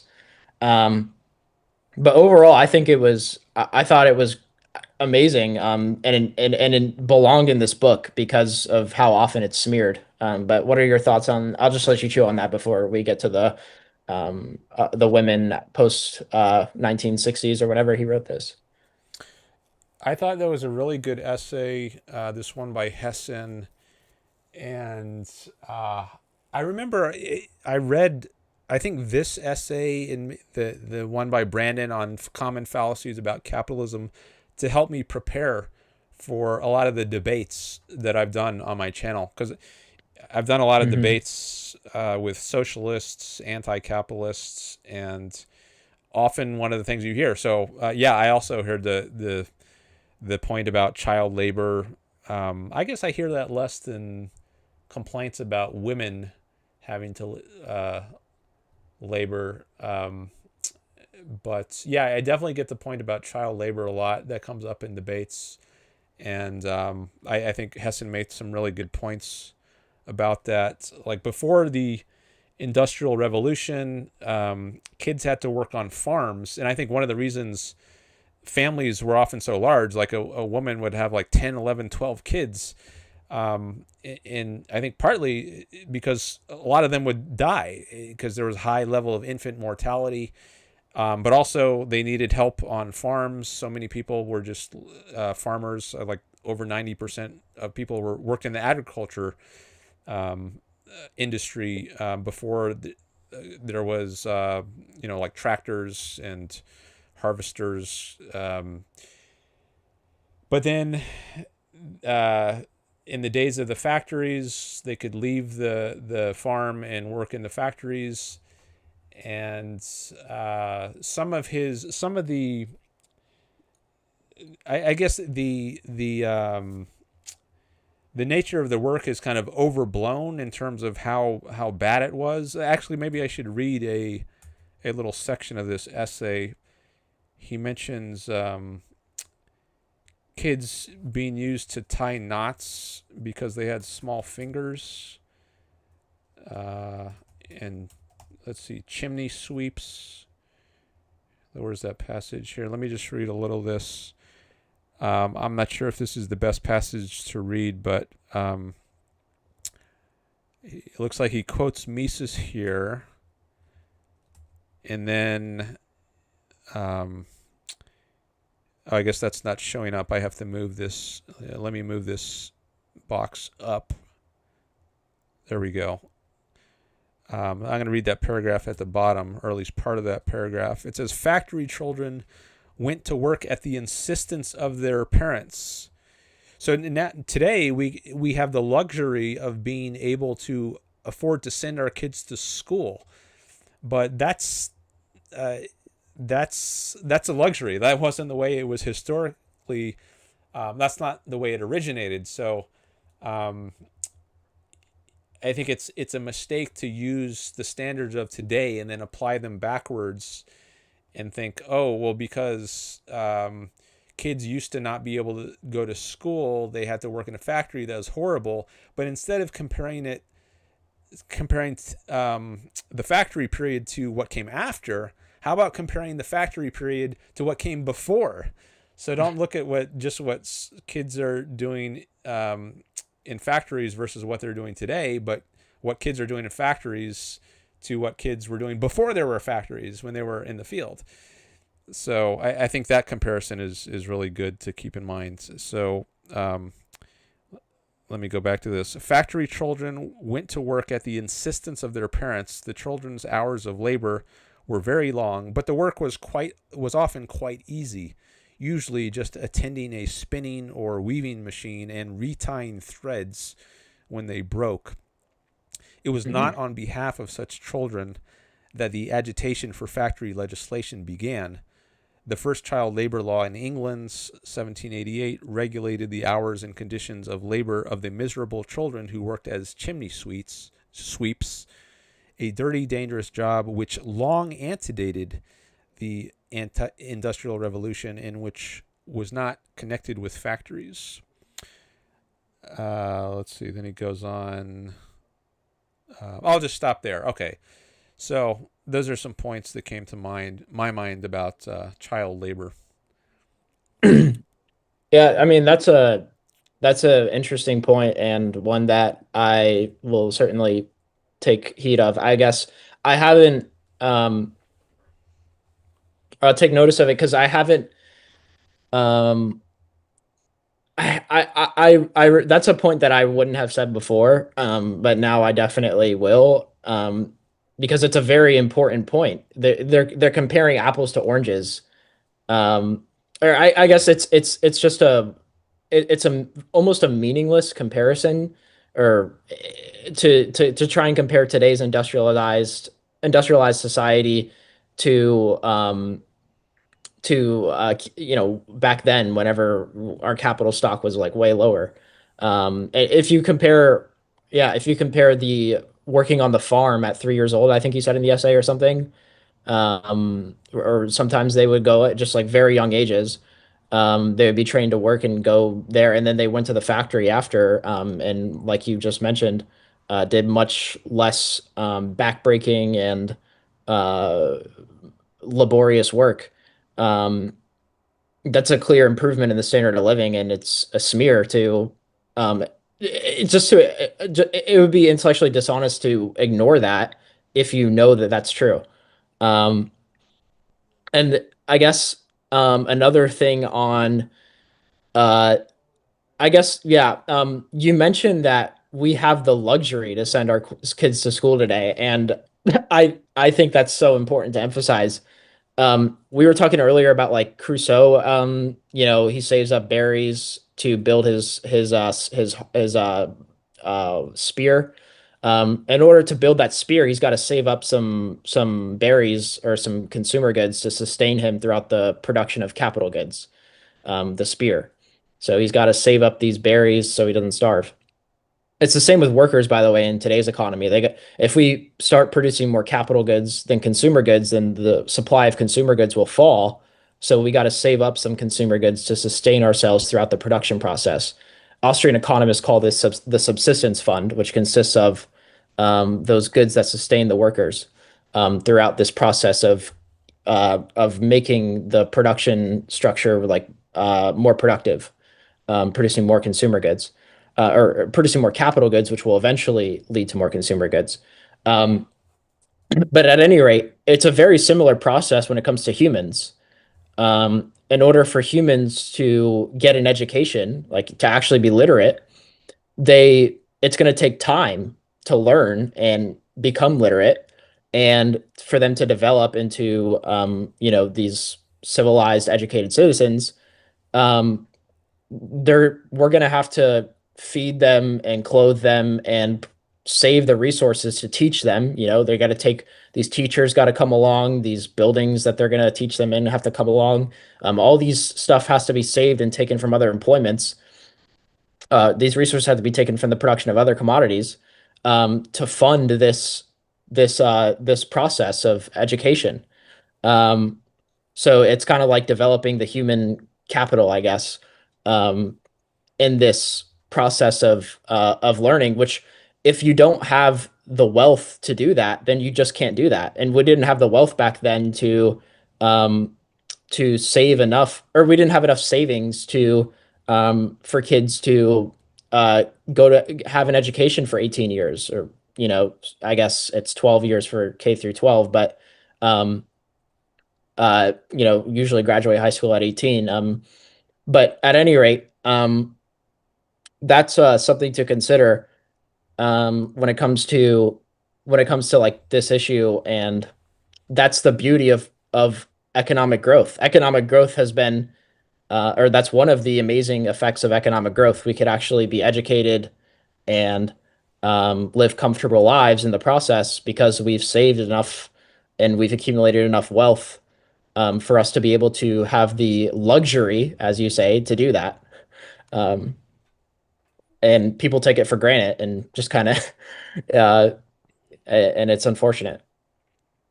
Yeah, we can live a more long range kind of existence instead of just living hand to mouth where you consume everything you produce immediately. That's how animals live, right? The Right. lion, it kills the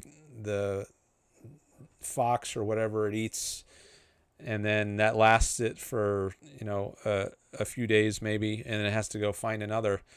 But it doesn't have any time to do anything except eat, hunt, and maybe rest, sleep. I guess it maybe plays a little bit with its cubs in between meals, but it does the same thing generation after generation after generation for thousands or hundreds of thousands of years. It can never progress in the way that humans can, from the cave to the skyscraper. Given the Right. nature of our minds, we can progress from generation to generation, and we can live a more a higher, increasingly higher standard of living, an increasingly long range kind of life. Instead of just living hand to mouth, we can build up the time through capital goods, using that spear to hunt instead of just our bare hands. That buys us more time to do other things than just hunting, just concerned with our most basic needs of getting food. And so, and one of those things we can afford to do is educate ourselves through schooling and increase our standard of living that way. Okay, let's see. I had another thought that slipped away again. So that's a good time to go back to you. Sure. Well, please interrupt me if it comes back to you. I guess I guess yeah, I mean, and that's I really want to say this because I think it's really important and not really talked about that much. Is capitalism fundamentally gives us, because we by developing our capital stock, like the stock of capital goods we accumulated over time, we could think more about the future. Um, because we can afford to. And one of the things about humans is we can think abstractly. We can think about the future, like not like you mentioned, like these animals, they can't think they can't contemplate their own death, or um it's almost always the immediate here and now that they're concerned with. Right. Um, and capitalism is fundamentally, to accumulate capital, you have to consider the future. in order to build these capital goods and to become wealthier, you have to think about the future. And that allows us and gives us the ability to think more and more and more about the future. Like, and I think it was Yaron Brook who once said, I listened to him on a podcast, I think it was, and he's like, someone asked him, he's like, what makes an adult an adult? And I think he said that it's the ability to delay gratification, or that was one of the things I think he said. And that is, it's just, I think it's a very simple concept, but it carries a lot of weight. I mean, um, there's like that old psychological experiment where a kid is given a marshmallow um, immediately now, and they say, hey, if you eat the marshmallow, then you could have it, but if you just wait like 5 more minutes or something, you could get a second one. And Oh. and yeah, and it's like it's just so beautiful. It tells you so many lessons about like like what that type of person is, and or and capitalism is the ultimate rewarder of foregoing consumption. It's how we get rich, is by saving and thinking about the future. um anyway, so I guess it's like kind of get philosophical, but it's just like something that's not appreciated enough in my opinion. Like people, I guess that we lived in the mixed economy, and like and people think like consumerism is what drives economic growth, but it's just totally it's just false. Like we say, production is what makes us rich, and you can't produce unless you saved, or you can't produce productively unless you saved with capital goods. Capital goods make us rich. Um, like Mises said in that essay, or what was quoted by Nathaniel Brandon in that essay of Mises saying, the capital stock is what is make that that's what is the that's what differentiates our wealth um, from prior to the Industrial Revolution. So anyway, I guess I'll just say this: think of people who are really rich, like people who've gotten really rich, not from like the government, but like actually got rich in the free market. Like think of I like to think of Warren Buffett, because he is the ultimate delayer of gratification. If you know anything about Warren Buffett, he's constantly saving and saving. He's frugal, and he's super rich. And if he didn't have that frugality, um, that habit of thinking about the future so much, and compounding, then over time, then he wouldn't be nearly as rich as he is today. I mean, if you spend more than your income, then you can't accumulate capital. It's just anyway, you'll be taking on debt. Um, I all remember an right. example from Buffett, or about Buffett. His daily breakfasts would be to go to McDonald's and buy, I don't know, like a what he ate, cheeseburger or whatever it was, and he would bring the exact amount of like $2 and With a 37 coupon. cents or something, and pay for it, and that's like his daily ritual for breakfast. That's what I heard, at least. Yeah. Example Yeah, of his yeah. frugality. Right. As a billionaire, I Yeah, could yeah. I could buy McDonald's outright.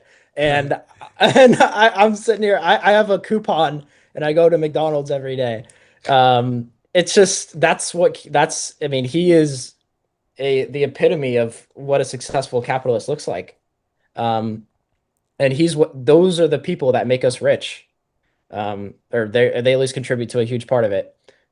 Anyway, so all right. Well, I guess more can be said, but I mean, there's so much in this book that I I had thoughts on, I guess.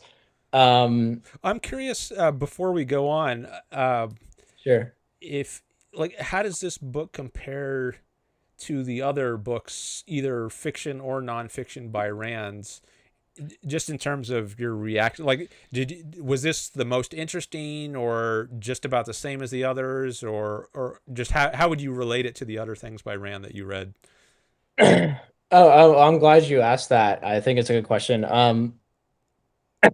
I really enjoyed The Fountainhead and Atlas Shrugged a lot. I mean, it was just a pleasurable experience to read The Fountainhead and Atlas Shrugged for me personally. So, like my favorite character of all time is Howard Rourke, and I just love him, and I every scene I could spend an hour just contemplating, the like wow, that he was involved in. I guess Dagny was I love Dagny. It's like almost she's like almost a friend of mine. Almost like I don't know. I just I guess the Capitalism, the Unknown Ideal, gave me a I naturally have more to comment on about it just because I know about the subject somewhat, for some of the things that they talked about. Um, but also, I kind of kept you in mind as I was reading it so that I had notes to kind of ask you about and share with you and so on. So I'll probably do that in the future because I like this. I mean, it's longer than just going from ad lib memory. Um, but I guess I don't know if I don't know. I don't know if I would say I guess I just enjoy reading Ayn Rand. I don't know. I don't know if I could say that. I mean, if I had to pick a favorite, it's probably The Fountainhead. Um, and Capitalism, the Unknown Ideal. I definitely enjoyed reading Capitalism, the Unknown Ideal than The Virtue of Selfishness or For the New Intellectual, but More than um, those? more than those. Okay. Um, Yeah, but Atlas Shrugged and The Fountainhead and Capitalism the Unknown Ideal are probably my favorites. I don't know if like I'd say The Fountainhead gets the number one spot if I had to say one, and then Capitalism the Unknown Ideal and Atlas Shrugged are probably tied. Uh-huh. Um, Okay. so yeah. Anyway, Interesting. Yeah, I thought at least within the realm of the nonfiction, it might be your favorite because it's very close, more so than the others, related to your specific interests. So mhm. it might be a bit of apples to oranges to compare to the fiction, but I guess at least What my about theory is confirmed within the realm of the nonfiction, or my prediction. Um, sure. Yeah. What just before we move on, I'm just curious. What is your favorite novel from Ayn Rand, and then you could do all her books, and then what were um including fiction and nonfiction, and then what was if you could say one is better than the other, how maybe like what kind of walk me through that. okay, I think Atlas is my favorite of the fiction. Of the nonfiction, uh, I think I might have to say Philosophy Who Needs It, and that that's probably partly, at least partly, because it was the very first thing I read, so it just has a special place in my heart or my mind. Um, but I mean, I have so much amazement at her work as a whole, and some of her essays like the Objectivist Ethics, Intro to Objectivist Epistemology. Those are just incredible works. But I guess if I were forced to choose a personal favorite, I think I might say Philosophy Who Needs It for the nonfiction. Now, I don't know if I can compare that to Atlas. I don't know if that's possible. um, huh. I might still go to Philosophy Who Needs It just because I guess I'm more of a nonfiction guy. Like that was actually where I started. I started with the nonfiction, and I was already interested in philosophy before I even read Ayn Rand. So I guess if you're more into fiction, more into art than I am, you would gravitate more towards the fiction. Like Yaron Brook, he consumes a lot of art. He watches a lot of movies, TV shows, and like sculpture, paintings. He's really into art. I am much more into nonfiction stuff. Like I read a lot of history and um, philosophy, more so history these days. So maybe I'm just more of a nonfiction guy. But I mean, it's her fiction is incredible, and I can definitely agree with her. Like the Atlas Shrugged is her magnum opus. I think that's how she saw it, and I agree with that. But just from a personal perspective, I think I might give an edge to the Philosophy Who Needs It. Yeah. Well, thank you for that. That's Sure. interesting. All So, right. yeah, that's all tentative. I don't want to make that my official statement. That was my off the cuff, my first draft answer off the cuff. So, got to qualify it that way. Fair enough. Um, I might revise this. Don't hold me to this. all right, let's see what I wrote here. Uh, yeah, and then I guess we could end off Hessen. Okay, so one of the things I guess I wanted to talk about was so women post the whenever this essay was written, probably in the 60s or somewhere out there about. Um, so like one of the developments that's really not talked about that much that um well, before I get to that, let's just say obviously women have come into the workforce quite a bit since the 70s compared to what they were before. And uh, I think this is a, I think this was a really good job or a really great thing for liberating women that capitalism doesn't get the credit for that it deserves. Um, because capitalism when it's like women can get bank accounts and we industrialize enough to make jobs more about brains than about just like your muscle or how much you can move stuff with your body, and we got machines and so on, and we got engineers became a bunch of jobs opened up for that.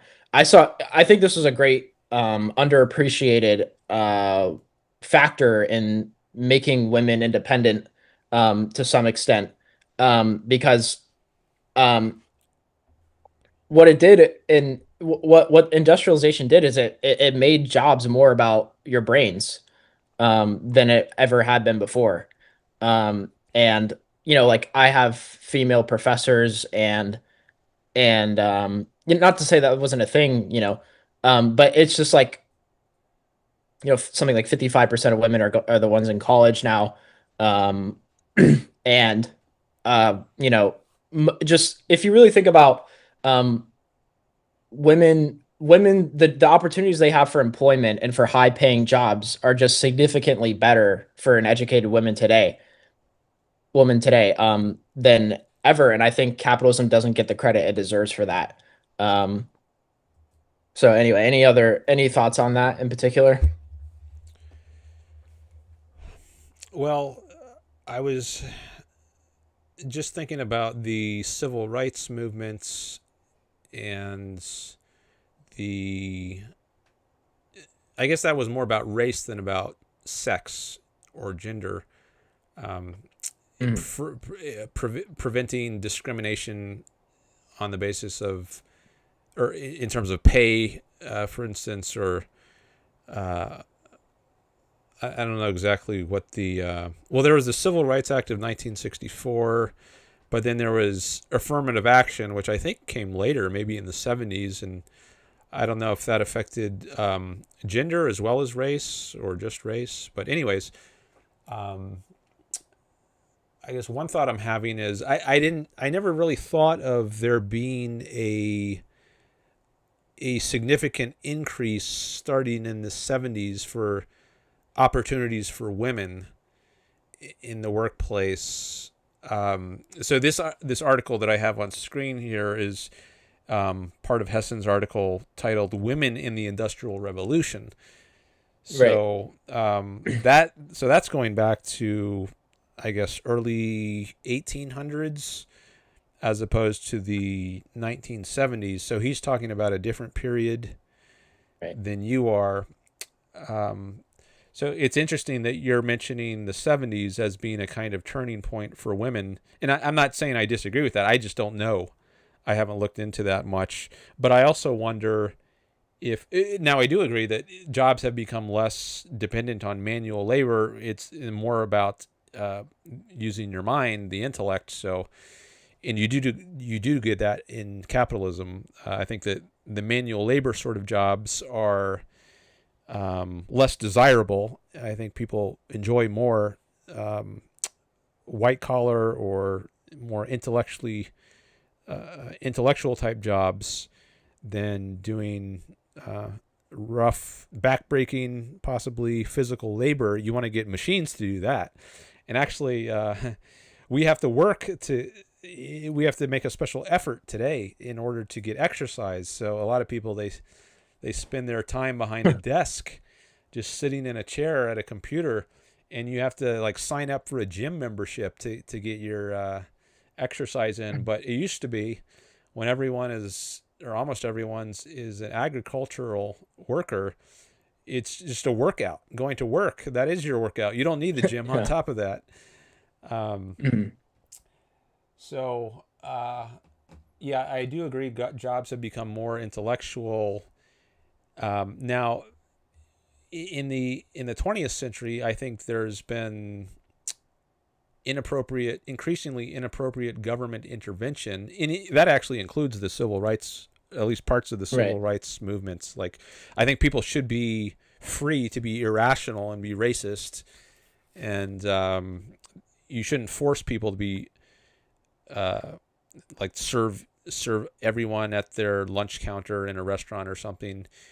And what you should do is boycott restaurants. I think that's the way to properly deal with racism or sexism. Just don't give them your business, and Great. use free market competition to weed them out. Don't get special help from the governments through force and like through affirmative action. Now, some people say, "Oh, well, that was just redressing grievances of the past," but there might be a statute of limitations on doing that. Like, if you can, like if you're a slave and then you're freed, I think you could get compensation from the slave owner. But if we're talking about like you're living 5 generations from that, does it make sense to try to get like reparations, right? Tax random white people and give the money to random black people um, who are, well, maybe they're not random if they are descendants like of slaves, but if I weren't, if my ancestors weren't slave owners, like maybe my ancestors immigrated after slavery was abolished. Does it make sense to penalize me to because I'm white to support these blacks who weren't slaves themselves and haven't been for generations? So there have been some governmental policies based on race, and I don't know about gender as much, but some illegit government policies. I don't know to what extent women have benefited from those. There have been things like the equal pay amendments, which I guess hasn't passed, but some people propose it as a bill, like women should get equal pay for equal work, which is fine. But it should be a free market decision. It shouldn't be enforced by government. And if some company doesn't pay women the same for equal work, then you can take your business elsewhere, boycott it, just like you would boycott a racist. So one thought I have on all this is it's just interesting to me that you mentioned this kind of turning point for women in the 70s, which I don't know much about, and I wonder to what extent, if any, that's due to government intervention. So I'll just pause there. Sure. Yeah. Well, I think it's well, firstly, thank you for that. And secondly, I suppose one of the things one of the things that I'm bringing this up is I wanted to start with what he was talking about in the essay and then kind of what's happened since he wrote it. Um, so obviously he wasn't talking about women ex post, um, he wasn't talking about women after, um, he wrote the essay, which didn't exist. He was talking about way back. So, Yeah, this um, was in 1960. I don't see a date on it, but this book was published in like 67-ish. So uh, that's roughly when he would have written this. yeah. So because of that, I I was thinking about like what's happened since then, and if you don't mind, can I share my screen or Yeah. get permission to share something? All right, Yeah, if I can figure out how to do it, because they all right, hold changed on. the Zoom settings here. But I just saw a message popped up, which is asking, I think that's the box I need to click. So I'm just going to hit allow. All right. All right, good, cool. So here is the labor force participation rate for women since 1945, 40, what is it? It looks like 45 here, or 48. Okay, so as you can see, this is for women, uh, labor force participation rate for women. Um, and you could see it climbing. So he wrote this essay around, here when it was starting to go up pretty dramatically. Um, Mm-hmm. and then during the 70s, you really start to see a huge increase um, right here. And then it's kind of flat since, what is it? Somewhere around the mid 90s to 2000 or so. Um, so I guess here, a bunch of women are joining the workforce clearly, and um, you mentioned government regulation and how much of that has to do with it, and that's something always to consider when it comes to these sorts of things, um, because obviously we don't live in a free market, and what this chart would have looked like otherwise is hard to know, and it doesn't exist. Um, so that's debatable how much I guess is due to government intervention. Um, but I'll just stop sharing because I think we got the point there. And um, anyway, I guess I th I think an economist could reasonably say that a lot of it just has to do with industrialization and um, once we reached a given once we got rich once we accumulated a certain amount of wealth, it really opened up the door for women to start coming into the workforce, um, instead of like doing, we had like laundry machines and dishwashers and those sorts of things starting to come out, and they started to automate a bunch of the work that women used to do around the house, and it freed up. I guess it uh, reduced the opportunity cost of going to work for them. Mm-hmm. So um, I think that you could make a strong argument that that was a large impact. And I think Seyfedin Ammous, it's this guy. I don't condone his views on like foreign policy or whatever, but he has this book on he has this book called Principles of Economics, another one, I guess. Mm-hmm. And and in there he talks about this development of like how it liberated uh women, and how basically the industrialization liberated women and slaves. And I think his thesis is correct. Um, I don't think there's really been anything better for slaves and women than capitalism and industrialization and getting rich. It just opens up so much for humanity for wealth accumulation, and for us to focus on things that are past our I don't know, just the immediate future and so on, as one of the themes, I suppose, of our conversation. But at any rate, hopefully that what didn't that was just something that came to my mind whenever I was reading about that, and kind of the time frame of whenever he was. I didn't look it up, but you pointed it out there. I figured it was somewhere in the 60s, um, which obviously preceded a lot of the development that was shown in the data. Anyway, I thought of so yeah. another reason for more women entering the workplace could have been due to the sexual revolution and the birth control pill. Hmm. So I don't know when the birth control pill was invented. Maybe mid centuries or mid 20th century. Um, maybe I should maybe I should look that up. Let me take a quick. Sure. When was birth control invented? 1960, the first oral birth control pill known as Enovid was approved by the FDA. The pill was created in the 50s, but I guess it finally got approved by the FDA in the 60s. And that's when the sexual revolution happens. So women started to take more control of their reproductive lives, and they could have children when they want to have children, as opposed to getting pregnant by accidents. And the pill helped with that. So I think you could, I guess women were typically having children or expected to have children, but now it became more of a choice, right? um, you be a career woman, a businesswoman like Dagny Taggart.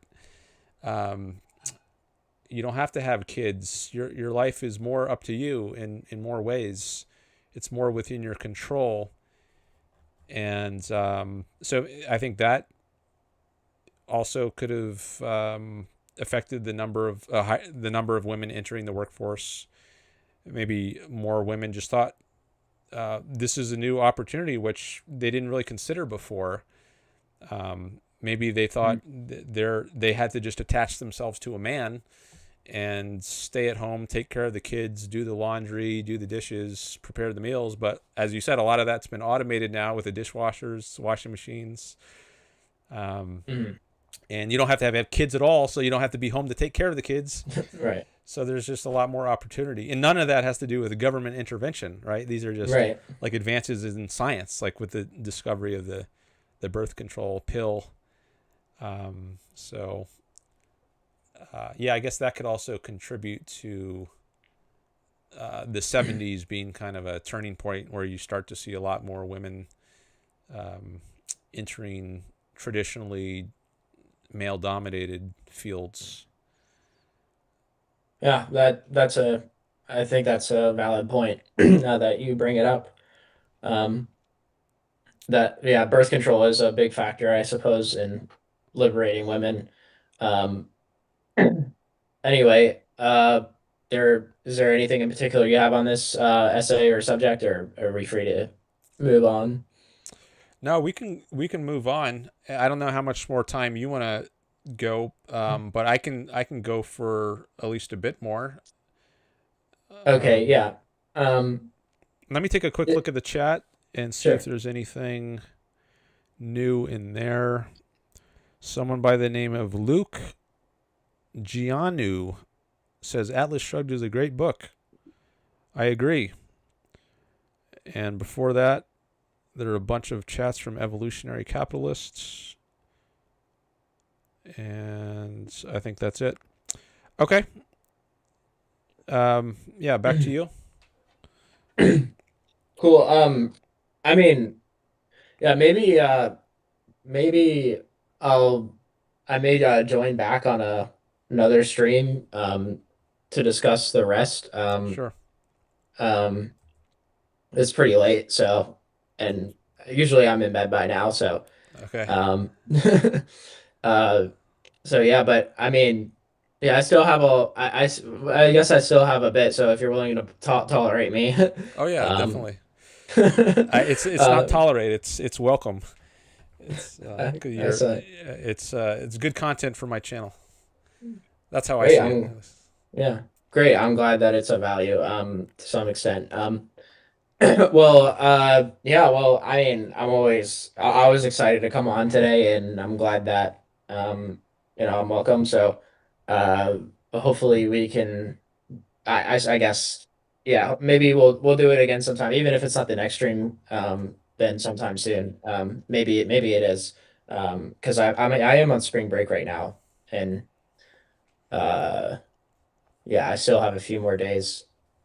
So anyway, I guess unless anything else before I'm a next time I guess I'll be going through some of the rest of Capitalism, the Own and Ideal um with you or just discussing it. But anything else for this particular stream that you have?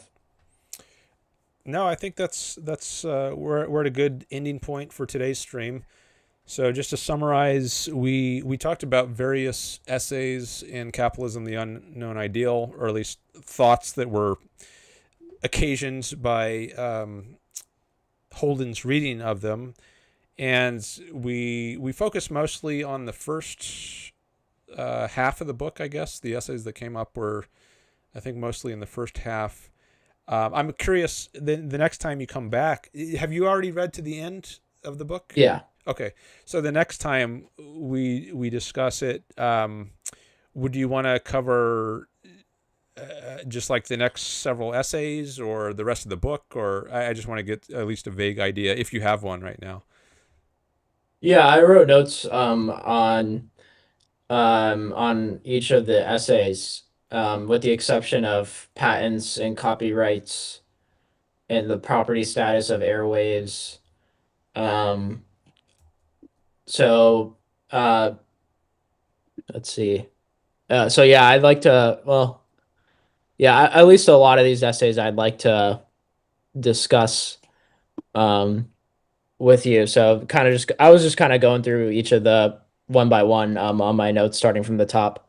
Okay. So I guess I plan on doing the same thing for the rest of them. Okay, that sounds fine. I'm just gonna pull up the just to show the audience to give them some orientation. So we Sure. covered up through, I guess, this one, the effects on the industrial revolution on women and children. That's chapter 8. So we could pick up next time with chapter 9, or whatever the next one is that you have notes on that you want to talk about. There's 24 chapters total. Yes, that. Yeah. And then 2 in the appendix, man's rights and the nature of government, which are also in the virtue of selfishness. But they provide a foundation for this book. All right. Sounds good. Sounds good. Yeah, I'll get back to you with the rest of the essays. All right. Well, thanks for letting me on, Dan, and I'll see you next time. I'm glad that we did this after a decent amount of time.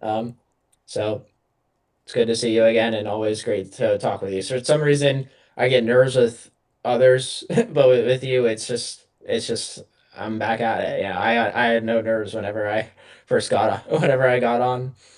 So anyway, just Nice. Good to hear. Well, I sharing that. appreciate that. And yeah, it's good to chat with you again. And hope you enjoy the rest of your spring break. All right, thank you. Talk All soon. right. Bye. See ya.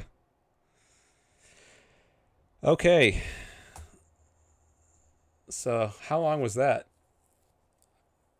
I started at 3, and it's now a little after 8. So, I've been going for about 5 hours. And Holden came on maybe about an hour into it. So, I think that was probably the longest call I've done with Holden. I was probably around 4 hours. Now I'm curious to see if I can actually scroll back like I tried to do in the last live stream, and I was worried that Harry's interview got deleted. I wonder if I can scroll back to the beginning of the live stream and go back, find out where the beginning of the interview was. See if YouTube is going to let me do that. Where's my screen share?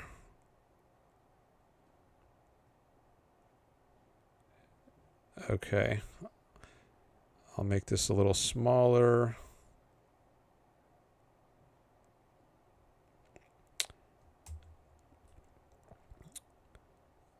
See, if I mouse over the bar here, it looks like it's over 4 hours ago that Holden came on. Is about 4 hours and 23 minutes, it looks like. So I'm pretty sure that was the longest call I've done with Holden. We got into a lot of nitty gritty economics stuff there for a while. So any economics fans out there, there's a lot for you to chew on. I was able to follow some of that, but I would definitely have to re-listen to some of that in order to understand it all. But he's an econ major, and I wanted to take advantage of the fact that we had an econ major here, and give him space to discuss econ topics. I see we're up to 13 likes on the stream. Very nice. Now, some of you may have dipped out for a while when we were talking about economics. Normally, I talk about philosophy, so maybe some of the topics were less attractive than my typical topics are. But I see some people are still here. So maybe, I don't know, maybe people did like that. But anyways, I was happy to get into some of that stuff in more detail than I usually go into on economics. But now is a good time to raise some other topics if you want to, because I'm finished with the call. I mostly wanted to focus on Holden when he was here. But now, if anyone wants to raise some other topics, I'll be here at least a little bit more. I'll probably want to end soon, but if someone wants to jump into the chat now with some other topic or question, I'll give you at least a few minutes to do that. It's now 8:12 Pacific. So I'll probably sign off by 8:15, so 3 minutes from now, unless someone jumps in with another chat or wants to call in real quick. So if I stick to my normal schedule of streaming once every 5 days, my next stream would be on Monday, March 23rd. I started a little later than usual today, around 3 p.m. Normally I start around 1 p.m. It just depends on what my schedule is like on a given day. But usually I start around 1 p.m. Pacific. So unless something comes up for me, I'll probably do my next stream on Monday, March 23rd. All right. So I think we covered a lot of good material in Capitalism, the Unknown Ideal. I haven't gone through that book in detail on a stream, or discussing it in detail on a stream like the way I did today with Holden. So I thought it was good that we were able to do that. So thanks to Holden for helping provide that content. I'll take a quick look at my analytics while I give you another minute to say anything in the chat if you want to.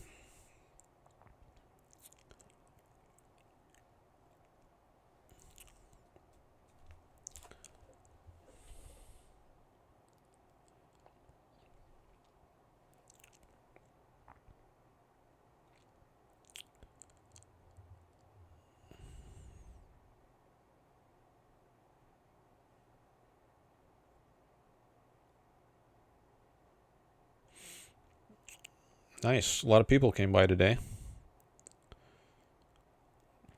Close to 200 views on the live stream.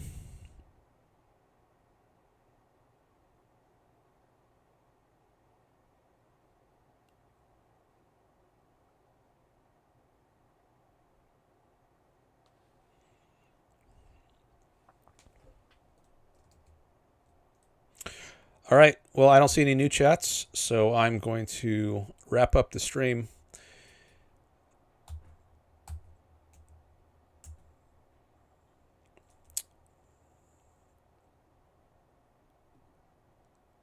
thank you everyone for being here. Thanks for chatters. Thanks for super chatters and super sticker purchasers.